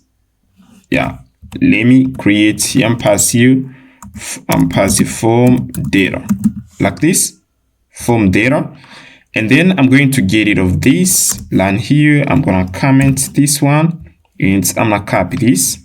Yeah, we're going to do this, guys. We're going to pass you form data, and here I'm gonna copy that. We're gonna pass it here. Yeah, we're gonna pass here form data, pass it form data like this, and here we are going to pass here the image and product ID. Now what I'm going to do here, you can see this object here, the request options. I'm gonna copy that. I'm gonna copy all of that, and then I'm going to put it into the product store. Yeah, in here, and then I'm create here a function, pass here function, and we're going to say upload image payload like this. We are going to pass it here. I'm gonna return a promise. We are passing return no promise like this. We're gonna pass here the resolve, and here we're gonna pass it reject. Then we're gonna return the image payload. We are going to pass it here, and I'm going to pass here to the upload image payload. We're gonna pass it to property. The first one is the product ID. We're gonna say the type should be a number. The second one is the file, and here the type is string. Yeah, like this. And what I'm gonna do here, I'm gonna remove that, and I'm passing form data for the body, and I'm gonna get it redirect. Yeah, we're gonna remove it, and here we pass the method, the body form data like this. And here I'm going to copy that line here. We are going to pass you the file, and here I'm passing file that value. Yeah, that value. Yeah, I'm passing just file, and also we're gonna pass you the product ID, and here we're going to pass you product ID like this. And here I'm gonna remove here the authorization. We are going to pass the access token later. We're gonna get rid of this. Yeah, like this. Yeah, we pass the product ID is right here, and here I'm passing to string, guys. You can see actually the append function here takes two parameter. The first one, the string, and the first one is the first one is a string, and the second one can be the second parameter can be a string or a blob. A blob represents an image, and here I'm gonna pass it to string to convert this to a string, the product ID to a string, yeah, like this. And then we pass it the method, the body. Let me check here if you don't miss something. The methods, the headers, the body. Okay, everything is okay. Now I'm gonna pass here resolve, and then we're going to pass here request options. We're going to return that. In case we get an error, we're going to reject it. Yeah, I think everything is okay here, and yeah, no error, guys. I can just copy that and then I'm put it into try catch. Yeah, pass this here, and then we are going to pass this code here, and in case we get an error, we're gonna reject it and pass here error. Yeah, like this. Now I'm going to pass the upload image payload. We're gonna pass it here to the return statements.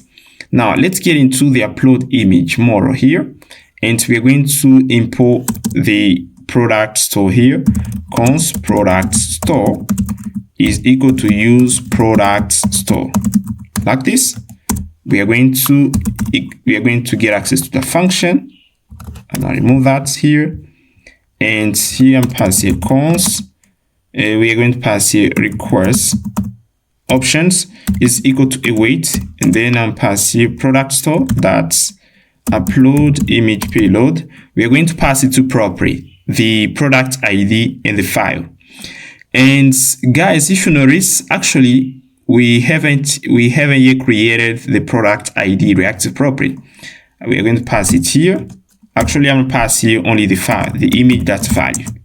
Yeah, image.value. Now let's create the product ID. We're gonna go back inside the uploads. We're gonna go back inside the product store here, and in here I'm gonna create another constant. Const product ID is equal to ref. Default value, we're gonna pass it now. Then we're going to pass it to the return statement and pass here product ID, like this. Yeah, you can see we got it here, and actually we need to pass it the data. Now let me first pass it here. I'm gonna pass here product ID. I'm gonna extract it here. We're going to do this. Yeah, we're gonna pass here const, and we're gonna pass the product ID. And in order to preserve reactivity, we usually use store to ref function, and here I'm passing the product store, like this, product store. Now we are going to pass the product ID, the value. You can see actually we haven't yet passed the value. We need to pass the value, guys. Now to pass the value, I'm gonna get into the product image, and we are going to create here a function.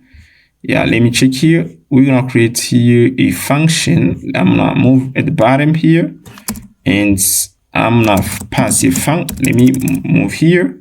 We're going to pass a function upload image, and then here you can see we got a function inside the product table, product ID, and here we are going to pass it the function here upload image, like this.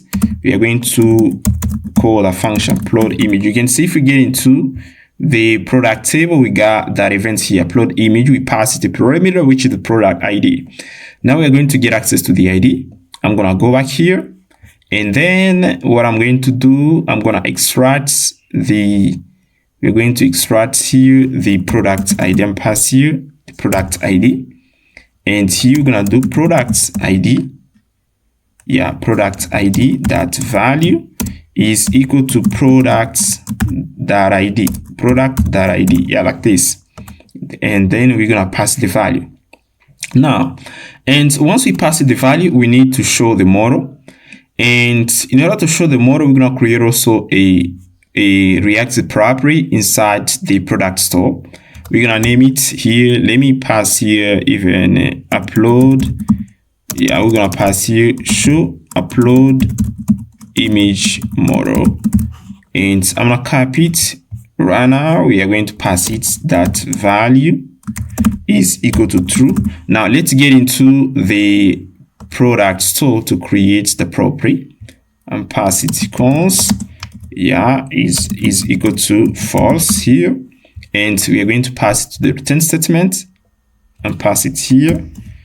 And then we're going to go back inside the upload image model, and we are going to extract it here. I'm not extract it. We're gonna pass it here. We are going to pass here show here. Yeah, I'm gonna remove that. Show, we're gonna pass the show prop. And if the value is equal to true, we're gonna show the model, else we're going to hide the model. And I'm gonna pass here on click event is equal to false. Yeah, we're going to modify the value here.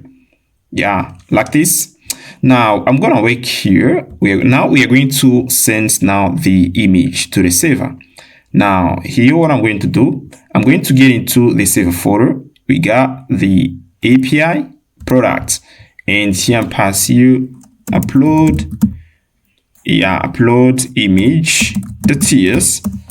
Yeah, we should pay the TS. Okay. And here I'm gonna go back here. We're going to pass you API /admin. Yeah, we're going to get into the admin folder /products / here. We're going to pass the upload image. Yeah, like this. And here I'm gonna pass here cons. We're gonna pass here res response is equal to await. We're gonna pass you $fetch like this. And then I'm gonna get rid of this code here, and I'm gonna wrap that into try catch. In case we got an error, we are going to catch it. We're gonna pass it here, and then we are going to call a function show error, and here error the message like this. And here if we send the image and pass here console.log res, yeah, I'm gonna pass here event success message. We're going to pass here res that message like this. We're going to return a message from the server like this. And actually everything is okay, guys. And now here, what I'm going to do, I'm gonna make a little check about the image. We are going to check if the image contain a value. We're gonna pass here if image that value is different from now. Yeah, if we got the value, we are going to send the image from the server. Else we're gonna say show error. We are pass here select the image. Okay, and here I'm gonna format this document. Yeah, okay, everything is okay here, guys. And now I'm gonna upload. Now I'm going to import the upload image model. We're gonna import it into the product model. We're gonna pass it here. Yeah, I'm gonna copy that here. I'll copy everything in here, and then we're going to pass it here. We're gonna wrap it into the client only and pass the upload image. Yeah, like this. And then I'm gonna remove that. Okay, we're going to remove that. And we got here the upload image. Okay, now we are going to click on the button and to try to see if we're going to show up the model. And here I'm not heading and click here. You can see actually we show up the model, and I'm gonna try to select an image here, guys. Yeah, I'm gonna select here this. Yeah, you can see everything works fine. Now we're going to add logic into the upload image.ts inside this endpoint in order to store the image into the server. Now, first of all, we're going to get in the public folder, creating a folder, name it uploads like this. Is where we're gonna put in all our images. And then inside the upload image.ts, I'm gonna put in some code that we are going to use in order to upload the image. And I copy this code from the Malta documentation, and I'm not just explaining you how it works. First of all, we import the Malta module, the path module, the file system module. And here, first of all, we do master.disk storage, and we use the function in order to upload the image from the disk, guys. And I pass the destination, but also the file name. And here, we just basically make a little check here if the upload folder exists in the public folder.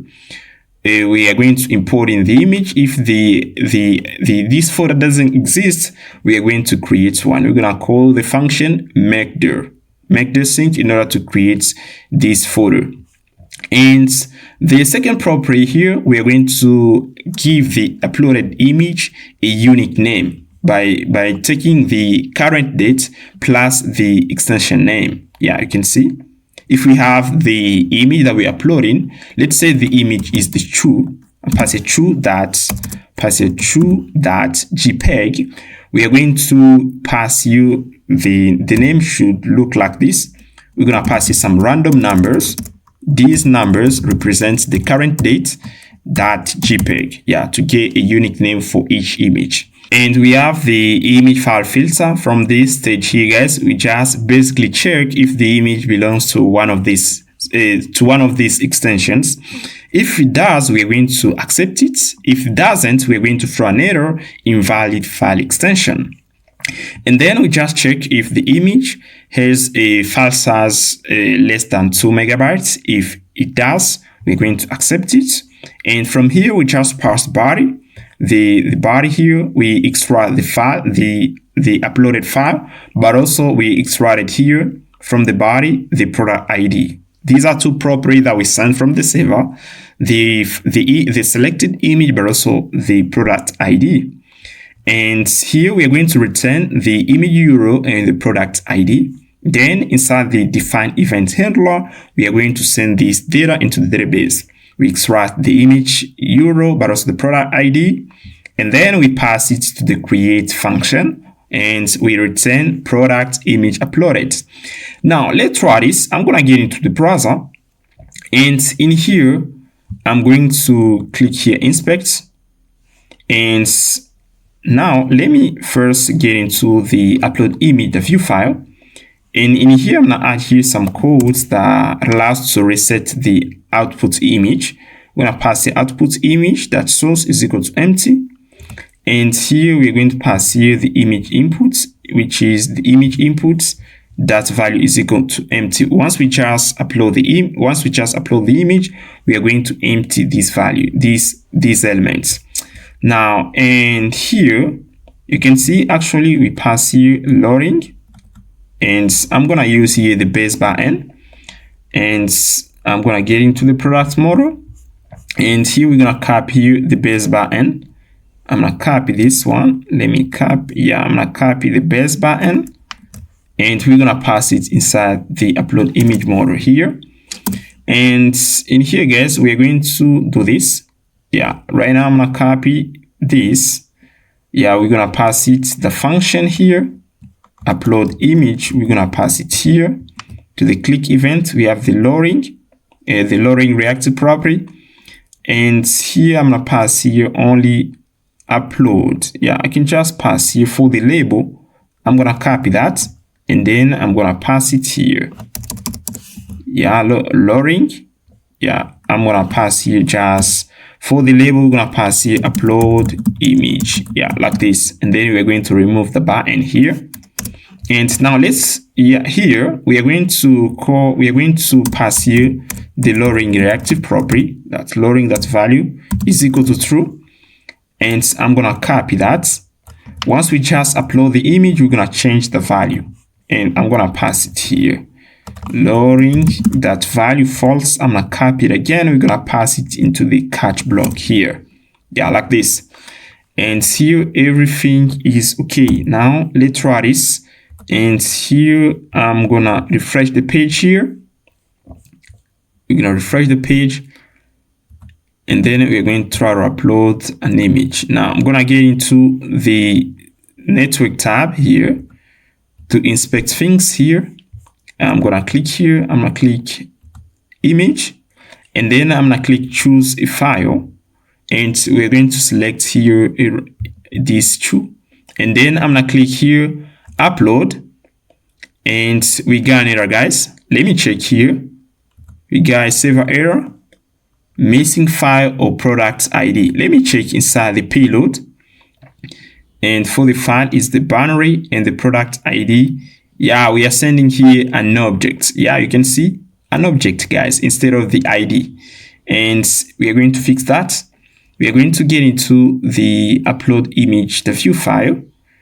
and here we pass here the product. Yeah, this is an object, so you should pass here that value like this.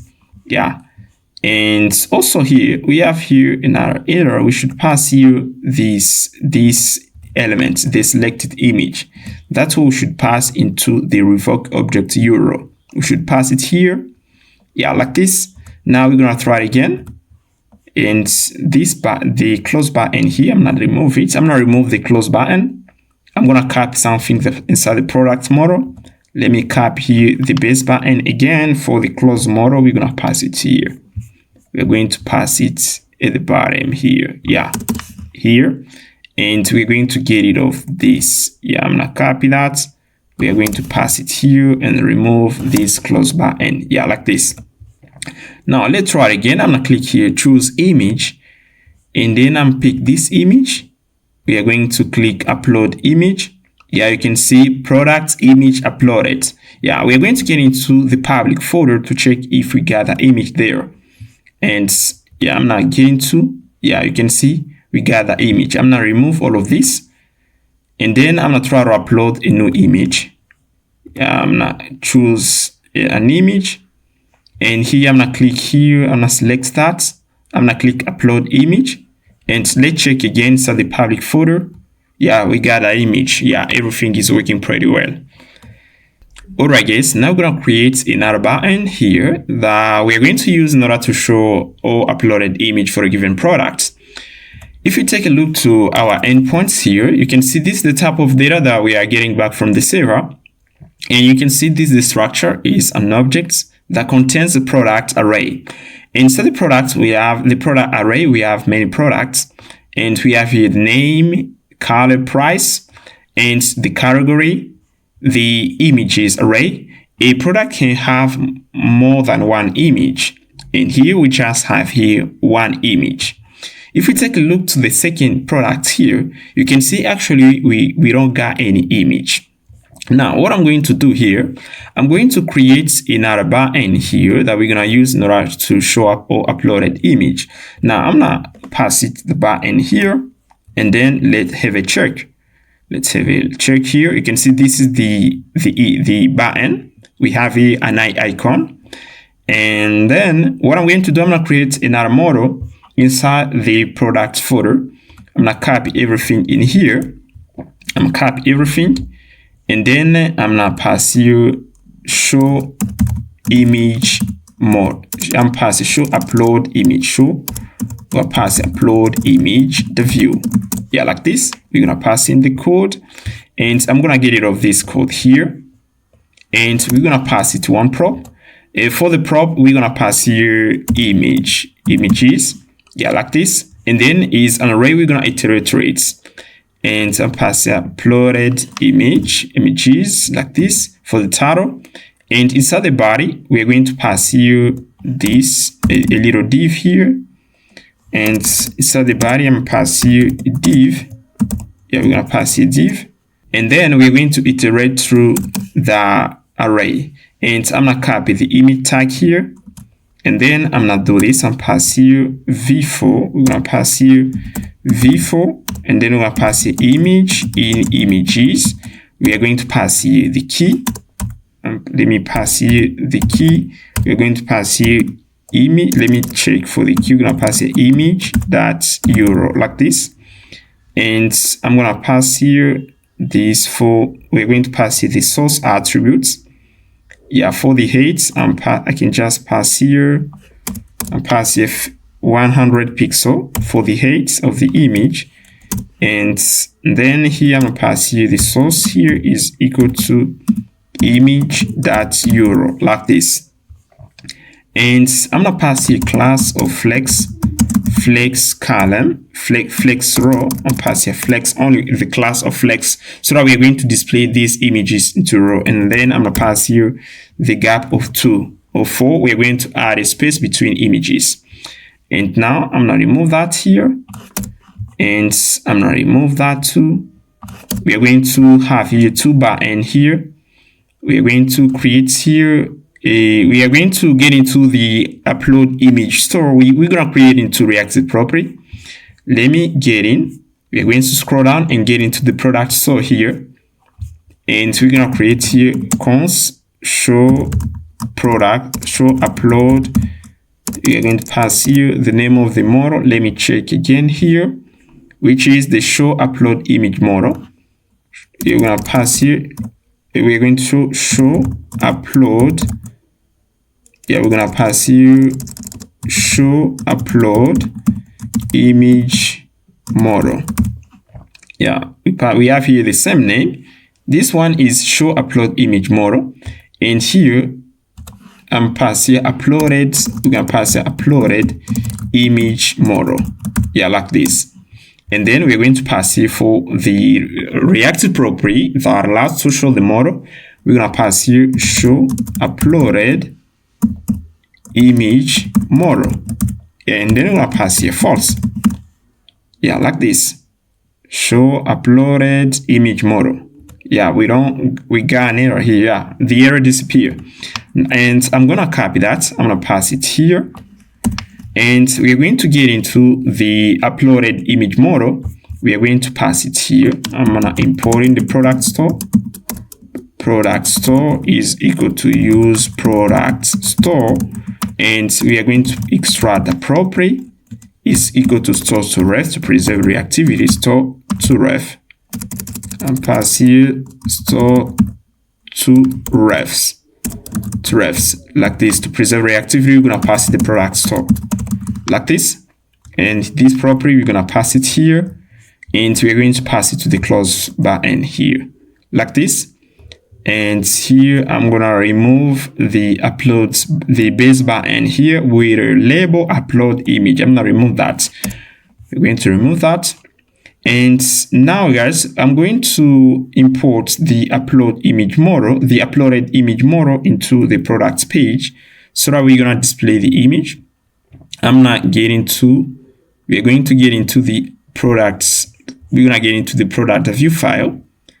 And in here, we're going to pass it here. We can just pass it here. We don't need to create here another. I'm going to copy that. We're going to pass it here inside the client only. But also we are going to copy that. We're going to pass it to here. We're going to remove that. Okay. And now I'm going to pass it the data. We are going to pass it the data. Once we click on the property here, I'm going to do this. We're going to pass here another function, show uploaded image. This is another function. We're going to pass here the product, that's image, the product, which is the property, which is an object. And then what I'm going to do, I'm going to get into the product store again. Let's go back here. And then we're going to create here an array. Let me create here an array. Pass here cons uploaded product images is equal to ref here like this. I'm going to assign it an empty array, and here I'm going to copy that. We're going to copy that, and we're going to pass it to the return statement here. And then we're going to get into the products page. We are going to do this products. Let me first extract it here from the product. So I'm going to extract it here. And then we're going to pass it here. We're going to pass here upload product image, that value is equal to products array. And here we're going to show the model. Once we invoke the function, we're going to show the model. Now we're going to go into we're going to get into the product store. Let's get in. Yeah, I'm going to go back here. And here we're going to get into the product store. And we have here a property show uploaded image model. Now let's extract the property, and I'm pass it here. Show uploaded image model. Yeah, this is the name of the property. Yeah, we already extracted it here. We already extracted it. Yeah, you can see we got it here. Now I'm gonna copy that, and then we are going to pass it here. Show uploaded image model, that value is equal to true, like this. And here I'm gonna call that function here. I'm gonna call show upload image. We're going to pass it here. You can see we have here the product table. I'm gonna pass it here, yeah, like this. And then we're going to get into the product table. We are going to pass in that event product table here, and I'm gonna pass it here, yeah, okay. Show uploaded image, and here I'm gonna pass here that event show uploaded images. It's better to add here an s. It's better to add here an s because it's plural. I'm gonna pass it here, show uploaded images. We're going to go back here. We're gonna do the same thing, and here we are going to pass it here. Here guys, okay. Now the last thing that I need to do, if we get into the upload image, the view file, you can see in here guys, once we just uploaded an image, we don't refresh the table. Yeah, we don't refresh the table. Now I'm gonna add here another event, which is the get products. We are going to emit it, and once we just uploaded the image, I'm gonna pass it here, and here I'm pass emit get products like this. Get products. I'm gonna copy that. We're going to move here. We have the product table. And pass here. Yeah, we have here the product model. We have the upload image model. Yeah, and we are going to pass it here. Get product. We're going to pass here product store that fetch products. I'm gonna copy that. We're gonna pass it here. Yeah, like this. Now let's try this again. I'm gonna refresh the page here. Okay, and now I'm gonna click here view. We don't see anything.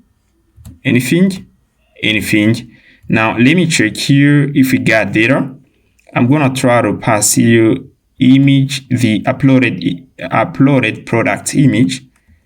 Yeah, I see why we don't display this image, guys.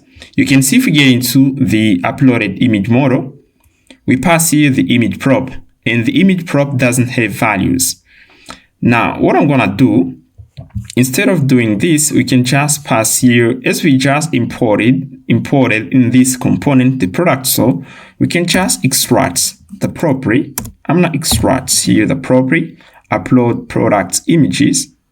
Yeah, we're going to extract the property. I'm gonna remove that, and then we're going to copy that. Yeah, this one, uploaded product images, and we're going to pass it here. Okay, we're going to extract it here, and then we're gonna pass it here. Okay, and now let's check again, and I'm gonna click here. Yeah, you can see actually we got one image. Alright guys, now we're gonna work on the users table. You can see we already finished working on the product table. Now we are going to move to the users. We are going to get into the component folder. In here we're gonna create another folder. We're gonna name it users. We're gonna put in all components related to the users page. Now in here we're gonna pass here the user table, the view, like this, and we're going to copy the product table. I'm gonna copy everything and put it in the user table. We are going to modify things, guys. We don't need to create things from scratch. We already done everything.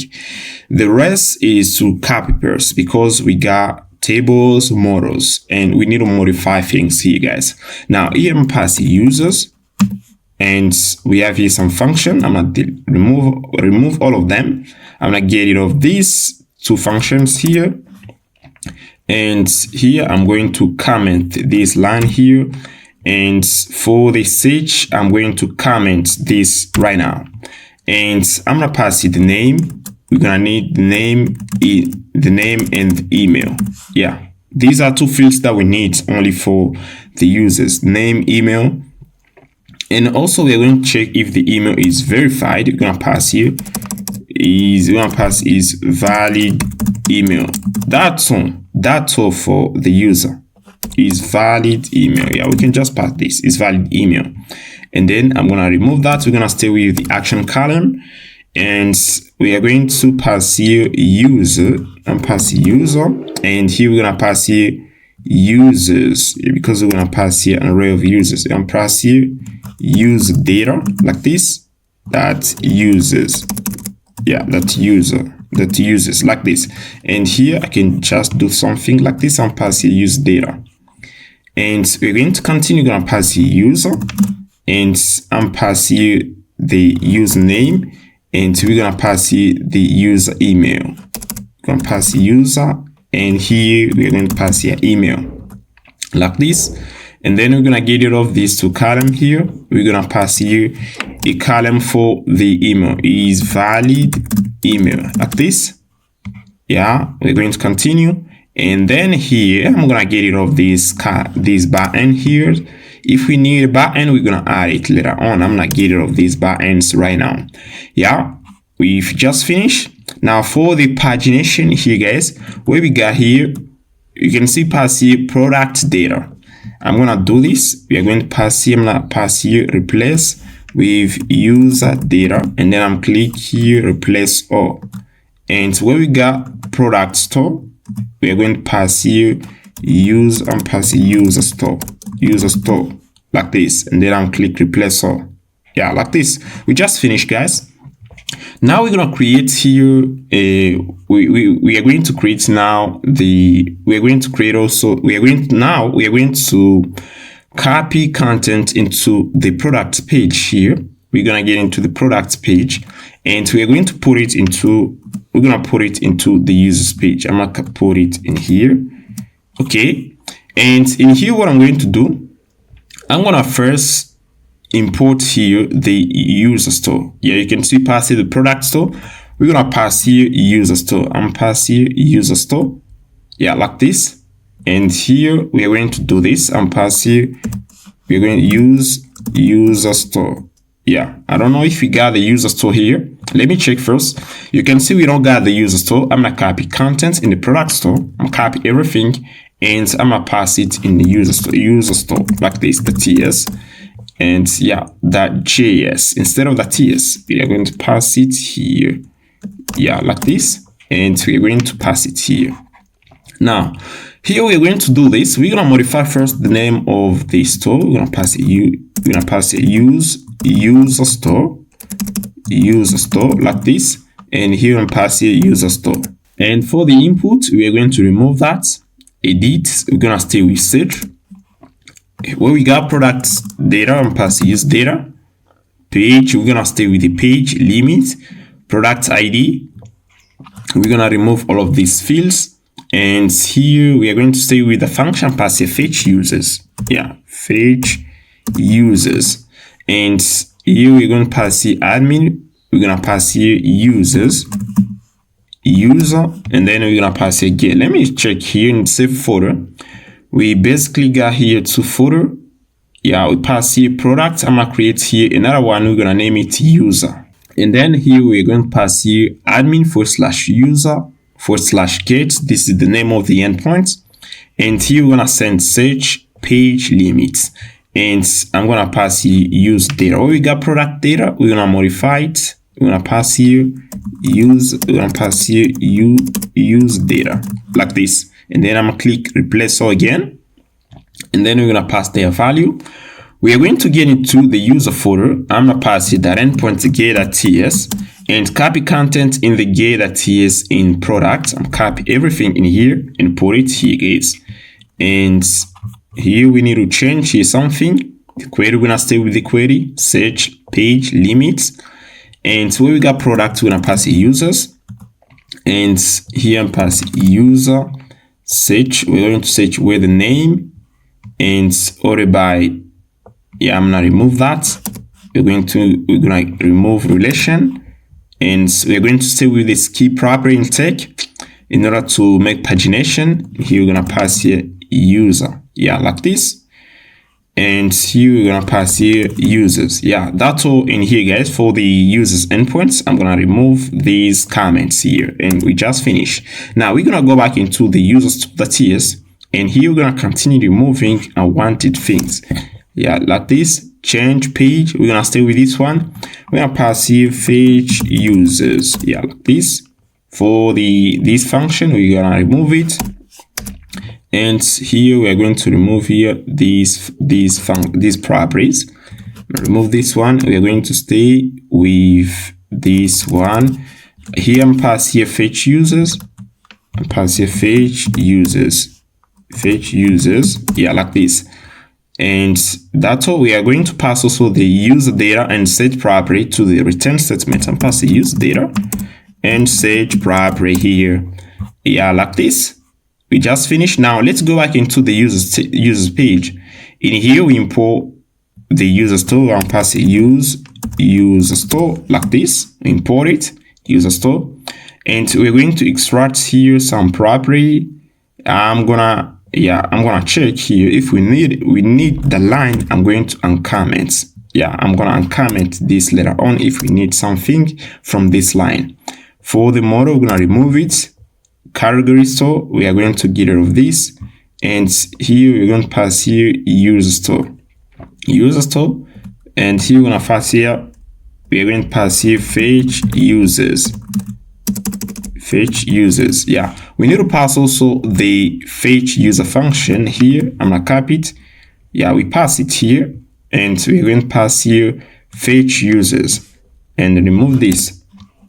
For the delete, we're gonna remove that. Edit, upload, I'm gonna remove all of that, guys. Yeah, we're gonna stay only with the fetch users. And then here we have here the client only a built-in component. We're going to remove this line. We're not going to use any model from this page. I'm gonna remove this. Okay, and for the product table, we're gonna pass here user table like this. And for the user table, we're gonna pass here user data, and here is equal to user data like this. Yeah, we don't pass it. I'm not uncomment this line because we are going to extract the user data. Now let's go back, and we are going to pass here user data. We're gonna get rid of these functions here, delete, edit. I'm gonna remove all of that. We're gonna stay with the button. I'm gonna remove that too. We don't need the button here, guys. Yeah, like this. And yeah, I'm gonna remove that. We're going to do this and pass here / and then I'm gonna remove that. Yeah, we just finished here, guys. And yeah, everything is okay in here. We are going to try this. We just need to try this, guys, because we just finished. Yeah, pass here user data. Okay, and now I'm going to get into the user table. I'm gonna copy this model. I'm gonna copy that. I'm gonna copy this, so I'm gonna put it into the user table because we need it here. Yeah, I'm gonna pass it at the top here, and then in here, guys, we are going to do this. You can see we have here the search and search users. We're gonna pass the search users and pass it the event, and we are going to call the function user store, and then here pass a fetch users. Yeah, like this. And then we are going to uncomment the input here for the search. We're going to pass here search users like this, and pass here search users. Yeah, like this, guys. And we just finished. Now we're going to get into the browser, and we are going to try this. Everything is okay in here. Now let's try to see what we're gonna get here. I'm gonna refresh the page, and then I'm going to get into inspect and see what we're gonna get here, guys. Yeah, you can see actually we got data. We got here the name and the email is valid password, but also we got the action. For the action, I'm gonna remove that column right now. And if we need a column later on, we're gonna add it again. Now here we are going to do this. I'm going to comment this line and this line too. I'm gonna comment that. Yeah, and I'm gonna remove here another column. Let me check it here. We have here name, email is valid email, and here we don't. Yeah, let me check again. Yeah, here we have here a column. We're going to remove the column at the right, guys. So you can see it. And here what I'm gonna do here, inside this column, inside the 1, 2, 3, 4, inside the fourth column, we are going to make here a little check for the is valid email column, and I'm passing span tag, and then we're gonna make a check. We're gonna pass it if user that is valid email. We're going to pass here check is equal to 1. We're going to pass here is valid. We're going to pass a valid email like this. And I'm passing another spam tag. We're going to pass in VLs. We're going to pass here invalid email like this. Now for the valid email, I'm going to pass here class. We're going to pass here we're going to pass here BG green 200 rounded MD, and padding in y-axis in x-axis, padding in y-axis 1, and I'm passing text more and fence semi bold like this. Let's see what we got. And you can see it's beautiful. Now I'm gonna copy this class and I'm going to pass it here. Yeah, I'm gonna copy that and I pass it here. We're going to pass here red. And now if I pass here 1, let's see if I pass here 0. Yeah, let's see what we're gonna get. Yeah, beautiful. Alright guys, now gonna protect all admin endpoints. So you can see actually if the user wants to get access to data, we don't send the access or refresh token. Now we're going to send the access and refresh token to the server to check if the user is authenticated. If the user is authenticated, we're gonna immediately send him the data that he wants to get access to. Now you can see if we get into the user store, the tiers, actually we don't send the token. Now we're gonna send it. Now you can see when we logged in the user, when the user signed in, we store the user data into the use cookie composable. We use the composable in order to store the use data. And here you do user cookie that value is equal to res. The res contains the data of the user, the name, email, the access refresh token. Now we are going to use this data here. We are going to use the data stored into the use cookie composable in order to retrieve the token. Now we are going to get into the URLs folder, and here I'm passing here HTTP. We can pass HTTP headers, the TS like this, and I'm passing this code. Let me explain first. Now you can see in here, guys, I pass here user cookie is equal to use cookie composable. I pass here the cookie settings, and then I do user cookie that value, that data, that token, that access token in order to get access to the data. Now you may be wondering why I pass here that value. Yeah, where comes the value? I'm going to put back the ref tab here, and here let me explain you how it works. I'm gonna comment this. I'm gonna create here another property. Pass use data is equal to, and pass here use data is equal to data, and here we are going to pass it the name like this, and here we have the token here, and inside the token object we have the access token, and we have also the refresh token. Yeah, like this. And here if we want to get access to the data, we can do this. Inside the data we got the user here, and pass the user. We have here the user. Yeah, this is the user. We can pass it name, email, and other stuff, but also we have here the message like user logged in. Yeah, okay. And yeah, I'm gonna pass here comma, okay, like this. Now if you want to get access to the user, you can do console.log user data, and then pass it the message. If you want to get access to data, we can pass here that data that user, yeah, like this, that name, and then we're gonna add the name here. Okay, now what if I want to use a ref is a reactive property. Let's say I want to use a ref tab. Now what I'm going to do, I'm gonna pass here the ref tab. I'm gonna tap it. Yeah, okay, tap it with ref here. Ref is a view built-in type, and here I'm gonna pass a ref like this, and then I'm passing here the tab of this object, and here I'm passing here. Let me remove this. I don't want to add all of this. Say we have here the message, the type is string. Okay, we have the data, and inside the data object we have the user, and here we have the name, the type is string.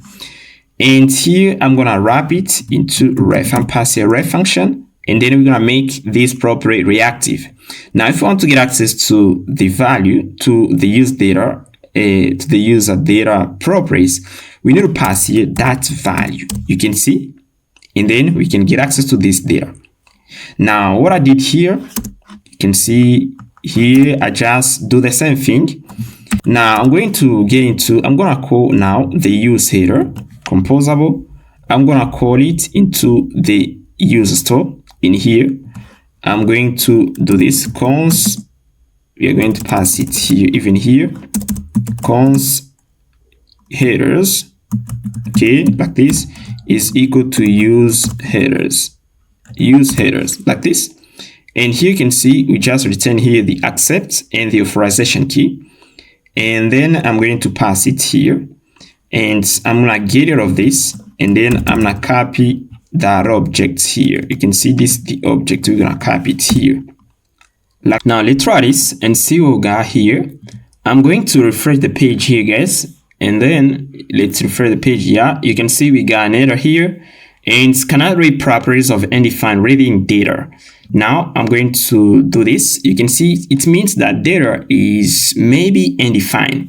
Now pass you option chaining, and here option chaining and option chaining. In case in one of these data objects we don't got a given property, we are going to return null. Instead, in order to avoid an error, guys, we're going to do that. Now let me refresh again and see what we're gonna get. Yeah, it works. Now I'm gonna copy albert@gmail.com. We're going to move to the sign in page and pass sign in. You're gonna pass here sign in. Yeah, okay. And pass here sign in. Okay, pass here sign up. Okay, and then we are going to move to the page. Admin. Yeah, we are going to pass here off. And we are going to move to the sign up page. I'm gonna move to the sign in page here. Yeah, we're going to wait a bit. Click here sign in. We're gonna pass it the email, and the password is 126, and we're gonna click here. Yeah, we're on the page, and now I'm gonna get into the console to check what we are going to send to the server. I'm gonna move into network tab. Yeah, in here, and I'm gonna try to type here something. Yeah, we make an HTTP request to the server, and I'm gonna click here, and I'm getting to payloads, headers, and inside the headers, let me check what we sent here, guys. And we're going to pass the response headers. Yeah, for the header. Yeah, we are going to check here for the authorization, and then here we send here the content type for the request headers. Let me check here. Yeah, we send here. Let me check. I'm going to get into the user. We're gonna get into the user store. And in here, we are going to console the headers. When we make an HTTP request to the server and pass a console, the log, we're going to pass here headers and see if we are going to console that. Now I'm going to move to the console. We are going to pass here, I'm typing something. Okay, here we don't call this function. I'm gonna move to the bottom here. We don't call that. And here headers. Okay, we pass the headers. I'm going to get into inside the use headers, and we return that object here, but we don't got it here. I'm gonna pass here. We are going to check this and pass the headers value, and then you can see actually we got data and pass here. Yeah, you can see actually we pass here the accept, the application /JSON, the authorization. We are going to pass here the headers property. And then we are going to copy these keys. We're going to copy the accept and the authorization. That's what we're going to do. And here I'm going to do this. I'm going to remove that. We're going to pass in these two keys. Okay. And now it's going to work. Okay. Like this. I'm going to try it again. We are going to tap here something. And see now. You can see we got here bear and the token. Yeah, it works. Now, the next things to do, guys, we're going to get into the user store. I'm going to copy the use headers composable, and I'm going to put it into the category store. We're going to pass it here. Okay, we're going to pass it here, guys. And then we're going to copy these two property in here. We're going to pass it to the headers objects. And here, I'm going to remove that. We're going to do and then we're going to do that. I'm going to copy that again. We are going to get into the product store. We are going to pass it here, and here we are going to copy that. We are going to pass it here, and then we are going to pass it headers. Yeah, like this. and actually everything is working fine. Yeah, I'm gonna pass it there. And yeah, we have here another function we're going to get into inside the upload image model. We're gonna pass also the headers there. We're going to move at the top. We have here the products. We have the upload image model. We are going to get in here, and we have here an HTTP request. We are going to call a function here, pass here use headers, and then I'm gonna pass here these request options. Yeah, we are going to pass it inside the product store, not here. We are going to go back inside the product store, and in here we are going to pass it here. I'm gonna scroll down. You can see we have the upload image payload. We pass here the authorization key, and here I'm gonna pass here the token. I'm gonna do this plus, and I'm gonna pass it here. We got it here. We are going to do headers that authorization like this, that authorization, and here we are going to pass here the key. I'm gonna remove this one here, and headers that authorization, we're gonna pass the access token. Okay, now we are going to go back into the API folder. We got the API folder. We are going to get into Auth, and here we are going to get into module JSON web token.ts. In here, we're going to create here another function, verify token. We pass it the access token. We're going to check if the token sent by the user is valid, and we're going to pass it the key, JSON web token verify. Access token, we pass it the JSON web token key. And here, if we got an error, we are going to resolve an error. We're going to return a message, invalid token. Else, if we don't get an error, we are going to return the payload. The payload is an object which contains information of the logged user. Now we are going to get into the get endpoint.ts. Inside this endpoint, we are going to pass here some code here, like we are going to get the authorization key. We pass here auth header, get header. And here we are going to check if the auth header starts with there, and if it doesn't, we are going to throw an error. That is 400, which means I'm authenticated. We're gonna pass it. We're gonna send a message invalid token, and here we are going to get access to the token, access token, and here we are going to call this function. I pass here calls verify token data is equal to a weight. Here we're going to pass here verify token like this, and here we're going to pass here the access token. Now I'm going to make a check here and pass here if verify token data like this, that message is equal to invalid token. Yeah, this is the message that we pass here. Let me check again. We're going to copy the message. We are going to pass it here, invalid token. If is equal to invalid token, we are going to throw an error. I'm gonna copy that. We are going to say throw an error like this. Throw creates error like this. We are going to throw an error, guys. And if the token pass, we are going to return the data to the user. Yeah, that's what we're gonna do here, guys. Now let's get into the users table. We're going to move here. I'm gonna pass here. Let me first run our app. We're going to pass the npm run dev. Okay, now let's get into the users table, and here you can see actually we still have access to data. I'm gonna refresh here. I'm gonna move to the payment table, and we go back here. You can see actually we got data. So what if I try to pass here something like I'm going to make the token invalid, and what I'm going to do something here. You can see here we just verify the access token, and here I'm gonna try to pass here something like this. We're going to add here a letter. Yeah, you can see I just added a letter there to make the token invalid. Now let's try this. I'm going to move here, then come back here, and you can see actually we don't have the possibility to get access to data because we sent an invalid token. Now what I'm going to do, I'm going to get into the user store. In here you can see we have here that I'm going to catch here the error. And here what I'm going to do, I'm pass here show error. We have a function, and then I'm passing error that value, and here I'm passing status yes, the status message. And then let's see what we're gonna get when we're gonna get an error. And here, yeah, let's check again. And I'm gonna move here, come back here, and we don't got any message from the server, guys. Let us check a bit. I'm gonna try to pass here console.log. Yeah, you can see document is not defined. And here, document is not defined. Let me check here. And I'm gonna remove that here to see what we're gonna get here. Pass a console.log error. Yeah, let's see what we're gonna get. Now I'm gonna refresh again. Yeah, I'm going to get into the console to see what we're gonna get here. And yeah, we're in the console. Now I'm gonna move to payment, go back to the users, and you can see actually we got an error here, the H3 error.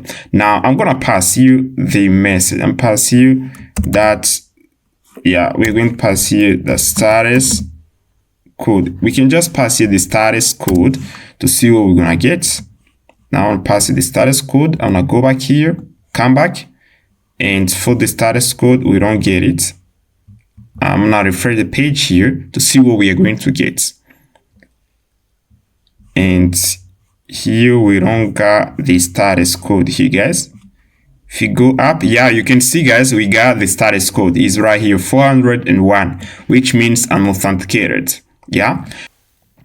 Now we are going to create a function inside the URLs folder. We are going to check if the user is authenticated. If the user is not authenticated, we're going to redirect him immediately on the login page. And I'm going to get into the user.message.ts. We're going to create a function here. Function is authenticated. We are going to pass it the error. I'm passing the error. And we are going to pass here ref. Yeah, like this. And I'm saying the type should be any. We don't know the type. And some pass here const status code is equal to error.value. And here I'm pass here option chaining. Then I pass the status code. In case we don't got the status code, we are going to get and define. And if you don't pass the option chaining, we can get an error. And I'm gonna pass if the status code is equal to 401, we are going to return a message. We're gonna do window. We're gonna pass window.location.href, and I'm gonna pass here is equal to auth/sign-in, and I'm passing message show error, and we're gonna pass here unauthenticated. Okay, yeah, this is the message that we're gonna send to the user. And now I'm gonna copy the function here, and then we're gonna pass it inside the user store. We're gonna pass here error like this. Yeah, we just finished. Now let's try this, and I'm gonna refresh the page, and then let's see what we got. Yeah, cannot read properties of undefined. You can see we got an error. Actually, we can't use the window objects on the server because, as you know, in Nuxt, we render first the page on the server and then they send it to the clients. That's why we're getting this type of error. Now, what we should do, we're going to create a Nuxt plugin. A Nuxt plugins give us a control to decide if we can render a given component or a given function on the server or on the client only. Now, what we are going to do, we are going to create a plugin folder right here. You can see at the root of our project, we're going to pass the plugins like this. And then in here, we're going to pass here is authenticated. This is the name of the plugin, the TS. Okay, we are going to copy here an example of how to create a plugin Nuxt. I'm gonna copy this one, and then we're gonna pass it here. And you can see this is our plugin. And then what I'm going to do, I'm gonna pass you the name of the plugin. I'm going to copy this function here. We are going to move inside the URLs folder. We're gonna copy the function. Yeah, like this. I'm gonna copy that, and then we're gonna put it into the plugins folder. We are going to go to the tab here, yeah, here, and here we're gonna pass it here. I'm gonna pass for the name of the plugin. We're gonna name it unauthenticated, and we are going to copy this logic. You can see pass here a sync, and I'm passing Nuxt app to get access to the Nuxt instance. That's provide here. and let me check. We are going to pass here provide, yeah, like this, and we're gonna pass here the name of the plugin and pass here this, and then we are going to return a function, yeah, like this, and here I'm gonna pass in this code, okay, like this, and then I'm gonna pass the error parameter here. Okay guys, we get rid of the error. Now let me explain a little bit. You can see actually we just created plugin is authenticated, that is. And when we're going to render the user page, we are going to render this plugin on the server and on the clients. And in this case, we're gonna get an error. Let's check again. I'm gonna refresh the page here. Yeah, we still have an error. Let's first call the plugin. And then I'm gonna get into the user. I'm gonna remove it here. And what I'm gonna do, I'm pass here user error like this. That we're gonna pass user error that value is equal to error. Okay. And then let's create the user error. Const user error, okay, is equal to ref. And we can just pass here the tab and copy that. And here we're gonna pass here ref tab should be any, and then I'm gonna copy this. I'm gonna pass here to the return statements, okay, and let's get into the user page. And in here we are going to extract the property, and then I'm gonna call the plugin and pass is authenticated, okay, like this, authenticated, and then is equal to use Nuxt app. We use this composable in order to call a plugin. Now, what I'm going to do, I'm going to copy that plugin, and then I'm going to pass it here, even here, to call it. And then we are going to pass here the user error, okay, like this. Okay, now let's try to see what we're going to get here. I'm going to refresh the page. Yeah, we're going to move here to the users page. Yeah, you can see we are going to move here. I'm gonna move here. It's the admin area. I'm gonna get into users, and yeah, you can see guys, we just got an error again. You can see gallery properties of any file ready location, and here we just render this plugin on the server. You can see we render it on the server, and then we send the page to the client. Now, what if you want to render only this plugin on the clients? To render this plugin only on the clients, we are going to add the that client here. You can see that client. We can render a plugin only on the server, or we can render a plugin only on the server or only on the client. Now here, if you want to render a plugin on the server, you can just pass here server like this. But also we are going to render it on the client and pass here client.ts. Now let's try to see what we're gonna get here. And you can see actually we're on the login page. I'm going to go back to the dashboard guys and pass here admin we're gonna pass here admin / dashboard. And then in here I'm going to get into the user page, and you can see I'm authenticated, and they immediately redirect us on the login page. You can see once we pass here that client.ts, it works. It means we're going to render the plugin on the client, but not on server. And then what I'm going to do here, guys, I'm going to do this. I'm going to get into the user. We are going to head in the server folder, and inside the server folder, I'm going to remove. I'm gonna do this. Yeah, we are going to get into the get endpoints, and in here we are going to remove this dd to make our token pass. And then you can see if we move again here and pass here off / we are going to pass here dashboard. Yeah, I'm pass here admin / dashboard. It's gonna work, guys. And then here you can see if we move to the users, actually it works, guys, because we provide a valid password. Now I'm gonna remove that. I'm gonna remove this code because we don't need to use it in every file. We are going to use here, we're gonna pass here a function. We're gonna name it with off like this. Now I'm gonna create another folder at the root of our project. We're gonna name it middleware. Now create a folder and pass here middlewares, okay, and I'm gonna name it off guard, like this, the TS. And then I'm gonna paste in this code. I'm gonna explain. You can see in here, guys, I create a function of guards. I pass it the event and I tap it with the H3 event type. This is a TypeScript type of H3 framework. And then I just call the function getErrors to get access to the authorization key. And then I'm just check if you got bear. If you don't got bear, we're gonna return invalid token, and I just extract a token here. And here I just pass here verified token data. I call the function verified token, pass there. If the message is equal to invalid token, we are going to throw an error, a status of 401 with a status code with a status message unauthorized. Else, we are going to pass the data of the authenticated user into, we are going to pass it into the context.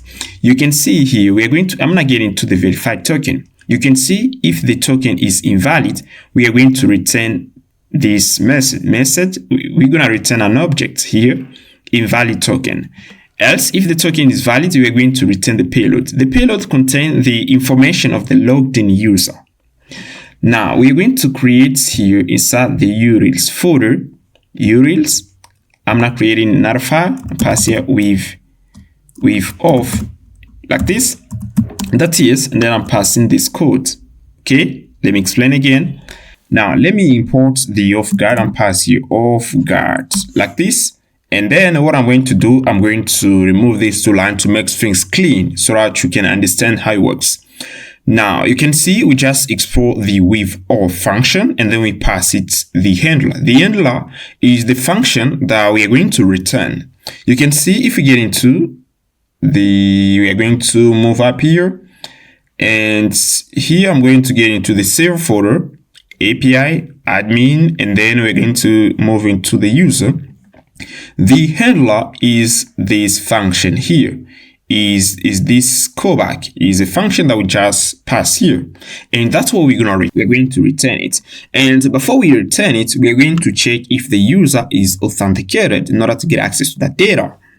Now, what I'm going to do, I'm going to get into the browser, and here I'm going to move to the users, and you can see I'm authenticated. Now, I'm going to move to the auth page here. I'm going to pass here auth/sign-in, and then I'm going to tap enter. I'm passing the email alberts@gmail.com, and here we're gonna pass here the password.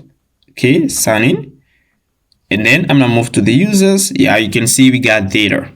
Now, what I'm going to do, guys, you can see actually if we get into the users page here, I'm gonna move up here. We have the users, and we got this plugin here is authenticated, and then we pass it the user error. Now, what I'm going to do, in order to check in every file if the user is authenticated, I'm going to create inside we're going to create here, you can see we have admin, and in here, I'm going to create an endpoint here. I'm going to name it, I'm going to pass it at the roots. Check, I'm going to pass here is authenticated. This is the endpoint TS. Okay, and then let's copy content in the users the TS. I'll copy everything in here and pass it here, guys. And then we're gonna check if the user is authenticated before you get access to the data. Now I'm going to remove that here. Okay, and here I'm gonna return is authenticated. We're gonna return here true. I'm gonna copy that. Okay. Now, what I'm going to do with the is authenticated endpoints, I'm going to create a middleware, a global middleware. And here we're going to get into the middleware folder. You can see we have here middlewares. And in Nuxt, we name this folder middleware without an S. You can see in here at Nuxt.com, we should pass here middleware without an S. And to create a global middleware, we're going to do middleware. We're going to pass the name of the middleware that's global. We're going to pass the suffix in order to create a global middleware. And here I'm going to rename it like this. Remove the S here. And we are going to pass here this we're gonna pass here auth.global, auth.global.ts like this. This is a global middleware, and then I'm putting this code. Now you can see in here I pass here define Nuxt root middleware, and then we just importing our plugin is authenticated, and here I use the headers. We are going to pass here the headers to this request right here. Now I'm gonna uncomment this. I'm gonna do this, and in here what I'm going to do, I'm gonna make a little check. I'm pass here if I'm gonna do this cons admin layout. We're gonna pass the admin layout is equal to this, and I'm gonna copy this. We're going to pass it here. Admin layout. If you try to console, try to debug from that meta, we got the admin layout and to that meta.layout.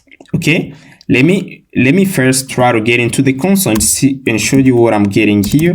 I'm passing cons admin. Yeah, I'm passing to admin layout like this, and then I'm gonna assign it this, and here I'm passing from admin layout. Okay, and then we are going to try to console and see what we're gonna get here inside the console. Pass the console from admin layout. Okay, and here I'm going to get into the console. I'm gonna run our server. We're going to type here npm run dev, and then we are going to wait a bit. Meanwhile, our server is running, guys. I'm going to fix something inside the product so that is, you can see in here, guys. Here we pass here the authorization. This is the payload, but also we send the file. And in here we haven't yet secured these endpoints. We are going to pass here the headers. We don't need to send the token inside the payload, but instead we're gonna pass it into the headers. I'm passing headers like this, headers, and then what I'm going to do, I'm gonna pass you this function. I'm not importing. Yeah, we got headers, and we are going to pass here this. I'm gonna copy that here, and we are going to pass here. I'm gonna copy this here. Okay, everything is okay. Now I'm gonna comment this line here. Okay, now let's get into the browser. Let's see where we are here. Our server is still running. We are going to wait a bit. Yeah, you're gonna see we're going to get here admin. You can see at the top here inside the console we got admin. You can see. Now what we are going to do inside the auth.global.ts middleware, we're going to make a check. We're gonna say this. Okay, if from admin layout is equal to admin. Let me copy this name. You can see the admin is the name of the layout. Is equal to admin, and then here I'm pass you or we are going to pass it to admin layout is equal to admin. Okay, if from admin layout or to admin layout is equal to admin, we are going to run this code. We are going to make a check if the user is authenticated. I'm gonna copy that and then pass it here. Okay, I'm gonna uncomment this, and we are going to call that plugin. We are going to check if the user is authenticated. And also I'm gonna add something inside. We're going to get into the auth.guard.tiers. Yeah, in here, guys, we are going to check also if the token is undefined. We're going to redirect the user immediately on the login page, and you can see we got here auth header, and here we try to get a token. Okay, and yeah, if the token is invalid, invalid token, we are going to redirect the user on the login page. And here I'm pass here window.location.href. We're going to pass here auth/sign-in. Okay, now let me copy this one, and we're going to pass it here. Okay, now if the user is authenticated, we're going to redirect him immediately on the login page. And let's check again here. Yeah, you can see actually the redirect us immediately on the login page as the token is invalid. Now I'm not signing here albert@gmail.com, and here we are going to provide his password 126, and then we're gonna click sign in. Yeah, I can get access to resource here. Products. Yeah, we get access to resource here, and let's try to upload an image here, guys. And I'm gonna pass you this one, and then I'm gonna click upload. You can see product image uploaded, and we can move to users. Yeah, everything is working pretty well so far. Now we're going to work on the logout endpoint here, guys. We are going to clear out the cookie. You can see when we logged in a user, we saw the user data inside the cookie. We are going to clear out the cookie. Now what I'm going to do, I'm going to get into inside the stores folder. Stores folder, we have here products, we have here user store.ts. In here, we're going to create a function in order to clear out the cookie. We are going to name it. Yeah, we can just get into the admin layout. And here we have here the layout folder. Let me move to the tab. Yeah, layout. We have admin layout. And in here, I'm going to create a function logout user. I'm going to pass here function. I'm going to pass here function logout user. Okay. And we are going to do this. We're going to pass here const. We can just pass here user cookie. Okay.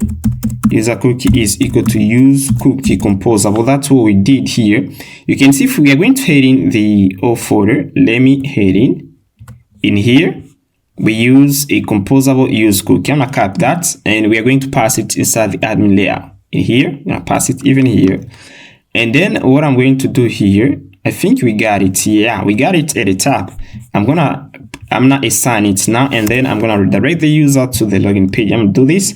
That value is equal to now. We remove the data, and once we just remove the data, we're going to do window.location.href. We're gonna move the user to the. We are going to move it to the sign-in page. Sign in, okay, like this. And then I'm gonna call a function. We're going to copy it and we're going to bind it to the backend logout. And let's see, yeah, we got the li tag here and the end tag. And pass here on click event, we're going to call a function logout user like this. And I'm gonna pass here the color of text red, and I'm pass text red 500. Yeah, let's see what we're gonna get here. Yeah, logout. Okay. We log out the user. Okay, let's check. Yeah, we're on the sign-in page. Now let's try to pass here like admin / I'm gonna move to dashboard and see what we're going to get here. Yeah, we're on the dashboard. Yeah, we don't actually clear the cookie, but let me check. Let me try to move to categories. Yeah, we don't get data here, guys. Yeah, we don't get data. And here, let me get into the console, because actually we should be redirected to the login page. And here, okay, let's check again network. And here I'm gonna move here. And here I'm gonna go back. Here is authenticated. You can see actually we are getting an error. Save our error and response here. Window is not defined, and we have here an error. Admin is authenticated. Window is not defined. Okay. Now what I'm going to do, guys, I'm gonna do this. You can see actually we copy this. We put in the off guard tiers. Inside the off guard tiers, we put in this function. That's why we're getting an error. I'm gonna remove this, and inside the off global.ts, we have here this, we call in the plugin. And then here, if we refresh the page here, okay, let's see. Let's see what we're gonna get. Unauthenticated, and you can see they actually redirect us on the login page. It works pretty well, guys. And you can see every time we're going to be redirecting to the admin layout, and they're going to try to check our token. If our token is valid, we are going to get access to protected resource. And here I'm going to try to pass here again Albert's for the last time, and we're going to try to see what we're going to get. 1, 2, 2, 6, and sign in. Yeah, I can move to categories, and I got data into product page. It works pretty well. Alright, guys, now we're going to work on the e-commerce websites. And here what we are going to do first, we are going to display here products, a list of created products, and then we're going to move to filters. And for the filter, we have price, categories, color, ratings. And after that, we are going to move to shopping cart feature, and we're going to finish with payments. We are going to use Stripe.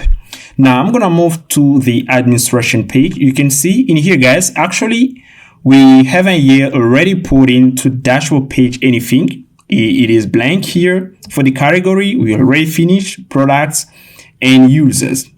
And for the payment, we don't got anything in it.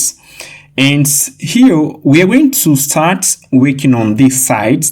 And once we got payment data, we are going to display it into this inside the payment page. And we're going to use payment data in order to draw charts here. And that's what we're going to do, guys. And this is a theme, guys. I've already integrated into our Nuxt app. You can see if I get into the component folder, you can see actually I've already added in here another folder. I name it e-commerce inside the component folder, and we have filters, products, and other components in here. These are components related to our e-commerce website, guys. And the link down in the description of this theme. And here, what I'm going to do, I'm going to explain you how it works, how I do that, how I arrange different components on the page. Yeah, this is the structure, guys. I'm going to explain you how it works so that you're going to understand.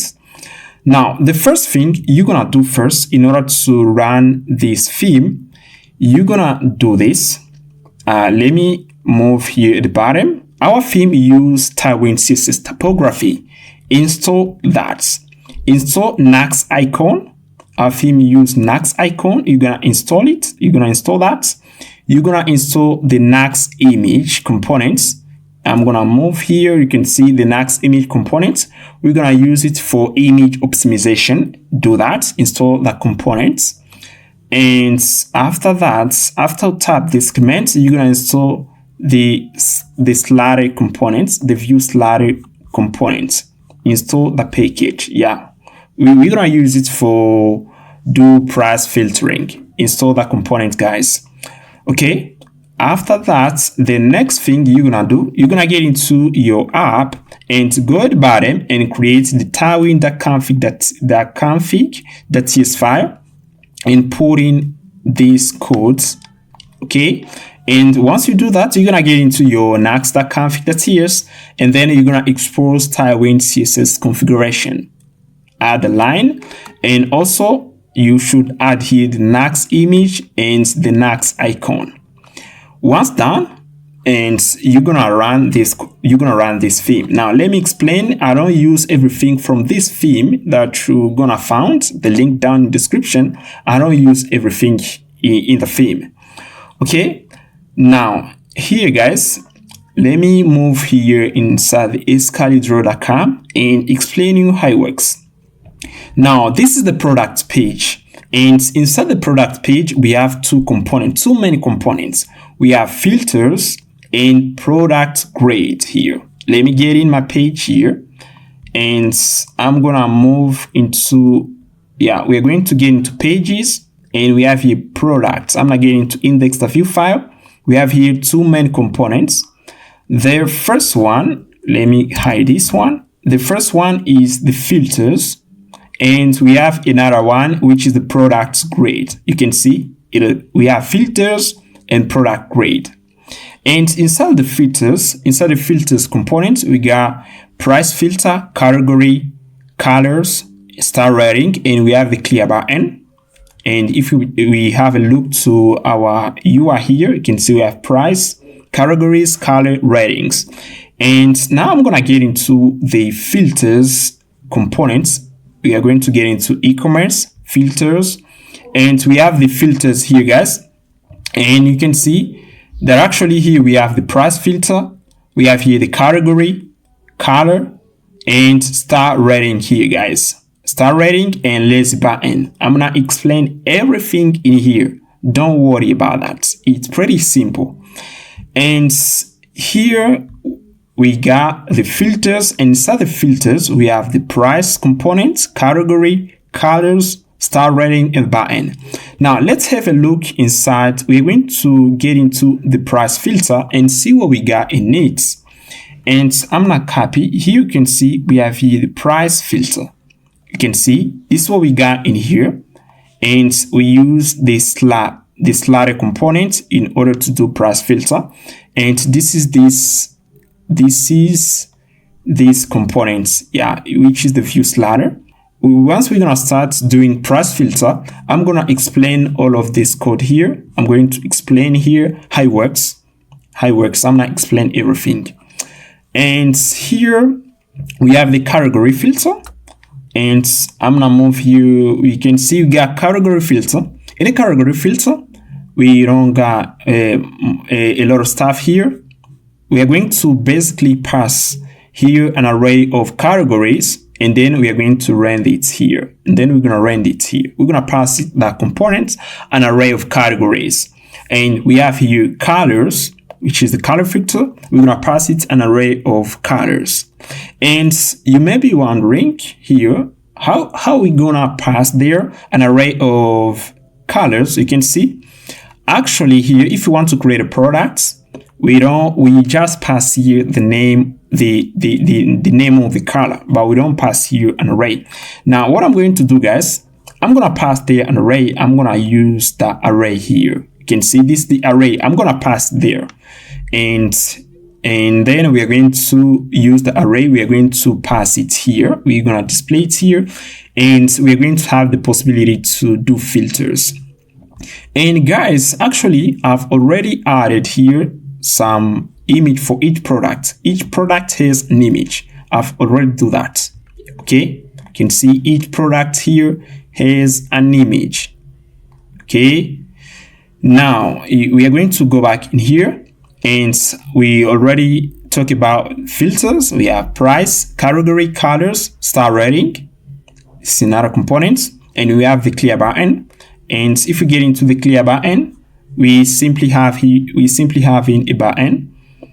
And here, let me go down here, category, yeah, filter button. Now I'm gonna get into the filters, and we have here the reset filter button, and here I'm gonna tap it here, reset filter button. We simply got a button here. We basically got a button here, guys. Now here we have the product grid, and inside the product grid is here. Okay, we got here, I'm gonna get into e-commerce, and we got the product grid. Yeah, is right here. I'm not getting into products. You can see products, and here I'm gonna look for products grid. We are going to get into index.view file, and then here I'm passing products grid. Okay, and in here you can see this is the product grid, and is right here. We have here the transition. To add transition, this is a built-in Nuxt component in order to add transition. And then we pass here the section. This is an HTML tag, and here we basically pass here our product car. Okay, product car here, and this is this component here, products. We have here the product grid. Let me first, yeah, we are going to get into this is the product grid. You can see product grid, and inside the product grid we have the product car, which is another component that we wrap it in the product grid. Okay, now here we are going to get into the product car. This is the product car, and inside the product car, these are the components we got in. We have the Nuxt link for if we use the Nuxt link if we want to we want to see details of a single product. We have the sell badge here. This is the sell badge. We have the Nuxt image component in order to display image. We have the star rating components, the Nuxt link components, and the product price components. Now let's get in. You can see actually this is this component. This is what we call the product car. The product car. We are going to pass here an array of products. You can see if I copy that, pass it here, you're gonna see we're gonna have here two products. You can see that actually we got two items here, and we're gonna pass here, we're gonna pass to the component an array of products, and then we are going to display this product. Now you can see we got the Nuxt link here, Nuxt link, and then we pass in the cell badge. The cell badge is these components here. Okay, I'm going to, this is the cell badge. This is the cell badge. We don't got anything here. You can see, just got the template tag and the post CSS. And here we got the Nuxt image components. And then we pass here the star rating components, Nuxt link to move to see details of single products. And we have the product price. And the product price here is simply another component. And you can see, product price. I'm gonna look for it, and then we're gonna see what we got in. And here you can see we don't got anything here. We basically got here some prop, and we got a regular price and sell price, and we're gonna pass it to components, guys. If you understand how components works, you should understand how it works here, guys, because it's pretty easy. Now here you can see this is what we got on the inside the product grid. We got the product car, and inside the product car we are going to pass in data of given product, and we are going to use the v-for directive in order to iterate through an array of products, and then we're gonna have many products on the products inside the product grid. That's how it basically works, guys. Now we have here another page, which is the single products, and this is gonna be the display of this UI. And here, let me pass here something. We got it inside these components. Let me do that. I'm going to get into these products. You can see we have pages, and we have the index.view file. And this is the index. We are going to basically render the page when we're gonna tap the base URL of our app. We don't need to specify here the layouts. Okay, once we tap here the base URL of our Nuxt app, we are going to render this page automatically. We don't need to specify the layout because this is the index. And in here you can see we got the product, and then I just pass in a root parameter, and this is the single product page. This is the single product page, guys. And what we got here, let me do this. I'm passing products, and then / and I'm pass here, let's say a product, and pass here this. We're going to pass here, we're gonna pass here products, and then / product slag. Okay, we're gonna pass there the product slag. And once we tap that, we are going to move to the page here where we can see a product, and a product can have more than one image. Okay, and here we're gonna pass it the name of the product, and regular, and here the price, and the star rating. Okay, and this button here, and at the bottom here we're gonna display other products, and this is the structure of this UI. We're gonna have here the products image, and here the name of the products, and we're gonna have here the input in order to enter the quantity, and here we are going to add some product car components. Pretty simple, guys. Okay, all right, guys, now we're gonna add this array. We are going to pass this array into the product model. You can see, actually, as I said before, we're gonna do a color filters, and we need an array here. Now I'm gonna copy this array, and I'm gonna put it into, I'm going to get into the product store. We're gonna put it in there. We have the product store here, and let's create this array at the top and pass here cons, and we're gonna pass here we're gonna pass the products colors, okay, is equal to ref. We're gonna pass in this array. We have here red, black, white, etc. Then here, what I'm going to do, I'm gonna pass this array of colors. We're going to pass it here to the return statement and pass it here. Okay, we are going to pass it here, an array of colors. Okay, yeah, like this. And then we're going to get into the products, the product model. We are going to use that product model, and we are going to extract it and pass it here, product colors, and then we're gonna iterate through it. And I'm gonna copy this line here. I'm gonna copy this tag, and here we're gonna iterate through the array.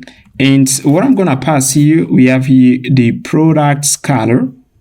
We're gonna pass the color. I'm gonna get rid of this input here, and here we're going to pass here colors and product color, and then we're gonna iterate through the array. Now let me copy the array here, product colors. We're gonna pass it here. Yeah, we have here product colors, and then I'm passing color in product colors, and then we're gonna pass here the key, and here we're gonna pass here the name like this. Okay, and then we're going to pass here the color. Okay, now let's see what we got here. And here I'm gonna refresh here, and you can see we're gonna have here an array of colors. Yeah, we got here products, colors, we have here select tag, we have the product name, price, color, and here we have here categories. Now let's refresh the page here, and then we're going to see what we're gonna get there. And here I'm gonna click here, and you can see actually we have here colors and we have here categories. Now I'm gonna add a little space between these two inputs, and here I'm gonna pass here this class of margin bottom to. I'm gonna copy it, and then I'm pass it here, and colors, and here categories. Okay, yeah, it's okay. Colors, we got an array of colors and an array of categories. Okay, everything is okay here, guys. And here we got the price. Now what I'm going to do, guys, you can see actually if you want to get access to, we want to see details of sync products, we need to pass here the slack. You're gonna pass here product / and then we're gonna pass here the product slack. And we don't have the column into the database. We don't have the column. Let's take a look to the product schema. We are going to have a look to the product schema, and here Prisma migrations. I'm not getting to in the this Prisma schema. And here if we have a look to the product model, we don't have here the slack. We have the name, but we don't got the slack column. I'm gonna add it. The slack here, we're gonna add it here. This is the slack. And in order to convert the name of given product into a slack, we're gonna use here a package which is the Slackify. Now I'm gonna copy that, and we're going to get into the server folder API /admin products modules, and here I'm gonna create, we're going to get into the product immediately, and then we're gonna import that. We're gonna pass import Slackify, pass here Slackify, okay, like this from Slackify, okay, and then I'm gonna copy that. We're going to pass it here, okay. Let me pass here this. I'm gonna name it that Slack, and here we're gonna pass here the name. Now pass it the name, okay, and then we're going to copy that. We're going to get into the update.ts file, and then in here we're gonna pass it here. I'm gonna get into the Prisma schema, and in here, guys, you can see when we created the products model, we didn't pass here the slack column, and I'm passing slack, and then we're gonna pass here string like this, pass a string. And here I'm going to get into the product migration. You can see we have products, and here I'm gonna copy that. We don't want to initialize the migration. You can see actually you got data inside the product table. I'm passing slack. We don't want to initialize the table slack. And here what I'm going to do, I'm gonna get into my Postgres database, and then in here, guys, I'm gonna add here the column. I'm gonna get into e-commerce websites, and here we are going to pass here data. Let me click here. We got here schemas, and then I'm gonna choose here a table. We have here the product table. I'm gonna choose that, and then I'm gonna run a script here. I'm gonna click here PostgreSQL tool, and in here we're gonna type a command in order to add another column. That's what we're gonna do. And then here I'm gonna type this command. If you type here select star, pass select star from products, pass here products, we run S, and then here we're going to get data inside the product table. and pass here this select star from products. And then we're gonna see data. You can see actually this is the data that we get inside the product table. We don't want to delete all this data. Now I'm gonna add here now the column, pass here alter table. We're going to pass here products, the normal table products, add column, and pass here add column. And here the name of the column we're gonna pass is slag, and then I pass here varchar. Like this, and then I pass here 200 character. 200 character. We're gonna pass here 200 characters, and then you can see that actually just alt our table. If you run again this command, select star from products, you can see actually we got a column here. The name is slag. You can see we got the name here. I'm gonna select here now. I'm gonna select only the name and slag, and then you're gonna see. You can see this column here, the second column is empty. Now we're going to get into here. I'm gonna close that. We're gonna get into the product folder, and here we have create. We are going to import in the slag and pass import slagify. We're going to import the slagify library, slagify, okay, from slagify, and then I'm gonna copy that. We are going to pass it here and pass the name. And then I'll pass here the function slagify. We're gonna pass in the name of products. I'm going to copy that, and here we're going to get into updates, and we're going to pass it here, okay, slagify, and then we're gonna import the library and pass it import slagify from. We're gonna pass it import slagify from slagify, okay, like this. Now let's try this. And here I'm gonna try to update this product. I'm click update, and then you can see product updated successfully. Now let's get into our Postgres database. I'm gonna pass here again, select star name slag from products, and then here you can see, you can see actually we update the wrong column here, and here we should pass here slag. We update the wrong column and pass this slag here. And also inside the product, we should pass here slag. This is the right column. Now let's try it again. I'm gonna get into the browser. In here, we're gonna click here, and then we are going to click update. Now let's check in the database, tap this command, and then you can see that actually just added here a slag. We got a slag for this product. Now what I'm going to do, I'm gonna add a slag for other products. I'm gonna click here, updates real quickly. You can see guys that actually I've already added a slag for each product.